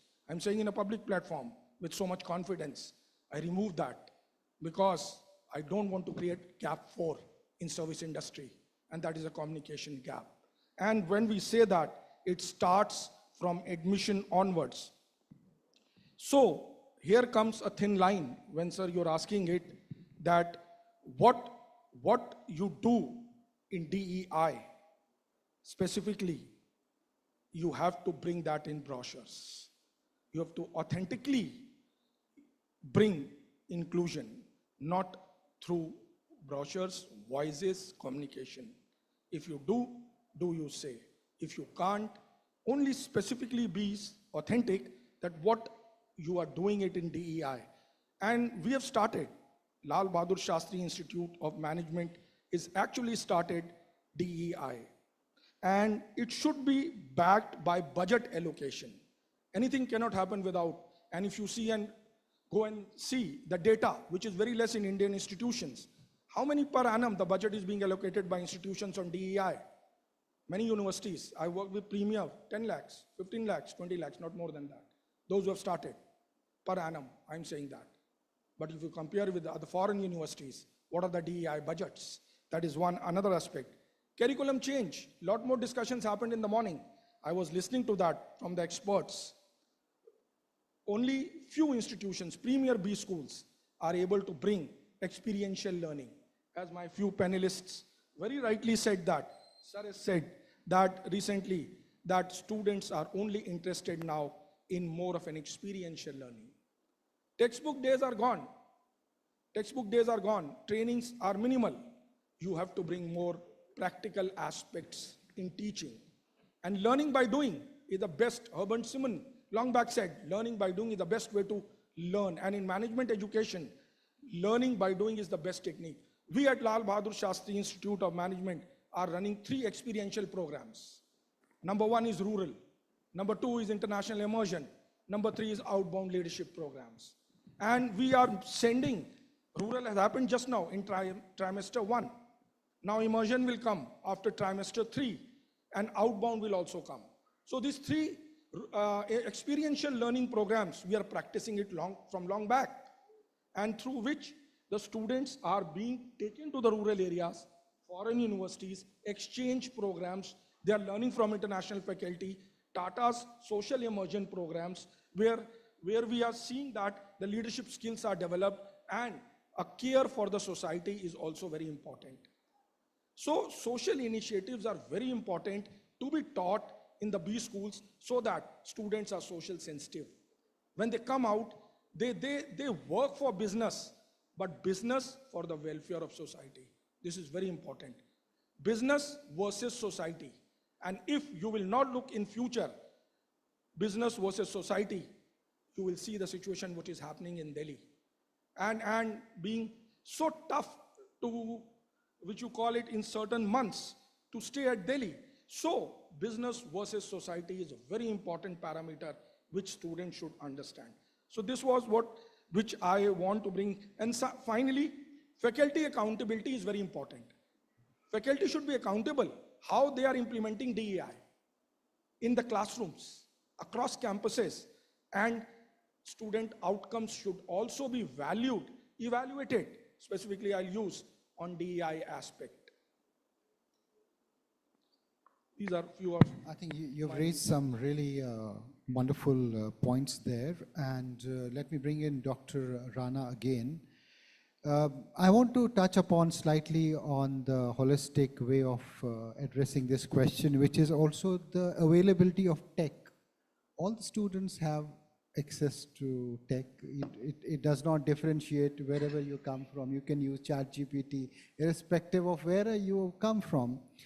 So in this kind of an environment, how do we make, is this discussion that concerning as it was before? Because there's already a tech platform giving them an equitable access.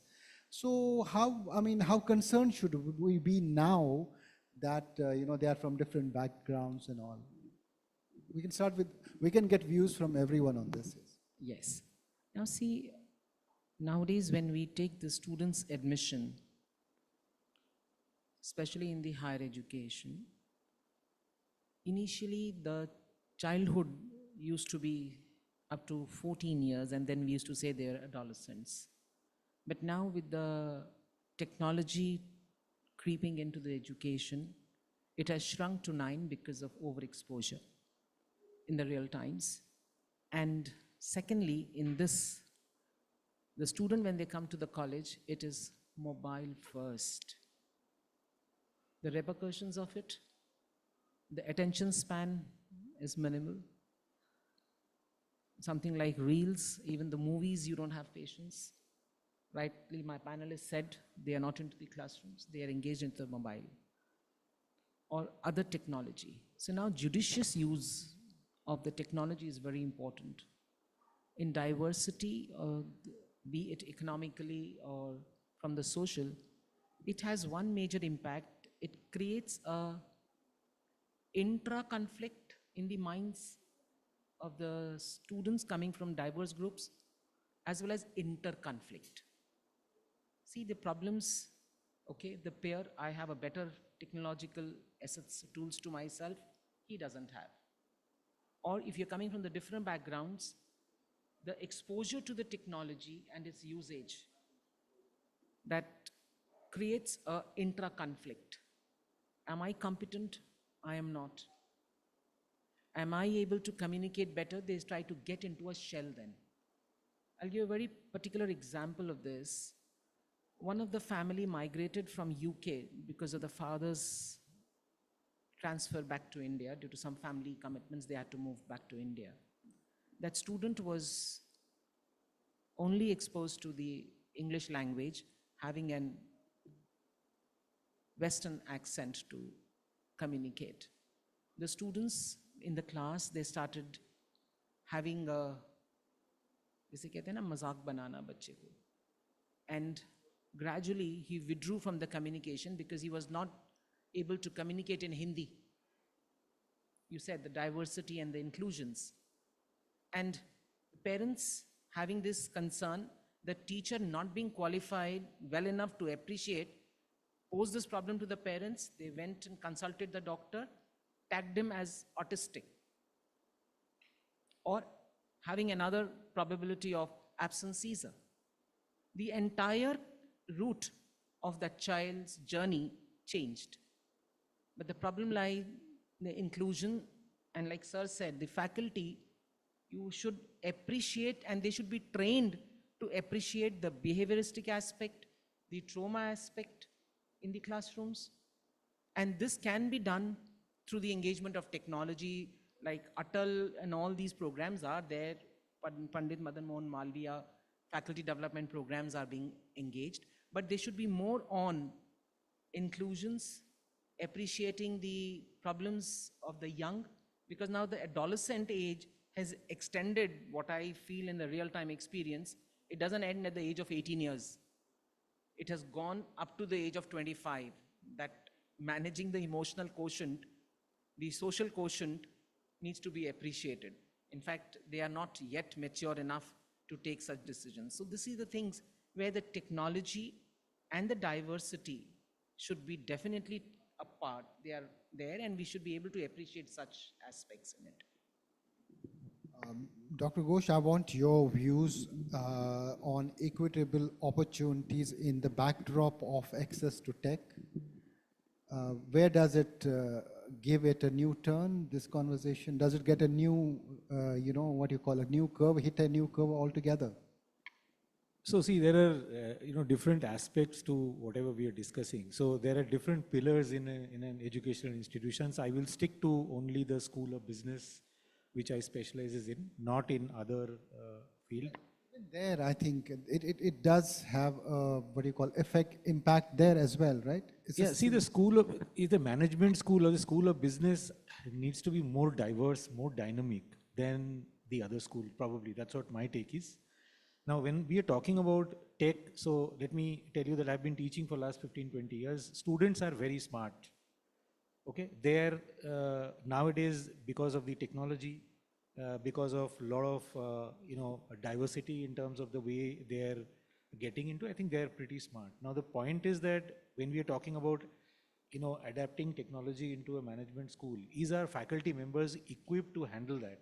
Is our faculty member is ready to take that into their own stride and make it more inclusive?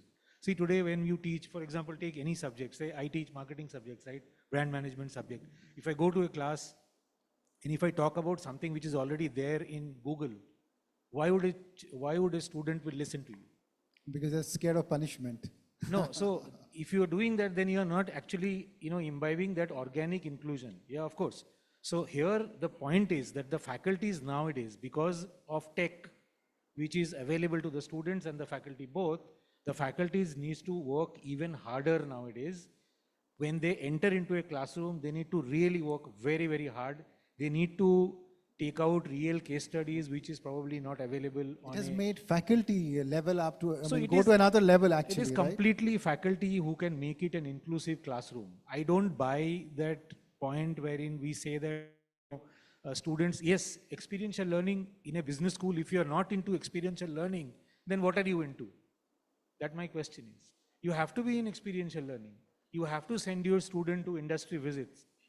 You have to send your students, you have to bring in industry people. So that, see, another point, the gap between the industry and academia is still there. For a business school, that gap has to be minimized to the maximum level, I feel, So we call industry people. Why is the gap there? Just a small question. I mean, what do you feel? So the gap, there are a lot of reason for this gap is because probably, this is from my experience, Yes. I'm saying. So there is a reservation in terms of the management school saying that we will not, why should we go to the industry? Industry should come to us. Okay. There is one, way the management school look at it probably. And the other way is that there is a lot, the way we teach, as I said in earlier questions, that, we talk about frameworks, we talk about case studies, we talk about, let me give you, it's good, research is definitely important, but how many research papers are actually getting implemented into the industry? As I said in the beginning, I come from the industry. In advertising industry, media industry, if I have a problem that needs to be solved in 3 months, I will not be able to, the industry will not be able to wait for 1.5 year to get a solution. So I think as an institution, management institution, from my institution in North Cap, I will definitely take 2 steps ahead and invite the industry people to come forward. There are a lot of advantage to that. There is a lot of, the inclusion will happen. We'll have a lot of advantage in terms of internship and placements, which is one of the biggest factor in terms of inclusion, equity. The students come from diverse backgrounds. We equip them in our institution, that's perfectly all right. But when they go out and do a job professionally, that's very, very difficult for them. Unless and until we bring in the industry people, is going to be a little difficult. So that's my take, So faculty, the educational institutions, I think need to work much, much harder than what they used to do 5 years back. It's not about the students. Students are smart enough. I don't see there is any problem with the students. Students are very, very smart students nowadays. They are equipped with many things, and I have seen from my own experience, their students at times knows more than the professors. Because professors are already talking about the same old 10-year or 5-year-old examples in the management or branding classes. Yeah, so that's the point. Dr. Pandey, you want to share your thoughts on this tech equity that is there, but at the same time, we are talking about, bridging that gap between different backgrounds and education. See the digital divide, because there are things which are relative and they're contextual. Once upon a time, the digital divide used to be the access of digital devices and digital resources to one part of the country and the other segment of the country which was deprived of it. But now digital divide is no more the availability, access, or impact of any technology, because it is readily available to everyone. The technology is changing at very fast pace, that is truth. The massive adoption of technology is taking place, whether it is academia or industry, it is reality. Now what is happening, as Sir was mentioning, that students have access to resources. Gone are those days when, as a teacher, जब अगर मैं कुछ class में कहता था तो वो ब्रह्मवाक्य होता था, because जब हम पढ़ रहे थे तो हमें मॉरिस मैनो की बुक डिजिटल इलेक्ट्रॉनिक्स की चाहिए थी. मैं बनारस में नहीं मिला, BHU जैसी यूनिवर्सिटी होने के बाद भी बनारस में it was not available. I came to Lucknow, Hazratganj, 2 very popular bookshops. I could not get. I came to Delhi, and from Delhi I bought, and then. Now, one of those days, now that Maurice Mano, nobody talks about. Why? Because the way the contents and the expectation of industry from the students was something different during those days, and now this is something different. The question which you are asking, the gap between academia and industry, prominently it is due to trust deficit. As an academic institutions, probably many of, I'm not saying every institute, there are lots of very good institutions, and there you don't find any gap. But at most of the institution, UNESCO report says that 65% of academic institutions in higher education, they are outside metropolitan cities. And about 70% students who are enrolled in higher education, they are studying in all these institutions. And all these institutions are away from all those facilities of metropolitan cities. So those things are it. But when it comes, back to the question, the students have access to technology. If they have OpenAI on their mobile laptop, they will use it. But fundamental will remain always same.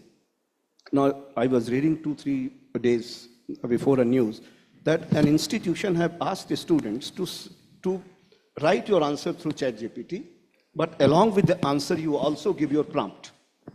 Now, what is prompt? Any student who starts studying in computer science, or even for that matter management, and if he is involved into solving a problem, the first and foremost thing which is advised him is to understand and route down the algorithm. The prompts are nothing but algorithms. Now, if algorithm is known, then translating into in any specific language or at any platform, it's just a matter of few days learning this thing. So now we are again coming back to the prompts. Prompts are nothing but algorithms. Now these algorithms will give an opportunity, or maybe in time to come, the students, those who are using the prompts, may be able to redefining those prompts to create more innovative solutions for the problems asked in the question and in the classrooms. So technology is there now. As a faculty, I can't remain the same as I was 15 years back.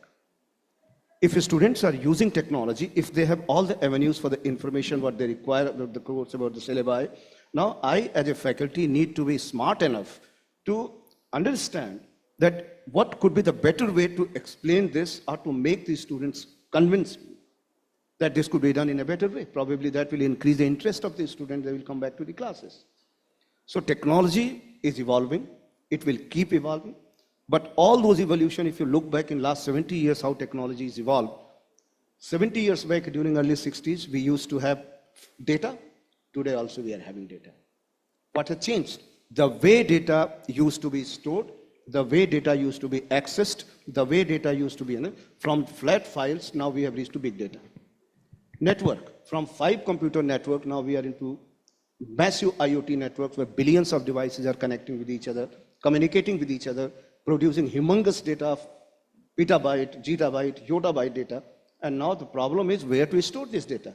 And at all, if you are able to store, how to process this. Now processing capabilities are immense. So you need to find out some different AI-based algorithm. And before this panel, someone was mentioning that if we perform some operation through normal algorithm, it will consume X amount of energy. But if the same thing is asked through AI, the amount of energy required would be 10x. Now 10 times more energy you require. Now the moment you say energy, from where energy comes, it comes fossil fuel.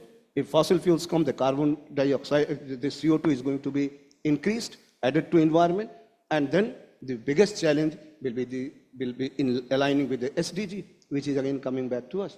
So now things are changing on a very faster pace. Technology is evolving, it will keep evolving. Students will have access to all these resources. Right. As a faculty, as an institution, we need to understand in the changing time, what could be the best way to ensure that giving this freedom and autonomy of using technology, but still making things happen.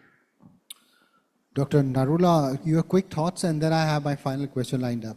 Right. On this availability of tech, which has created an level playing field for all kind of, diversities, cultural diversity, linguistic diversity. They have access to tech.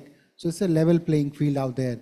So in that context, where does this conversation about diversity, where does it lie now, in your opinion?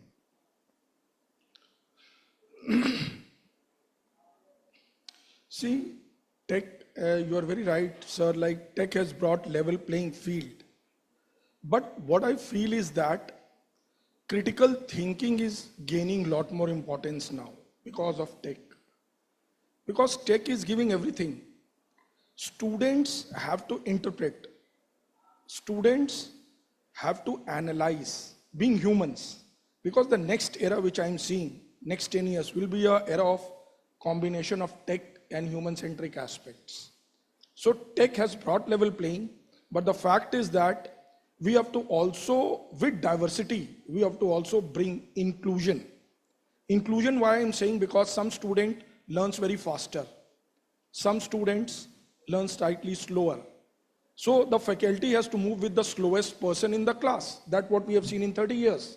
And with tech, you are getting everything.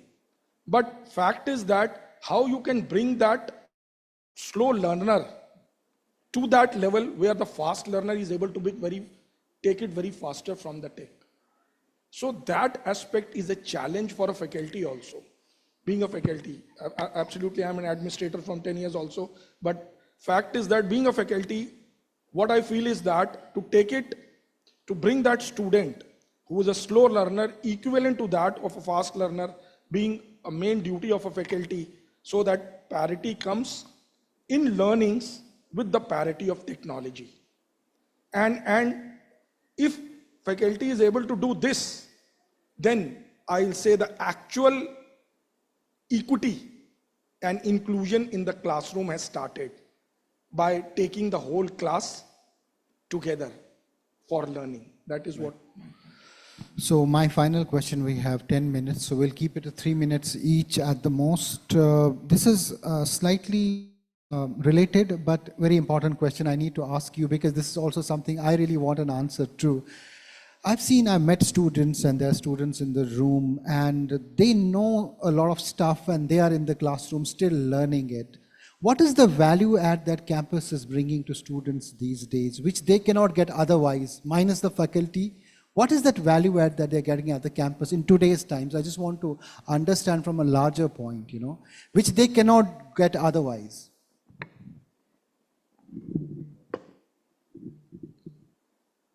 Before Rohil, I'd like to answer this. I would like to add on to what my panelists were discussing. I have a little difference of opinion in this. What happens is, all have been highlighting the B schools, and primarily in the NCR region or in the cities, but the scenario in the rural areas, because I belong to a very remote area from Kangra district.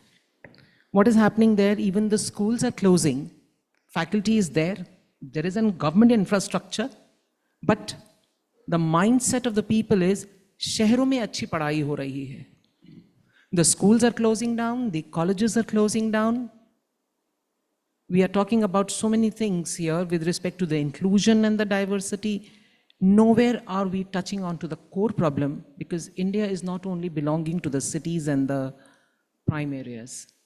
Now, coming to your point in terms of the value, see, values, what we are referring to is, first of all, we must be a good human being. And that is what I practice at my institution. I tell my faculty, my students, I address them as beta. I say, when you go into the transactional analysis, if I have to have the various aspects of the value imparting to you to evolve as a good human being, if I come and deal with you as an adult or address you as a beta, that means as a child, I'm giving you an opportunity to correct yourself, not dealing with you in the punitive way. No, you are an adult, I would like to take you to task, holding you accountable. Because sometimes what happens is, in terms of the value, you're not even knowing where you went wrong, because there is so much of diversity in the social background of the students or the areas from where they have come up. If you see the latest Instagram hot Nancy Tyagi, that girl coming from a very modest city in the UP and being a hot performer on the Insta and being an influencer now. Yes, that technology integration has come into some components. Students have become followers of these influencers and getting influenced there. So value addition through various activities, engaging them through experiences into the community outreaches, sensitizing them, okay, go to the old age home, go to the orphanage, get exposed to the realities. Now, a student, probably, I belong to a uniform background, you may not even say, Kargil is a very, very easy word to say, Kargil Divas celebrate karna. But today also, if I have to talk about it, that value system which the uniform brought into us as a family member, it creates that pain, because a lady who's with you today, young, married, the next moment she is a widow. The child says, I'm celebrating, my father is coming for my birthday. The coffin comes in wrapped in the tricolor. See, that value systems has to be brought to the institutions where they can appreciate and connect to these feelings. Because you are first a human being. You may be well versed with technology, you may be academically very sound to make you successful. But to be a satisfied human being, these are the value systems which comes from the culture, the background, connected to the roots. That's very important. Appreciate it. A student may not be able to express in an excellent dress code. I have done this in my econometric class. 2 students, I gave an econometric problem and they were very well doing it on their notebooks. I asked one student, Beta, why are you not able to do it? He says, ma'am मुझे English समझ में नहीं आई, आपने जो problem दिया. मैंने कहा अगर मैं आपको इसको हिंदी में बताऊं आप कर लोगे?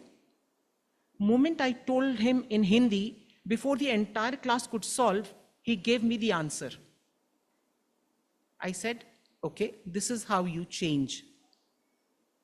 That is where the language importance is now coming into the education, to the policy makings, but this components of value addition as teachers or as people who are able to come into the strategic decision making, we must appreciate these problems because the students are coming from such diverse backgrounds. Kindly appreciate their problems. The family background, the conflicts in the family, that is why they are having these concerns. We need to appreciate those aspects and then impart the value education. See, values education is a very subjective terminology that can only happen through engagements. When they work in teams, like Sir said, okay, experiential learning, role plays, when they do it. We are very late. Even in, if you see the primary schools in US, they are practicing this at the school level. At the kindergartens, they are practicing these role plays. They call it pretend learnings. They pretend. And they come up with the actual things what are happening. Now we are coming into it at the higher education levels. Right. But then conflict management in terms of role plays is very important. Give the student the freedom to do it. Education, academic aspects is very important. I have no say on that, but definitely these subjective components, maybe by having your NCC, you see a child who wears a uniform, that confidence he gets, it starts reflecting in his code of conduct, his or her code of conduct. At the undergraduate level, I'm talking about, because we have at our institute almost 3,000 plus undergraduate students from different streams. Right. A student coming from the journalism school, we tell them the values to report ethically. So all these aspects are very important aspects of our teaching learning. Right. To create satisfied human beings Right. through the value I want to bring components. in my quickly, maybe we'll keep it, to 1 minute or so. So the question I want to reframe is that when a student has access to the subject already and he's already aware of it, and now he's coming in the classroom, he's sitting and hearing the same thing. So what is he getting out of that campus part now, which he's not getting otherwise? How are you addressing that bit? Yeah. So see, if a student is already, now we expect, when in the management school, we already expect that student to know. So there are different ways we teach. So that it depends on what pedagogy we use. So for a management, MBA student, management students, we generally, the marketing management, most of the subjects, we generally start with case study teaching, okay? So we give them the case study, they read it and come back. So we start with a case study discussions, and then we take them into role playing, they take them into experiential learning. Then we take them into different aspects of that particular subject or that particular case study, which leads to a particular topic of a subject. So when we systematically do this, keeping in mind that is going to give us that inclusiveness in a classroom, and also the student will be more participative because they are learning something new. Okay, so that is something, that is a value add which I think each B school has its own credentials in that. Depends on what is the kind of faculty you have, what kind of case studies we discussed, at what level of case studies we discuss and all that. So that one part is definitely there. Another part, as I agree with ma'am, that irrespective of the stream, you need to be a good human being. There is no two ways about it. Unless and until you're a good human being, you won't be able to grow in life. That's given. The main factor over here comes is that how overall development, what is your overall development? Are you only know about your management subjects, or you can also implement it into different environment and different atmosphere? So that is again, as I said, a part of the institutional responsibility which we do. Because as a business school, I feel that it's not only, again, I'll go back to the same thing about industry and academia. It's our responsibility also. I feel business school, ethical responsibility that we grow an industry. Right, so it is not only about the industry responsibility to grow, it is a business school's ethical responsibility to grow as well. So towards that we definitely need to work out. So there are a lot of value adds we can do like this. Dr. Pandey, 2 minutes. I want to learn what are the real practical pain points on the campus today, the higher education, what really between the students and what they're being taught, what are the real pain points, the big gaps there? See, as an academic institution, there are different types of institutions. The main pain point lies with the institution, those which are affiliated to some university. Now the problem is, now in 2025, I'm teaching .NET framework to a student without having a lab component. This is what's prescribed by the university.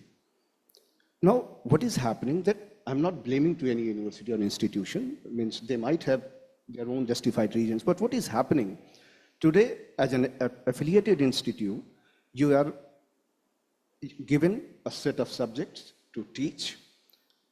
The subjects where the practical aspects should have been included, these are missing. Now you have to complement it. Now when it becomes to complement, what options do we have? What ma'am said, nobody will have any different opinion that value is something which should be implicit in the process, but then when it comes to value in terms of education, and education that to a skill rather. When it comes to a skill, now a subject like AI is introduced. Who will teach? A subject like blockchain technology is introduced. Who is going to teach? A subject like big data is introduced. Irony to this, at one of the places I went for conducting Viva Voce for PG program, the faculty who was teaching DBMS, he was asked to teach data warehouse and data mining because the word data was common. And people had opinion that if somebody is teaching databases, by some effort he can also teach data warehousing and data mining. Now, the biggest pain point is to cope up with the requirement, with the changes happening in industry, because in our setup, in our institution, first industry uses something and then we start following it, rather than at other places where research takes place inside the academic institution and then it percolates to the industry. So that is probably the biggest thing, and that brings the main the issue for an academic institution. Because of that, that trust does not establish. Right. And due to that, that academic institution, they have their own processes, their own systems. Industry has its own system, and neither industry wants to come to the institute because they have that frame of mind that going to the institution is wasting of time. Likewise, academic institution, they will talk something which can't be done at the academic institution. Now things are happening, lots of collaboration taking place, policies have been framed, but how much those policies are implemented on ground? The institution, those who would be able to translate those policies into reality will exist, the rest will cease. Great. Dr. Narula, I know recently a big, what do you call it, a startup person, very successful, he has a podcast, and he said on his podcast that education, college education, higher education is a waste of time. Now students are exposed to these conversations and then they come to the classroom. I mean, how can we, convince them, look, you're in the right place, you're doing the right thing. How do we even address these problems? Very nice. See, I'll say that management education is an evergreen. Technologies will come, keeps on changing over a period of time, and management education will always exist. But the mindset has changed post-COVID. Absolutely. What was management education prior to COVID and after post-COVID is total experiential and practical. And Gen Z is very wise. Gen Z will decide where to go, which institutions to prefer. And as Sir said, very rightly said, that those who will not innovate over a period of time, institutions will cease to exist. That is I'm saying from here. And the fact is that you have to bring the latest curriculums which industry wants. And it should be a reverse process. We are doing it, sir. At Lal Bahadur Shastri, Our curriculum is designed by industry people, vetted with our area chairs, and after that it is implemented in the class. A blockchain has to be taught, industry people will come who has given suggestions, and our faculty who is a blockchain expert, which we have hired, he will work and deliver lectures in coordination with industry person. That is how the classroom is being engaged in coexisting, which we call it, with academia and industry. And students are getting practical aspects. So whoever startup is saying, I know that many podcasts I made it, and I don't want to take the name of that who has said, but the fact is that management education will always remain. But the fact is that we have to go as per what our Gen Z wants today, and we have to move in marketing. We say customer has become a super king. It is not a king, it is a super king nowadays. And they will choose those institutions where they will find value addition, because they're paying. They are paying. So they'll choose those institutions and those who can add value to their careers and can get good placements or good knowledge to implement at a later part of their life. So they're coming for some skill enhancement. So if any institution wants to enhance their skill in a best possible manner, they will go there. I think we've touched upon some important aspects of it, from the industry, academia gap, to sensitizing even the faculty. Right. Could you can say this. To your last question, I would advise students not to watch such podcasts. And unfortunately, what has happened, they will say, the counterpoint is that all the big guys from Mark Zuckerberg to everybody else is a dropout, and they are making big things. And the larger pain point in the, like we say when we on different forums, is that India has not built a product. We don't have a single product that is global. Give us one example. Why is it so? So it comes down to the campus thought mindset. I think, but this is an important discussion. I think we raised some important topics, and there's so much to talk. And I look forward that next time we again have the same panel and we again debate this. I thank you all for your time. It's been a pleasure talking to you. Thanks. Thank you. Thank you so much, Rohit, for moderating that. We'll do a group picture as well, please.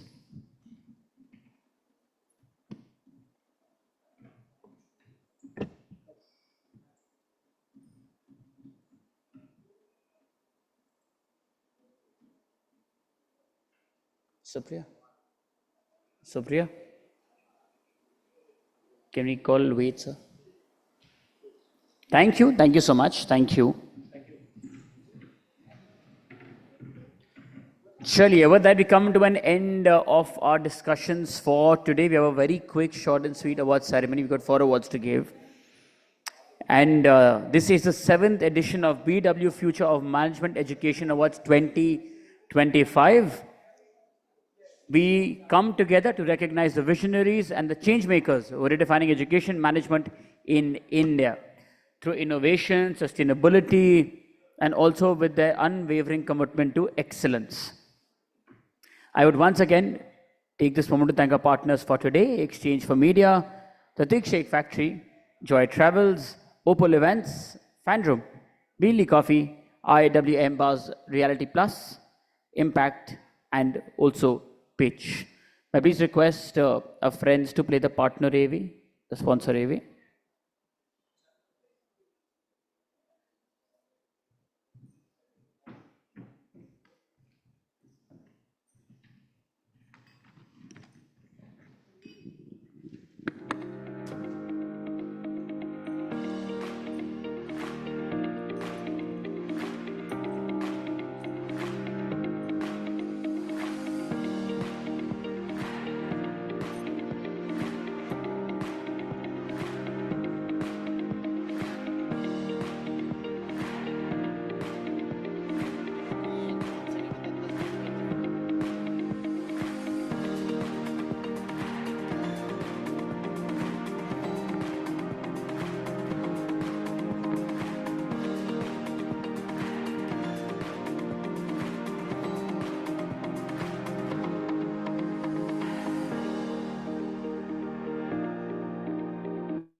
You can watch the awards ceremony live on all BW Business World platforms, including our social media channels and also on www.beeducation.com.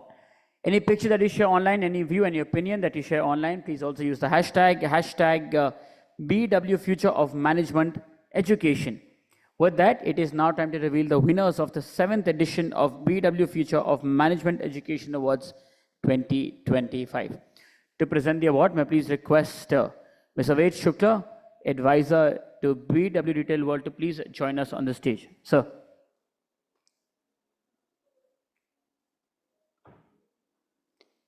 Our first category, it's excellence in leadership development. And the winner on the screen, please.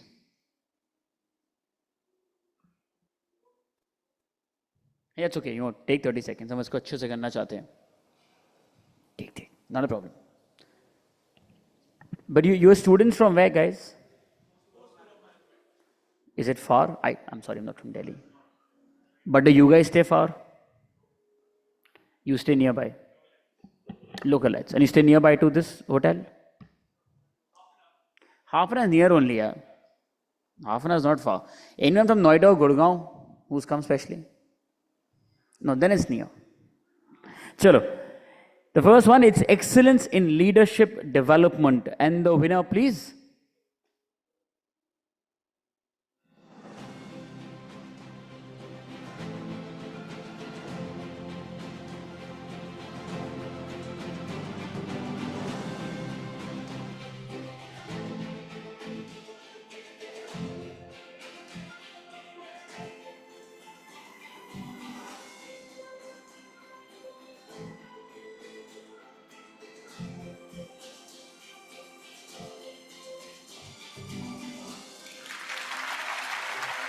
Indian Institute of Management, Ahmedabad, Ahmedabad. We've got with us Professor Bharat, Posher, Director, to receive the award.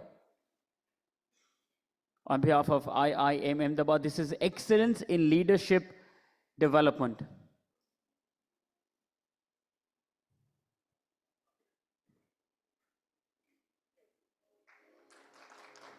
For sir, please, and for the entire institution of IIM Ahmedabad.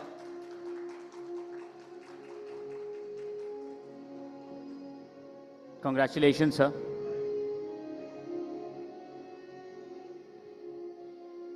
Chaliye, next, it is a digital transformation leader in management education, and the winner, please.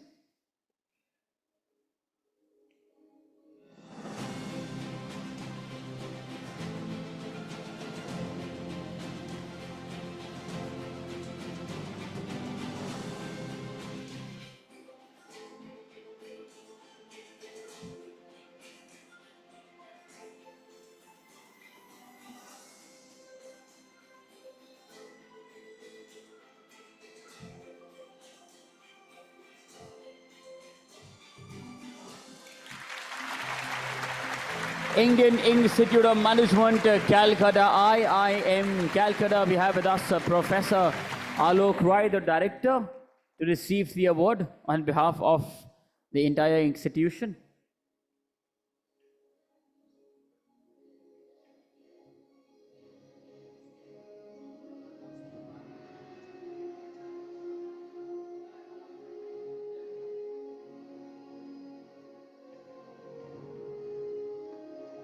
Everybody, IIM Calcutta, we've got Professor Alok Roy, the Director, receiving the Digital Transformation Leader in Management Education Award. Congratulations, sir. Next, it's Excellence in Industry-Linked Management Education, and the award goes to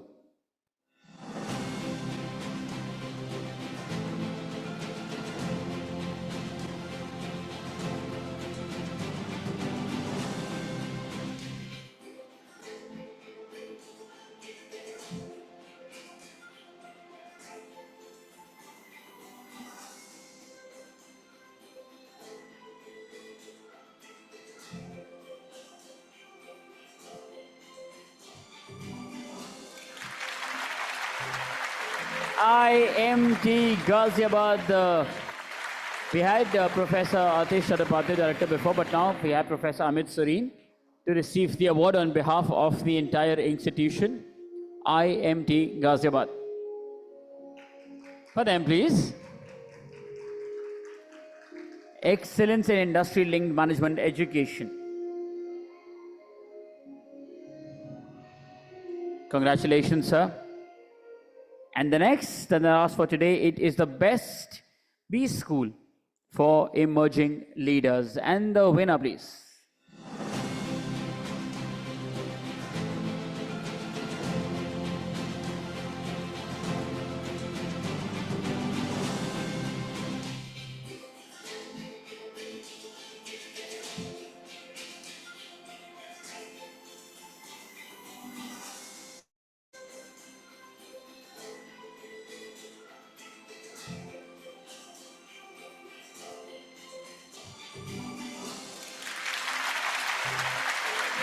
Jagdish Seth School of Management. We have with us Professor Edwin Moses, the CEO. And also the chairman, we also have with us Mr. Sanjay Padoreji, the founding president of Vijay Bhumi University. Everybody, the best B School for Emerging Leaders, Jagdish Seth School of Management.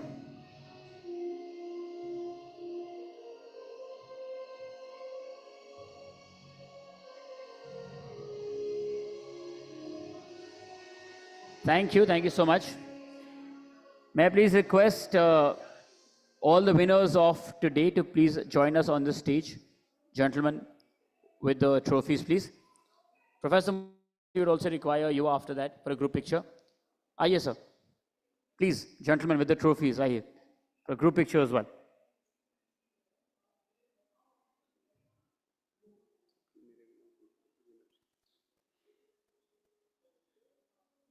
Yes, sir, please. We'll get you the photos linked today itself. I hope I'm not overcommitting from the team. This is a very powerful image, the least to say. You don't get to see such top-notch directors of such institutions.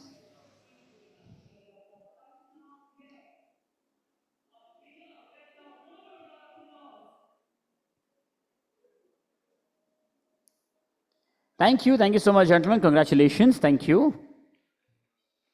With that, we come to an end of our BW Future of Management Education 2025, the 7th edition.